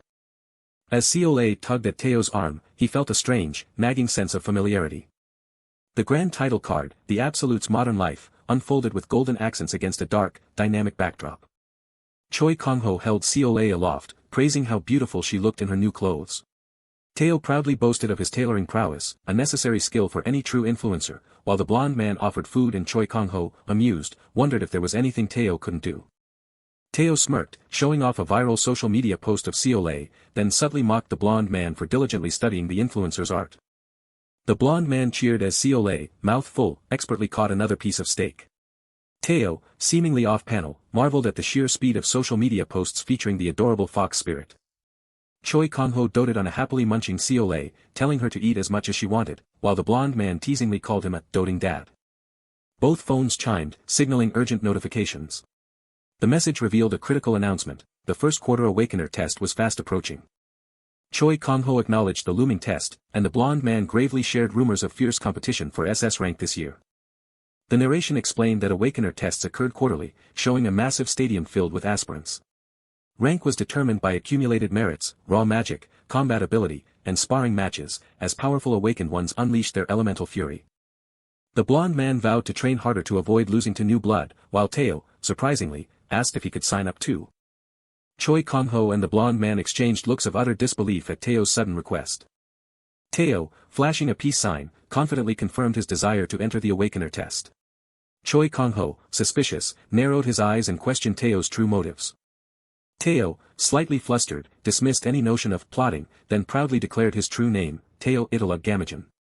He revealed his past glory as the fourth-ranked demon in the demon realm, a name known to all, visualized by his glowing eyes and emerging skeletal monstrosities. Yet, in this new world, he lamented his meager 9 social media followers and the ignominious nickname, Backstabber Guy. Teo fiercely vowed to use the test to reclaim his honor, driven by an unquenchable curiosity about his own strength. His red eyes burned with an intense, powerful focus. Choi Kang-ho was taken aback by Teo's newfound seriousness, though the blonde man couldn't shake the feeling of a hidden agenda. Choi Kang-ho sighed in resignation, then reluctantly inquired about the application deadline. The blonde man confirmed that debut applications remained open, just as Teo reacted with an "ack" to an accidental squeeze. Choi Kang-ho decisively declared that Teo was now responsible for helping him sign up, leaving Teo shocked and gulping. Choi Kang-ho turned, a serious warning gathering in his gaze. He sternly cautioned Teo that killing anyone would utterly ruin all the fun. The blonde man nervously tried to vouch for Teo, who himself looked confused and trembled slightly. Choi Kang-ho finally consented, musing about Teo getting a job or even citizenship, then lovingly patted a happy Seol-a's head. With a mischievous smile, Choi Kang-ho leaned in, telling Seol-a that some serious fun was on its way. Seol-a looked up, utterly bewildered by the hero's words. A grand modern stadium stood ready, a stage for power and ambition. A bustling crowd converged at the stadium entrance, drawn by the bold banner announcing the first quarter awakener test. The narrator emphasized the test's profound significance, attended by the nation's top guild masters. An announcer's voice echoed across the stadium, instructing participants to follow staff directions to avoid any unfortunate incidents. A woman at the podium energetically proclaimed the start of the first promotion test, urging everyone to give their absolute best. Promising talents from every rank began to unleash their power, introducing S-rank number 1, Broken. S-rank number 2, Rune Master Kong Tae-hoon, was presented, emanating blue water energy. S-rank number 4, Forte, appeared with a confident smile and dynamic stance. The man with blue hair enthusiastically pointed out a new rising star displayed on a screen. Choi Kang-ho proudly gestured, asking Seol-a if the Grandmaster's pupil was truly his spitting image, as the young fox spirit looked up, lollipop in hand, still confused. Even with his boast, Choi Kang-ho admitted his surprise that the little fox kit they knew had transformed into such a cute young lady. Choi Kang-ho agreed on the surprising change, then, holding several novelty toys, whimsically questioned why they were selling such items outside a promotion arena. Choi Kang-ho reflected that this life was a rough gig for an old man like him, then pondered about Teo, whom he heard was attending the test. Choi Kang-ho confirmed that he and Teo had somehow run into each other, and Teo should be in the waiting room, though he couldn't quite recall Teo's codename. Seol-a, with an excited, "ah," waved at something she spotted. Seol-a observed the arena, where numerous participants stood on isolated rectangular platforms. The man with blue hair confidently dismissed two fighting participants as a pushover, and not too impressive. The man with blue hair arrogantly thought this awkward, country bumpkin, in the ring would make an easy first opponent for himself. The burly military officer charged forward with a surge of red energy, declaring his intent to finally get registered, surprising the man with blue hair. The military officer shouted a warning, utterly shocked to see Teo, whom he called King, present in the arena. Teo, remembering Choi Kang-ho's solemn warning, sternly declared that no one, absolutely no one, could be killed. The military officer's eyes widened in profound shock. Teo, holding a skull and crackling with purple energy, calmly responded that he understood and would go easy. With a menacing smirk, Teo announced his familiar summoning. A colossal explosion of dark purple energy erupted, engulfing the military officer. A terrifying skeletal monster emerged from the ominous purple cloud, stretching to its full, towering height. From a distance, Choi Kang-ho and Seol-a watched in awe as a giant skull with glowing red eyes formed, signaling an impossibly powerful summon. Teo smirked triumphantly beside his massive skeletal monster, as the surprised observers questioned if it was just a bone. With a surge of purple energy, Teo crouched and commanded his summoned father to attack. The immense skeletal monster raised its fist, proudly proclaiming the formidable might of the Italuk family. Teo, crackling with purple energy, enthusiastically commanded his summoned father to unleash the true might of the Italuk family. With a resonating clatter, the colossal skeletal monster stood, its red eyes glowing menacingly, poised for battle. Choi Kang-ho's companion, the man with black hair, mused with a wry smirk, "Might, huh?" The skeletal monsters moved with impossible speed, a mere blur of purple energy whooshing through the air. The military officer looked around in disoriented panic, frantically searching for the vanishing bones. A brutal impact struck, splattering blood, as Choi Kang-ho's companion watched in startled surprise. He mentally processed the impossible speed, wondering if the creature had truly manifested and been struck in the same instant. The skeletal monster's head loomed, its red eyes blazing with raw, aggressive power. With powerful impacts, the skeletal monster delivered purple energy-infused blows, knocking the military officer to the ground. A final thud echoed as the skeletal monster stood triumphantly over the utterly defeated military officer. Teo's maniacal laughter filled the arena, as he challenged anyone to mock the undeniable might he had just displayed. Choi Kang-ho looked amused as he and his companion discussed the new summon's occult-type abilities and noted a peculiar resemblance. His companion's eyes narrowed, lost in a moment of deep thought and intense observation. Choi Kang-ho stepped into the doorway, a silent, powerful presence crackling with blue energy. Teo's stark acknowledgement, "You're here," resonated with an air of smug expectation. Teo moved with impossible swiftness, a mere flash of his form leaving only a blurred trail of speed. With a dramatic burst of blue energy, Teo made his grand entrance, greeting the assembled figures. Teo playfully teased Choi Kang-ho, calling him Karen, about his enduring strength, to which Choi Kang-ho humbly chuckled. Teo observed Choi Kang-ho, making a knowing comment about him having gained a daughter during his absence. The companion confirmed Choi Kang-ho's new daughter, as Teo watched the cheerful Seol-a doll with a smile. Teo noted, with a pleased hum, Choi Kang-ho's profound and positive change since the old days. The companion reflected quietly, the phrase, "the old days," evoking a hint of melancholy. The scene shifted to the previous night, where Choi Kang-ho, surprised by a phone call, had emptied his wallet, leaving a bag for Seol-a. 15 years prior, after the Great War, Teo, then known as Karen, traversed the world seeking formidable opponents until he arrived in Korea, specifically for Choi Kang-ho. But fate intervened that day as Karen, Teo, was ambushed, held down by a shadowed figure lurking in wait. The companion's raw, foul temper chose that exact moment to erupt, fueled by an internal rage. Teo, now smiling warmly, acknowledged the companion's past teaching, which had finally instilled in him the virtue of humility. The companion flusteredly tried to silence the embarrassing memory, but Teo laughed heartily, crediting that very experience for shaping who he was today. Choi Kang-ho cut to the chase, pressing Teo to reveal the true purpose of his visit, which Teo gravely confirmed as business. Teo revealed a glowing purple crystal, explaining his belief that Choi Kang-ho alone would understand its nature. Choi Kang-ho watched intently as the mysterious, humming purple crystal pulsed with unseen power. Choi Kang-ho's voice sharpened with urgency, demanding to know where Teo had acquired the stone. The mysterious object was a fragment of the eternal crystal, its mana signature still powerfully intact despite its broken form. A harrowing vision flashed, depicting the destructive rampage of a high-ranking individual in Belgium, causing catastrophic damage. Teo confessed the painful truth: he had been forced to kill an old comrade who clung to the stone even in death. Teo grimly explained the stone's corrupting influence, how it tempted awakened ones to forbidden, destructive power. He revealed his true fear, succumbing to the stone's temptation himself, and pleaded for Choi Kang-ho's help. A terrifying vision erupted, showing Teo at the center of a world-shattering catastrophe, emphasizing his fear of global destruction if he, a top-ranked hero, fell to the stone's corruption. Choi Kang-ho's voice was calm but weighty as he asked if Teo truly believed he could bear such an immense burden. Teo's response was resolute, affirming his absolute faith in Choi Kang-ho as the strongest being he knew. Choi Kang-ho, called an absolute in human form, accepted the glowing crystal, agreeing to keep a vigilant eye on its formidable power. Seol-a's excited cry of "King" pierced through the tense atmosphere. Both Choi Kang-ho and Teo looked up, startled by the unexpected sound. Choi Kang-ho's companion excitedly shouted to him, declaring that Teo had just defeated the S-rank number 3. The companion watched the unfolding chaos with a knowing, amused smirk. Teo, grinning maniacally, commanded his summoned father for an instant, decisive victory. The blonde-haired S-rank challenger observed Teo's impressive familiar, commenting on the rookie's audacity to challenge an S-rank on his debut. The blindfolded S-rank angrily questioned if Teo believed all S-ranks were easy prey after defeating a lesser opponent. The blindfolded S-rank challenger declared his intent to demonstrate the true disparities in S-rank power, lunging forward with twin blades of blue energy. The skeletal monster recoiled in surprise, then took a powerful hit from the surging blue energy. Teo gasped in surprise as tendrils of blue energy suddenly swirled and wrapped around him.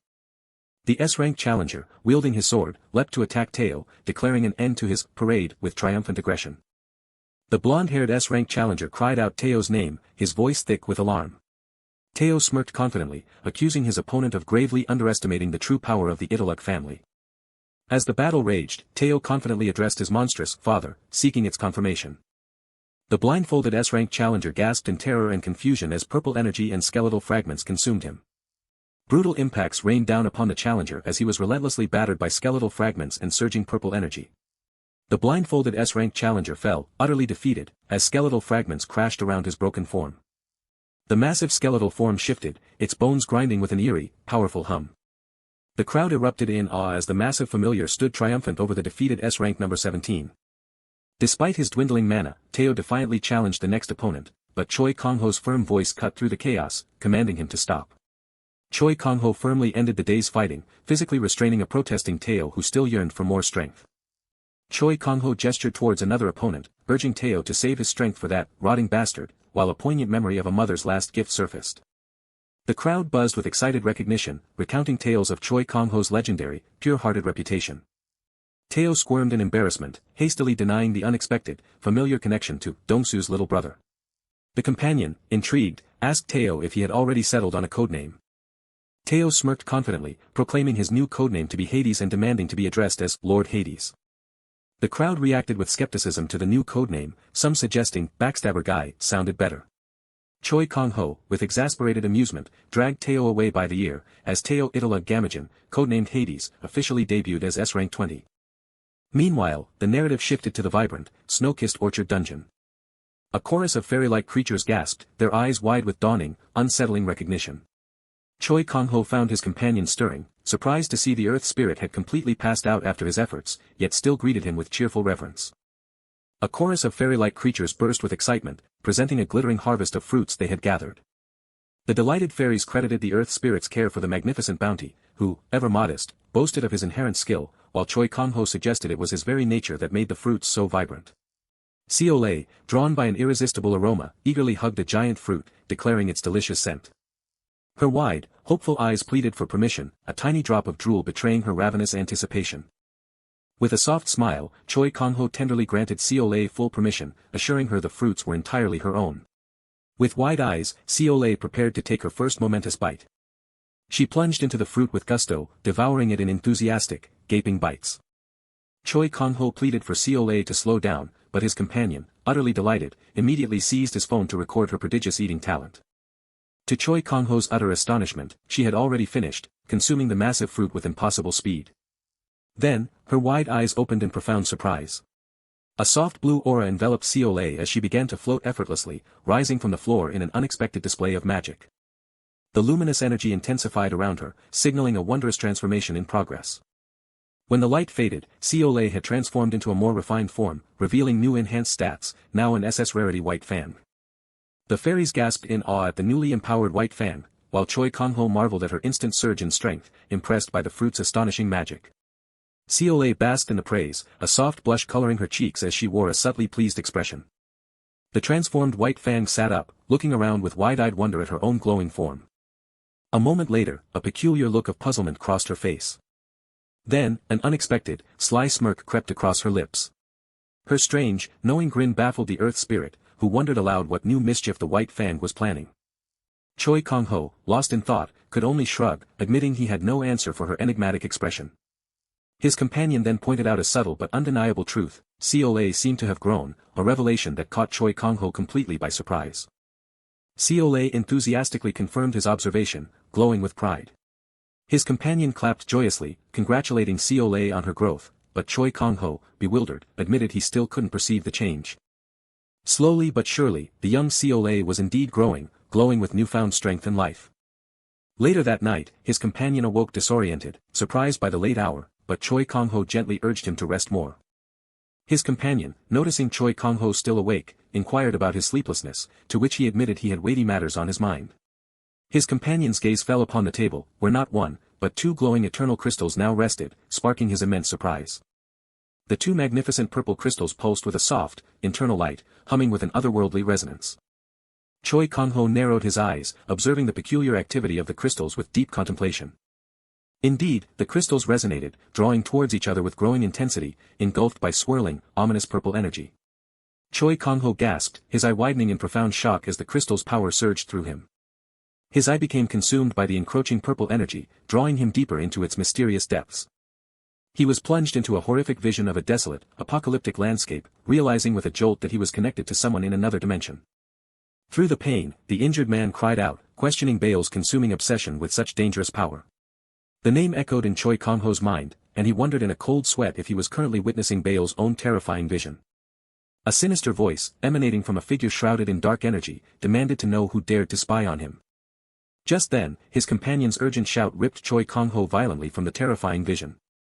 Choi Kang-ho cursed the unexpected connection to Bael, the menacing face still burned into his mind, while his companion cried out in alarm that the crystals had spontaneously merged. His companion gasped, utterly astounded as the two eternal crystals fused into a single, immense, glowing entity. His companion wondered if such immense power tempted Choi Kang-ho, but the hero calmly declared he felt no greed, despite its incredible potential. He then shared a wisdom passed down by his father: their family's training was designed to conquer temptation, cautioning against coveting power one could not truly master. He then turned the question to Choi Kang-ho, asking how he resisted such profound temptation, to which the hero replied with a thoughtful, "Who knows?" Perhaps, Choi Kang-ho mused, it is because an unknown, latent power already resides deep within me, as a luminous blue energy pulsed from his outstretched hand towards the crystal. Suddenly, the ground began to quake violently beneath their feet, sending a jolt of alarm through them. The serene silence of the snowy mountains was abruptly shattered by a distant, ominous tremor. As the shaking ceased, his companion suddenly remembered King, and Choi Kang-ho explained that King had rushed to Napa after dinner, undoubtedly heading for the earthquake's epicenter. Choi Kang-ho's expression hardened. A massive earthquake could only mean a giant gate was about to appear, and he wondered with dread if it portended the arrival of the demon realm itself. Elsewhere, Seol-a stirred sleepily, rubbing her eyes from under her cozy blanket. The prophecy became terrifying reality as a giant gate ripped open over Yangjong Island in Incheon, prompting an urgent, citywide evacuation under the guidance of the awakened. The colossal, dark purple vortex churned ominously, a gaping maw in the night sky. From swirling blue energies, Ghost, the renowned scout of the Napa Guild, emerged, his form bandaged but resolute. The white-haired man greeted Ghost, who confirmed the gate led directly to the demon realm, its dungeon an alarming 3 times larger than their last encounter. He grimly added that the dungeon was a massive tropical rainforest, guarded by not one, but a formidable pair of Amon drakes. Both men reeled in shock at the revelation of 2 Amon drakes, realizing with dread that Napa alone could not possibly handle such a monumental threat. The narration painted a vivid picture of Amon drakes, armored beasts the size of 3-story buildings, capable of forcing even Napa's full might to its limits, when suddenly King's confident voice cut in, offering his services. The men gasped in stunned relief as senior Choi Kang-ho arrived, accompanied by Seol-a and even Theo, a welcome sight indeed. King, ever confident, declared his intimate knowledge of demon realm dungeons, while a sleepy Seol-a nestled securely on Choi Kang-ho's shoulder. Choi Kang-ho confidently assured them he would leave their share, declaring he would scout ahead while they convened their meeting, and to address him as Hades in the field, much to the others' astonishment. The white-haired man, aghast at the danger, pleaded for Choi Kang-ho to leave Seol-a behind, but the hero, unwavering, continued his determined march towards the ominous, glowing gate. Through the mists of the demon realm, Choi Kang-ho and Seol-a soared, traversing a vast, mystical jungle alive with ethereal light. King reveled in the familiar air of his homeland, but Choi Kang-ho, ever the pragmatist, sternly ordered him to remove his superfluous sunglasses and begin the briefing. King reluctantly complied, identifying their location as the Forest of Lamentation, in the northern demon realm, a place teeming with demonic beasts, though few were worth the effort of alchemizing. The roar of the Amon drakes echoed through the forest as King identified them as the mid-level predators of this dangerous domain. Unseen by the heroes, two massive Amon drakes watched their approach, their eyes gleaming from the dense foliage. Choi Kang-ho's concern deepened. Mid-level implied there were far worse, more formidable monsters lurking within the shadowed depths of the forest. King confirmed his fears, pointing towards a massive silhouette that Choi Kang-ho mistakenly identified as a towering mountain. That isn't a mountain, King gravely corrected him, as the colossal, rock-like mass stirred, revealing immense, glowing eyes. As a monstrous roar tore through the sky, the colossal being was fully revealed, the evil Dragon Ball, one of the 42 Amon dragons and the undisputed ruler of the northern Forest of Lamentation. The colossal beast revealed itself, the evil dragon Karmsu, lord of the northern forest, known as the king of the earth drakes. The blonde guild leader, still wary, questioned if such a massive earth drake could truly fly, much to Hades' exasperation. But then, with a thunderous roar, the dragon's rock-like form began to violently crumble and shatter. From the shattering shell, colossal wings tore free, leaving the blonde guild leader aghast, and Hades stunned by the impossible emergence. The evil dragon Karmsu soared, a terrifying winged silhouette now, its chest pulsing with the sinister glow of an embedded purple crystal. Choi Kang-ho realized the eternal crystal had been the catalyst, forcing the impossible wings to sprout, as Seol-a instinctively growled in response. A thrill of recognition coursed through Seol-a, she sensed an immense power emanating from the dragon. A wide, confident smile spread across her face, fueled by an eager desire for battle. "I want to fight him," Seol-a declared with fiery enthusiasm, causing Choi Kang-ho to wonder aloud about her aggressive spirit. Suddenly, two smaller, armored dragon-like monsters burst forth from the dense foliage. Hades handed Choi Kang-ho a pair of enchanted gloves, urging him to handle the ground monsters, and Choi Kang-ho recognized the powerful artifact. Below, the red and green dragon-like creatures rampaged through the forest. Their fierce collision sent tremors through the ground, creating a powerful impact. Hades soared through the stardusted sky with the blonde guild leader, exhilarated by the sheer power coursing through him. Hades boasted that his mana had skyrocketed 100-fold with the gloves, confidently assuring Choi Kang-ho that he could easily handle the lesser threats. Choi Kang-ho, grimly determined, turned to Seol-a, signaling for her to stay close. Our hero and Seol-a plunged into the heart of the chaos, navigating a maelstrom of smaller monsters and fiery dragon remnants. The system revealed the full terror of the Earth Drake, evil dragon Karmsu, S-rank rarity, SS attack and defense, and its dreadful unique skills like bomb beetles and absolute scales. With a booming command, Hades summoned his monstrous skeletal father, ready to unleash its terrifying, giant mode upon the battlefield. Meanwhile, the two armored dragon-like monsters roared aggressively, spewing green energy into the purple sky. Choi Kang-ho warned his little Seol that this would be a true test for her first real battle, and the fox spirit responded with a surge of excited energy. As Choi Kang-ho moved ahead, the heavy footsteps of others echoed behind him into the dark, mysterious path. The big three guilds, 200 strong, plunged into the dungeon, led by the increasingly renowned Hades. But the moment they entered, a shocking sight awaited them. The blonde guild leader gasped in terror at the sight of a monstrous skeleton, its gaping maw illuminated by an eerie glow. Hades' colossal summoned skeleton immediately engaged the two roaring dragon-like beasts in a violent clash. A powerful punch from the skeleton sent one of the dragon-like monsters reeling, its cry echoing in the chaotic air. The red dragon-like monster staggered back, reeling from the powerful blow. With an ominous glow from its red eyes, the skeleton fixed its gaze and clamped a firm grip onto the red monster's head. The towering skeleton loomed over the green dragon-like monster, which retaliated with a wide, open maw. "Master Theo," the blonde guild leader cried out in alarm, "another one is moving." The skeletal warrior attacked, its dark sword carving through the air towards the roaring green dragon-like beast. From below, Hades watched his colossal skeleton grapple with both red and green monsters, taunting them for their audacity to face him. The skeleton pressed its foot onto the red monster's head, crushing it as a vile green mist began to seep from its body. "Everyone, fall back," the blonde guild leader shouted, warning them that the Amon Drake's poisonous mist would melt their flesh on contact. "Oh, crap," Hades muttered, green energy crackling around his hand, realizing the situation was rapidly spiraling out of control. Hades' frustration mounted as he wished for a weapon capable of dealing with the monstrous drakes, dark energy swirling around his clenched fist. Then, with a mighty surge, the giant skeleton swung a massive, dark sword, crackling with potent energy. Hades watched, wide-eyed, as the dark sword crackled with power, realizing with stunned surprise that his improvised weapon was actually working. "Then, it's over," Hades declared, as the skeleton brutally cleaved through the remaining dragon-like monsters with its dark blade. The green dragon-like monster roared in pure agony as the blow connected. The blonde guild leader stared in utter disbelief at the colossal skeleton, which now stood triumphant over two defeated Amon Drakes, wondering what monstrous power this truly was. A mercenary team leader recognized the skeleton from a viral promotion test, and murmurs of stunned realization rippled through the assembled crowd. "Finally," Hades boasted, "even the human world has begun to recognize my greatness."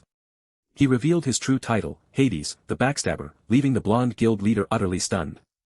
"Brother Hades," the blonde guild leader pressed, urgent with concern for Choi Kang-ho and Seol-a, prompting Hades to momentarily falter before replying.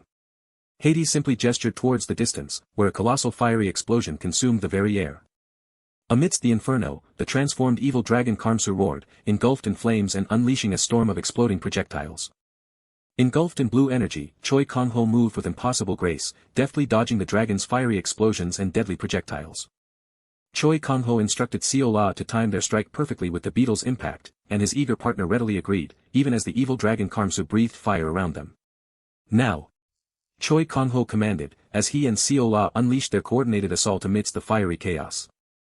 Seol-a, her eyes glowing with fierce determination, responded with an enthusiastic "yes," as she prepared to strike. Together, Choi Kang-ho and Seol-a descended like twin comets, hurtling towards the fire-breathing evil dragon Karmsu. "I'm taking those wings off first," Choi Kang-ho declared, as he and Seol-a struck with powerful blue energy, aiming for the dragon's impossible flight. The evil dragon Karmsu shrieked in agony, its colossal body racked by crackling blue lightning. Its mighty wings torn and damaged, the evil dragon Karmsu plummeted from the sky.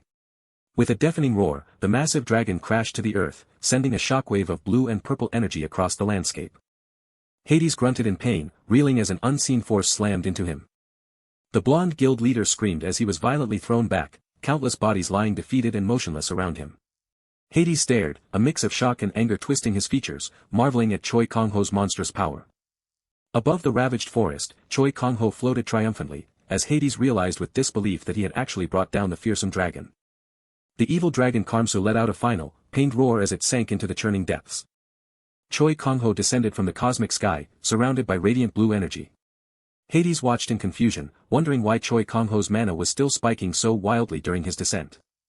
Intense blue energy pulsed violently from Choi Kang-ho's body. His body contorted in agony, Choi Kang-ho continued his dramatic fall, racked by crackling blue energy. "Stop it, Kang-ho!" Hades cried out in panic, warning him that his body was literally breaking apart from a dangerous mana overload. The cosmic expanse burned with violet fire as monstrous dragon-like creatures clashed against a distant, blue-hued warrior. Choi Kang-ho plummeted through the starry void, his body crackling with an overwhelming, uncontrolled surge of blue energy. Hades desperately warned Choi Kang-ho to calm his magic, shouting that it was a mana overload, threatening to break his body apart. Amidst the chaos, Seol-a, the small fox-like creature, drifted peacefully, jolted then softly settling into sleep. The blonde guild leader cried out Seol-a's name, his face etched with urgent worry. Teo mentally screamed, realizing Seol-a had lost consciousness and would not survive the fall, leaping desperately after her. Teo flew through the cosmic expanse, hand outstretched in a desperate attempt to snatch Seol-a from the air, while Choi Kang-ho still fell, a blue comet in the distance. With a firm grip, Teo secured the small, white fox-like creature in his arms, a wave of relief washing over him. Teo gasped at the sight of a monstrous tail, then cried out a frantic warning to Hades. Choi Kang-ho, still wreathed in blue energy, continued his descent through a maelstrom of attacking dragon-like monsters. A fierce resolve ignited in Choi Kang-ho's eyes, blazing with an intense blue as his power surged. With a visceral cry, Choi Kang-ho unleashed a devastating blow of blue energy, tearing into a dragon-like monster. He struck with immense force, then was hurled through the air, streaking with blue energy. Our hero delivered another precise, energy-infused punch, his fist glowing like a star. A crushing roar erupted as his power detonated, shattering the very ground beneath him. A massive impact resonated as Choi Kang-ho's attack ripped through another monstrous foe. Choi Kang-ho let out a long sigh, his body still glowing with blue energy, the sheer exertion of the battle weighing on him. But the relief was fleeting, a searing pain jolted through him, forcing Choi Kang-ho to clutch his head, grinding his teeth in agony. Damn it, he thought, the mana overload crackling violently around him, it's too severe, I have to calm it down somehow. Hades reached out, his hand grasping Choi Kang-ho's outstretched arm amidst the swirling, chaotic energy. Hades gasped in awe, wondering if Choi Kang-ho was even human, astonished by the sheer power emanating from him, but Choi Kang-ho grimaced and warned Teo to stay back, fearing he too would be caught in the crackling energy. Stay still, Hades commanded, focused intently as he performed the Italug family's mana refinement technique, drawing in the chaotic energy surrounding Choi Kang-ho. A smirk played on Choi Kang-ho's lips as he chuckled, conceding, not bad. I've always been this capable. Hades declared boastfully, though internally, he had been convinced he was about to die. Hades casually asked if he could have the Chasmus corpse, confessing his long-held desire to keep it as a familiar, to which Choi Kang-ho questioned his intent. Hades then took a glowing purple crystal, declaring it the third such artifact retrieved from the demon realm. The runic bracelets on his arm chimed like frozen starlight. As the crystals pulsed, Choi Kang-ho noted their familiar magnetic pull, realizing the implications of their connection. Choi Kang-ho smirked, calmly instructing Teo to ensure Seol-a's safety and return. Hades' eyes widened in utter shock at the unexpected command. Holding both glowing purple crystals, Choi Kang-ho imparted the heavy burden of his trust. A monstrous, demonic eye flared open amidst swirling dark energy, accompanied by a startled cry. Choi Kang-ho's eye widened in surprise, as he wondered aloud about his new, unsettling surroundings. He observed the desolate, fiery landscape, noting how vastly different it appeared from the demon realm he remembered. A shadowy figure acknowledged his arrival, while Choi Kang-ho confirmed this was indeed the demon realm, deducing this lone figure seemed to be the only one present. Choi Kang-ho directly confronted the demon, asking if he was Baal, to which the imposing figure replied that Baal was his lord. The demon smirked, a sly chuckle escaping him, confirming his lord's prediction that searching the demon realm for 100 days would prove utterly useless. Choi Kang-ho narrowed his eyes, observing the glowing crystal on the demon's chest and realizing, with a rustle of thought, that this being was not consumed by the eternal crystal's power. The central demon, silhouetted against a swirling portal, commanded Choi Kang-ho to wait in his dimension, for they would soon depart. Choi Kang-ho's voice boomed, summoning the master of the shard, as the very air around him shattered and cracked with purple energy. He looked around, eyes wide in sudden surprise at the flashing shift in his surroundings. Disoriented, Choi Kang-ho looked around, wondering if he had somehow landed in the king's house. Hades smirked smugly, revealing his ingenious method of bringing Choi Kang-ho all the way to the Cheorwon cabin. The small fox-like creature, Seol-a, asked if he was awake, to which Choi Kang-ho chuckled, noting how well she could talk now. Hades roared with laughter, proudly claiming credit for Seol-a's newfound vocabulary and adding that King had taught him the art of cooking. Seol-a and Hades erupted into boisterous laughter, their joy echoing through the kitchen. Choi Kang-ho sternly warned Seol-a not to copy Hades' boisterous ways, leaving the small creature looking utterly confused. A small, fiery skeletal familiar proudly presented a dish, exclaiming, "Now, taste my special, juice-exploding steak." Choi Kang-ho stared in surprise, asking if the familiar was indeed Chasmus, then wondered why its size was so unexpectedly small. Hades smiled, explaining that his current magical capabilities made this miniature size perfect for commanding the familiar. A sudden seriousness settled over Hades as he asked Choi Kang-ho if he had encountered that Baal bastard again in the demon realm. Choi Kang-ho described a red-haired warrior with a great sword who declared Baal his lord, prompting Hades to narrow his eyes in dawning recognition. This formidable figure was Atakilatan Agars, the second in command of the demon realm and Baal's fiercely loyal enforcer. Hades, eating thoughtfully, asked Choi Kang-ho how powerful Agars was, comparing him to his own capabilities in his prime. Hades revealed that even in his legendary prime, there were 5 formidable opponents in the demon realm, including Baal, whom he could never defeat. Agars, Hades warned, was one of those 5, magically similar to Choi Kang-ho, but a direct confrontation would likely only result in barely saving his life. However, Hades stated, his fork gently tapping the plate. He added pointedly, "You have one clear weakness compared to him." Choi Kang-ho offered a sad, knowing smile, acknowledging that his physical body could not fully endure the immense power he wielded. "Exactly," Hades replied, smiling as he ate, urging Choi Kang-ho not to seek out unnecessary trouble, adding that the human realm offered no reason to encounter such beings. Then, Hades' eyes widened in sudden, dawning concern. Choi Kang-ho met his gaze, confirming grimly that beings from the other world would soon cross over once more. Hades roared in pure frustration, cursing the relentless arrival of those bastards from another world. Choi Kang-ho agreed with a slight smile, musing that some unknown force must be drawing them specifically to Earth, and of all places, to Korea. He pondered a mysterious power that not only allowed him to endure the eternal crystal but also granted him the ability to read it. A vision of Im Cheol-bae, cigar in hand, flashed through his mind, a reminder of the power that gifted tremendous magic and ageless youth. Radiating blue energy, Choi Kang-ho placed a hand over his heart, resolute that it was time to finally confront the true nature of the power within him. The white-haired man, surrounded by purple energy, asserted his power, confidently declaring his chosen skeleton to action. A horde of skeletal monsters charged forward, eager to heed his command. They immediately set to work, rapidly assembling wooden structures with impossible speed. The black-haired man watched in disbelief, while Seol-a, the childlike fox, marveled at the sheer number of their bony workforce. Kane proudly proclaimed construction to be his specialty, boasting of past castles as skeletons diligently expanded their small cabin to accommodate their growing family. Seol-a's stomach rumbled with an undeniable hunger. Seol-a, though she had just eaten, demanded food made by her king, Choi Kang-ho, much to the black-haired man's exasperation. Kane sided with Seol-a's preference for flavorful food, while the black-haired man cautioned them against unhealthy indulgence, only for Kane to dismiss his concerns playfully. A distant hum announced an arrival, prompting the black-haired man's wry comment and Seol-a's mischievous wonder if Choi Kang-ho was still sulking. A white truck sped along the snowy mountain road. It swerved sharply on the icy terrain. The sound of a latch echoed through a newly installed, sleek interior. Brand new appliances gleamed, illuminating the well-appointed room. The blonde-haired man proudly announced he had purchased the finest furniture, trusting in Choi Kang-ho's unlimited spending power. Skeletal monsters marched in an orderly procession, one carrying a massive mallet. The black-haired man and Seol-a admired the newly completed, modern house, finding it quite impressive. Kane, bursting with triumphant laughter, claimed all credit for the magnificent new home as the blonde-haired man captured the moment. The blonde-haired man, having prepared a lavish feast with extra care, invited everyone to enjoy their first meal in the new house. Choi Kang-ho encouraged Seol-a to eat, as Mungchi offered a tired compliment, and the blonde-haired man playfully accused Choi Kang-ho of being stingy, to which he simply retorted, "Shut up." Choi Kang-ho steered the conversation, asking the blonde-haired man if anything had occurred during his guild business. The blonde-haired man revealed he had cancelled his contract with Manhwa, admitting to a bittersweet feeling now that he had left. Choi Kang-ho inquired about the reasons behind the man's departure. With fierce determination, the blonde-haired man declared his intention to grow stronger, just like his boss, Choi Kang-ho. He punctuated his resolve with a firm hand striking the table. The blonde-haired man bowed deeply, seeking continued guidance, but Kane utterly misunderstood the gesture, wondering if he was initiating a fight. Choi Kang-ho gently urged them both to eat, reflecting internally on how much he too had changed. The blonde-haired man passionately explained his cool salute, only for Kane to comically mistake coolness for something edible. This boisterous scene, once unfamiliar, had somehow become both warm and endearing. Choi Kang-ho called out, inviting the person standing at the door to join them for the meal. Both Kane and the blonde-haired man looked up in astonishment.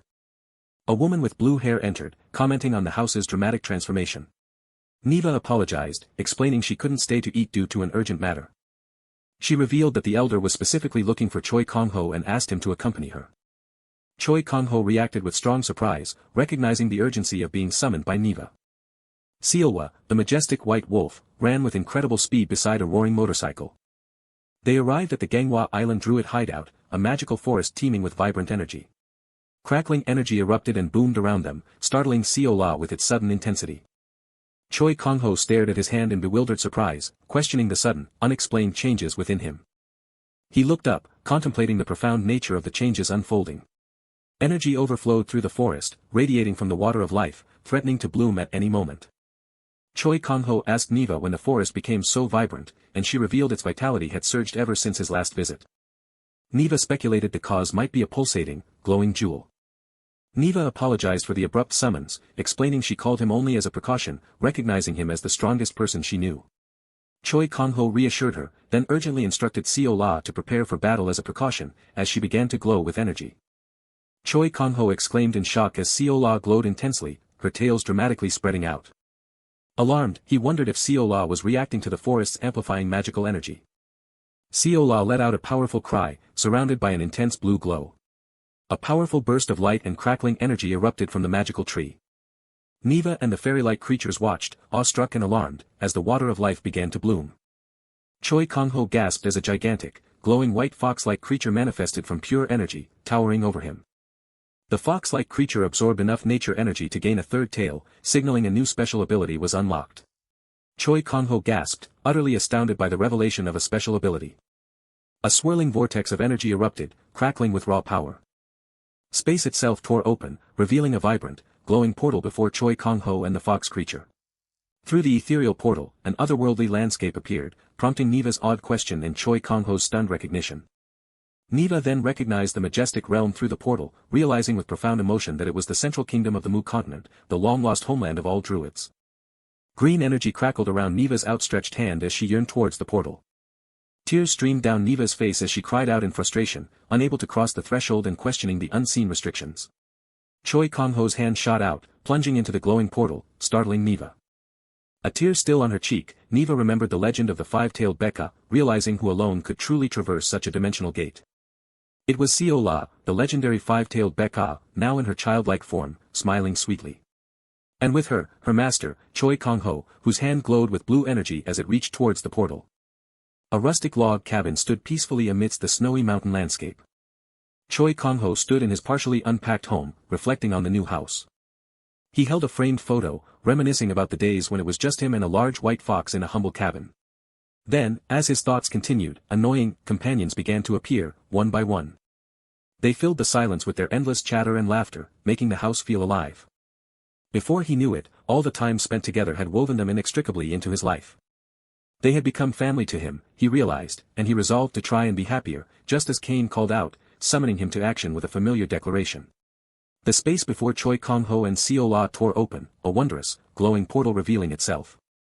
Inside that open dimension, an awe-inspiring realm of floating islands and magical light welcomed them, prompting an unseen man to gasp, "Where is that? That place is."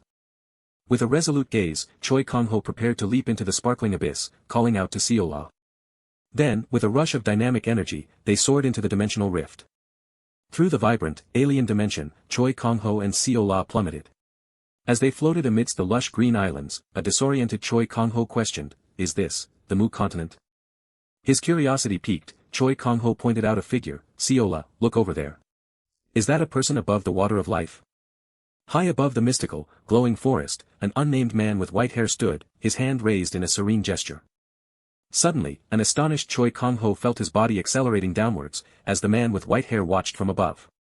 A gentle power stilled their descent, and the man with white hair, holding a sphere of green energy, calmly inquired, "Are you a stranger here?" Still confused by the sudden halt, Choi Kang-ho demanded to know his identity. With a gentle smile, the man introduced himself as Nergan, the Grand High Priest of the Mu Continent's Central Forest. A wave of realization washed over Choi Kang-ho. Neva had spoken of the Grand High Priest of the Central Forest before. He recalled Neva's words from before, the Grand High Priest of the Central Forest, he alone can wield that power. Nergan's senses flared, and a profound realization dawned on him, "I can feel it, the eternal crystal isn't just a fragment. The heart of the eternal crystal is embedded in this man's chest." He marveled at Choi Kang-ho's perfect control, how he tuned his power to the very nature of the Mu continent, concluding, "Yes, this person is." Nergan declared with wisdom, "A true absolute one." "I see," Choi Kang-ho finally replied, as Nergan extended a calm invitation, "Would you care to join me for a cup of tea?" Over tea, Nergan calmly questioned Choi Kang-ho's origins, "So, Kang-ho, you came from a dimension called Earth. A new dimension, and even a subspecies Bekka. Most intriguing of all, Nergan mused, is that a subspecies Bekka, whom even we druids guard against, considers you as a family." "That's quite surprising to me as well," Choi Kang-ho confessed with a soft smile, as Seol-a nuzzled affectionately into his face. Nergan's gaze sharpened, a premonition of change in his eye, "It seems an anomaly is about to occur." With solemn certainty, Nergan declared, "The master of the heart coming to this land, as well as the subspecies Bekka regarding you as family, these are merely the beginning of that anomaly." But Choi Kang-ho, a mysterious hum of power swirling in his hand, countered with a smirk, "Not quite yet, though. You haven't awakened it, I see. Are you afraid?" Nergan pressed, and Choi Kang-ho, in a moment of candid honesty, admitted, "To be completely honest, yes, I am." Choi Kang-ho's expression grew somber as he spoke of the perilous truth, no human who awakened that power had ever managed to avoid being consumed by it. Jun-suk, with his sinister smirk, had been one such casualty of that power. His own brother, Kang Tae-yang, had been consumed by it too, a horrifying vision that made Choi Kang-ho wonder, if I end up like that too. The terrifying thought of succumbing to the darkness gnawed at him, will my world truly be able to stop me? Nergan's reflection in his eye held deep wisdom, if you feel fear, that is your fate. If you cannot overcome it, then that too is your destiny. Seeking answers, Choi Kang-ho looked at Nurgan. How were you able to command that power? I did not try to command it, I merely adapted, Nurgan explained with a knowing calm. That is the nature of the wild. Yours, however, will likely be different. As green energy crackled around him, Nurgan's expression turned concerned. I would like to converse further, but, it seems we have no more time. With a distant, melancholic gaze, Nurgan recounted the mass disappearances during the dungeonization 50 years prior, concluding, for some reason, looking at you reminds me of a certain child. He spoke of a child with a bright smile, possessed of a power that drew others to her, whose memory now shimmered like green energy. That child, he revealed, was named Neva, meaning, a little girl. Choi Kang-ho's eyes widened in utter astonishment. If you mean that Neva, Choi Kang-ho confidently declared, she is standing just beyond that door. Nurgan spun around in disbelief. Neva is over there. I see, she must be quite old by now, too, Nurgan mused wistfully, wondering if Neva was also looking back at him. Choi Kang-ho offered a knowing smirk. You're facing the same direction. In that same moment, Neva's eyes welled with tears, her face a mask of shock and profound emotion. Nurgan turned to Choi Kang-ho, entrusting him with a heartfelt message. Please deliver a message to Neva for me, tell her that Nurgan will wait for her in this forest forever. As long as fate remains intertwined, we will surely meet again one day. With a sudden whoosh, Choi Kang-ho was swiftly pulled away from the Mu continent. Neva's embrace was immediate, her voice filled with welcome. Did you have a good trip? She pressed him, eager for details. How was it, my homeland, the Mu continent? Oh, right. It seemed like you met someone. Who was it? It was beautiful, Choi Kang-ho replied, a secretive smile playing on his lips as he held up his smartphone. As for who I met, see for yourself. Neva's eyes widened in astonishment. Did you record the Mu continent? On the screen, Nurgan's bewildered face appeared, asking, tell Neva, he said, is Neva inside that thing? Just before leaving the Mu continent, Choi Kang-ho, for once, had a truly modern idea, teaching a perplexed Nurgan how to record a message. Well, something like that. You must speak while looking at this round part here. Ah, I understand. With a gentle, longing smile, Nurgan poured his heart into the phone. Neva, my little girl. Thank you for enduring and living bravely in a foreign land for so long. I have never forgotten you for a single moment. I will wait for you here forever. Neva's voice cracked with raw emotion. Lord Nurgan. Neva, her voice solemn yet encouraging, handed him a staff. Take it out and watch it whenever you miss home. He was truly a wonderful person. Yet, the weight of Nurgan's final words lingered, hinting at something far more ominous. On Choi Kang-ho's phone, Nurgan's grave face appeared with an urgent warning. Kang-ho, it appears the eternal crystals are gathering around Earth. His voice filled with resolute sorrow, Nurgan added, we will likely see each other again soon. Please endure well until then. Choi Kang-ho and Seol-a exchanged a surprised, thoughtful glance.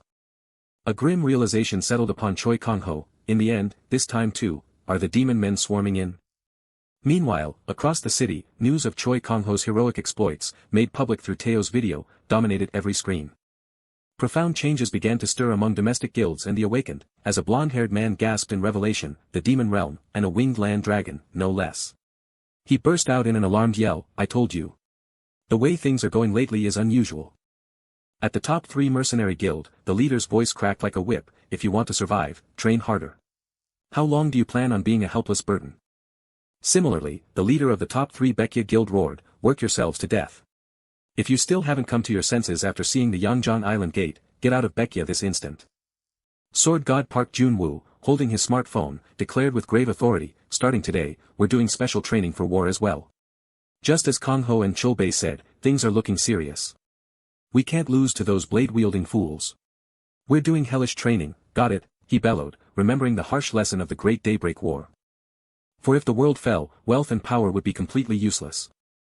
That forgotten lesson, brushed aside with time, was now being etched once again into people's minds, all thanks to a new threat in Choi Kang-ho's active role on the front lines.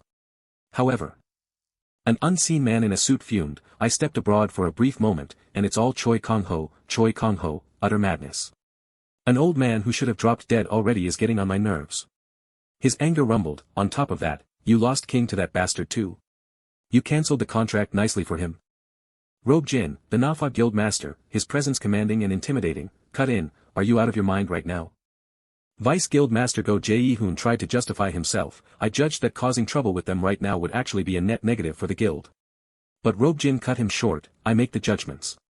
You simply execute them. His voice dripping with menace, codename, Big Boss Robjin reminded him, did you forget that fact? Go Jae-hoon bowed deeply, his voice trembling in apology, I am sorry. Robjin then inquired about the elusive phantom, and Go Jae-hoon quickly assured him, we are tracking them.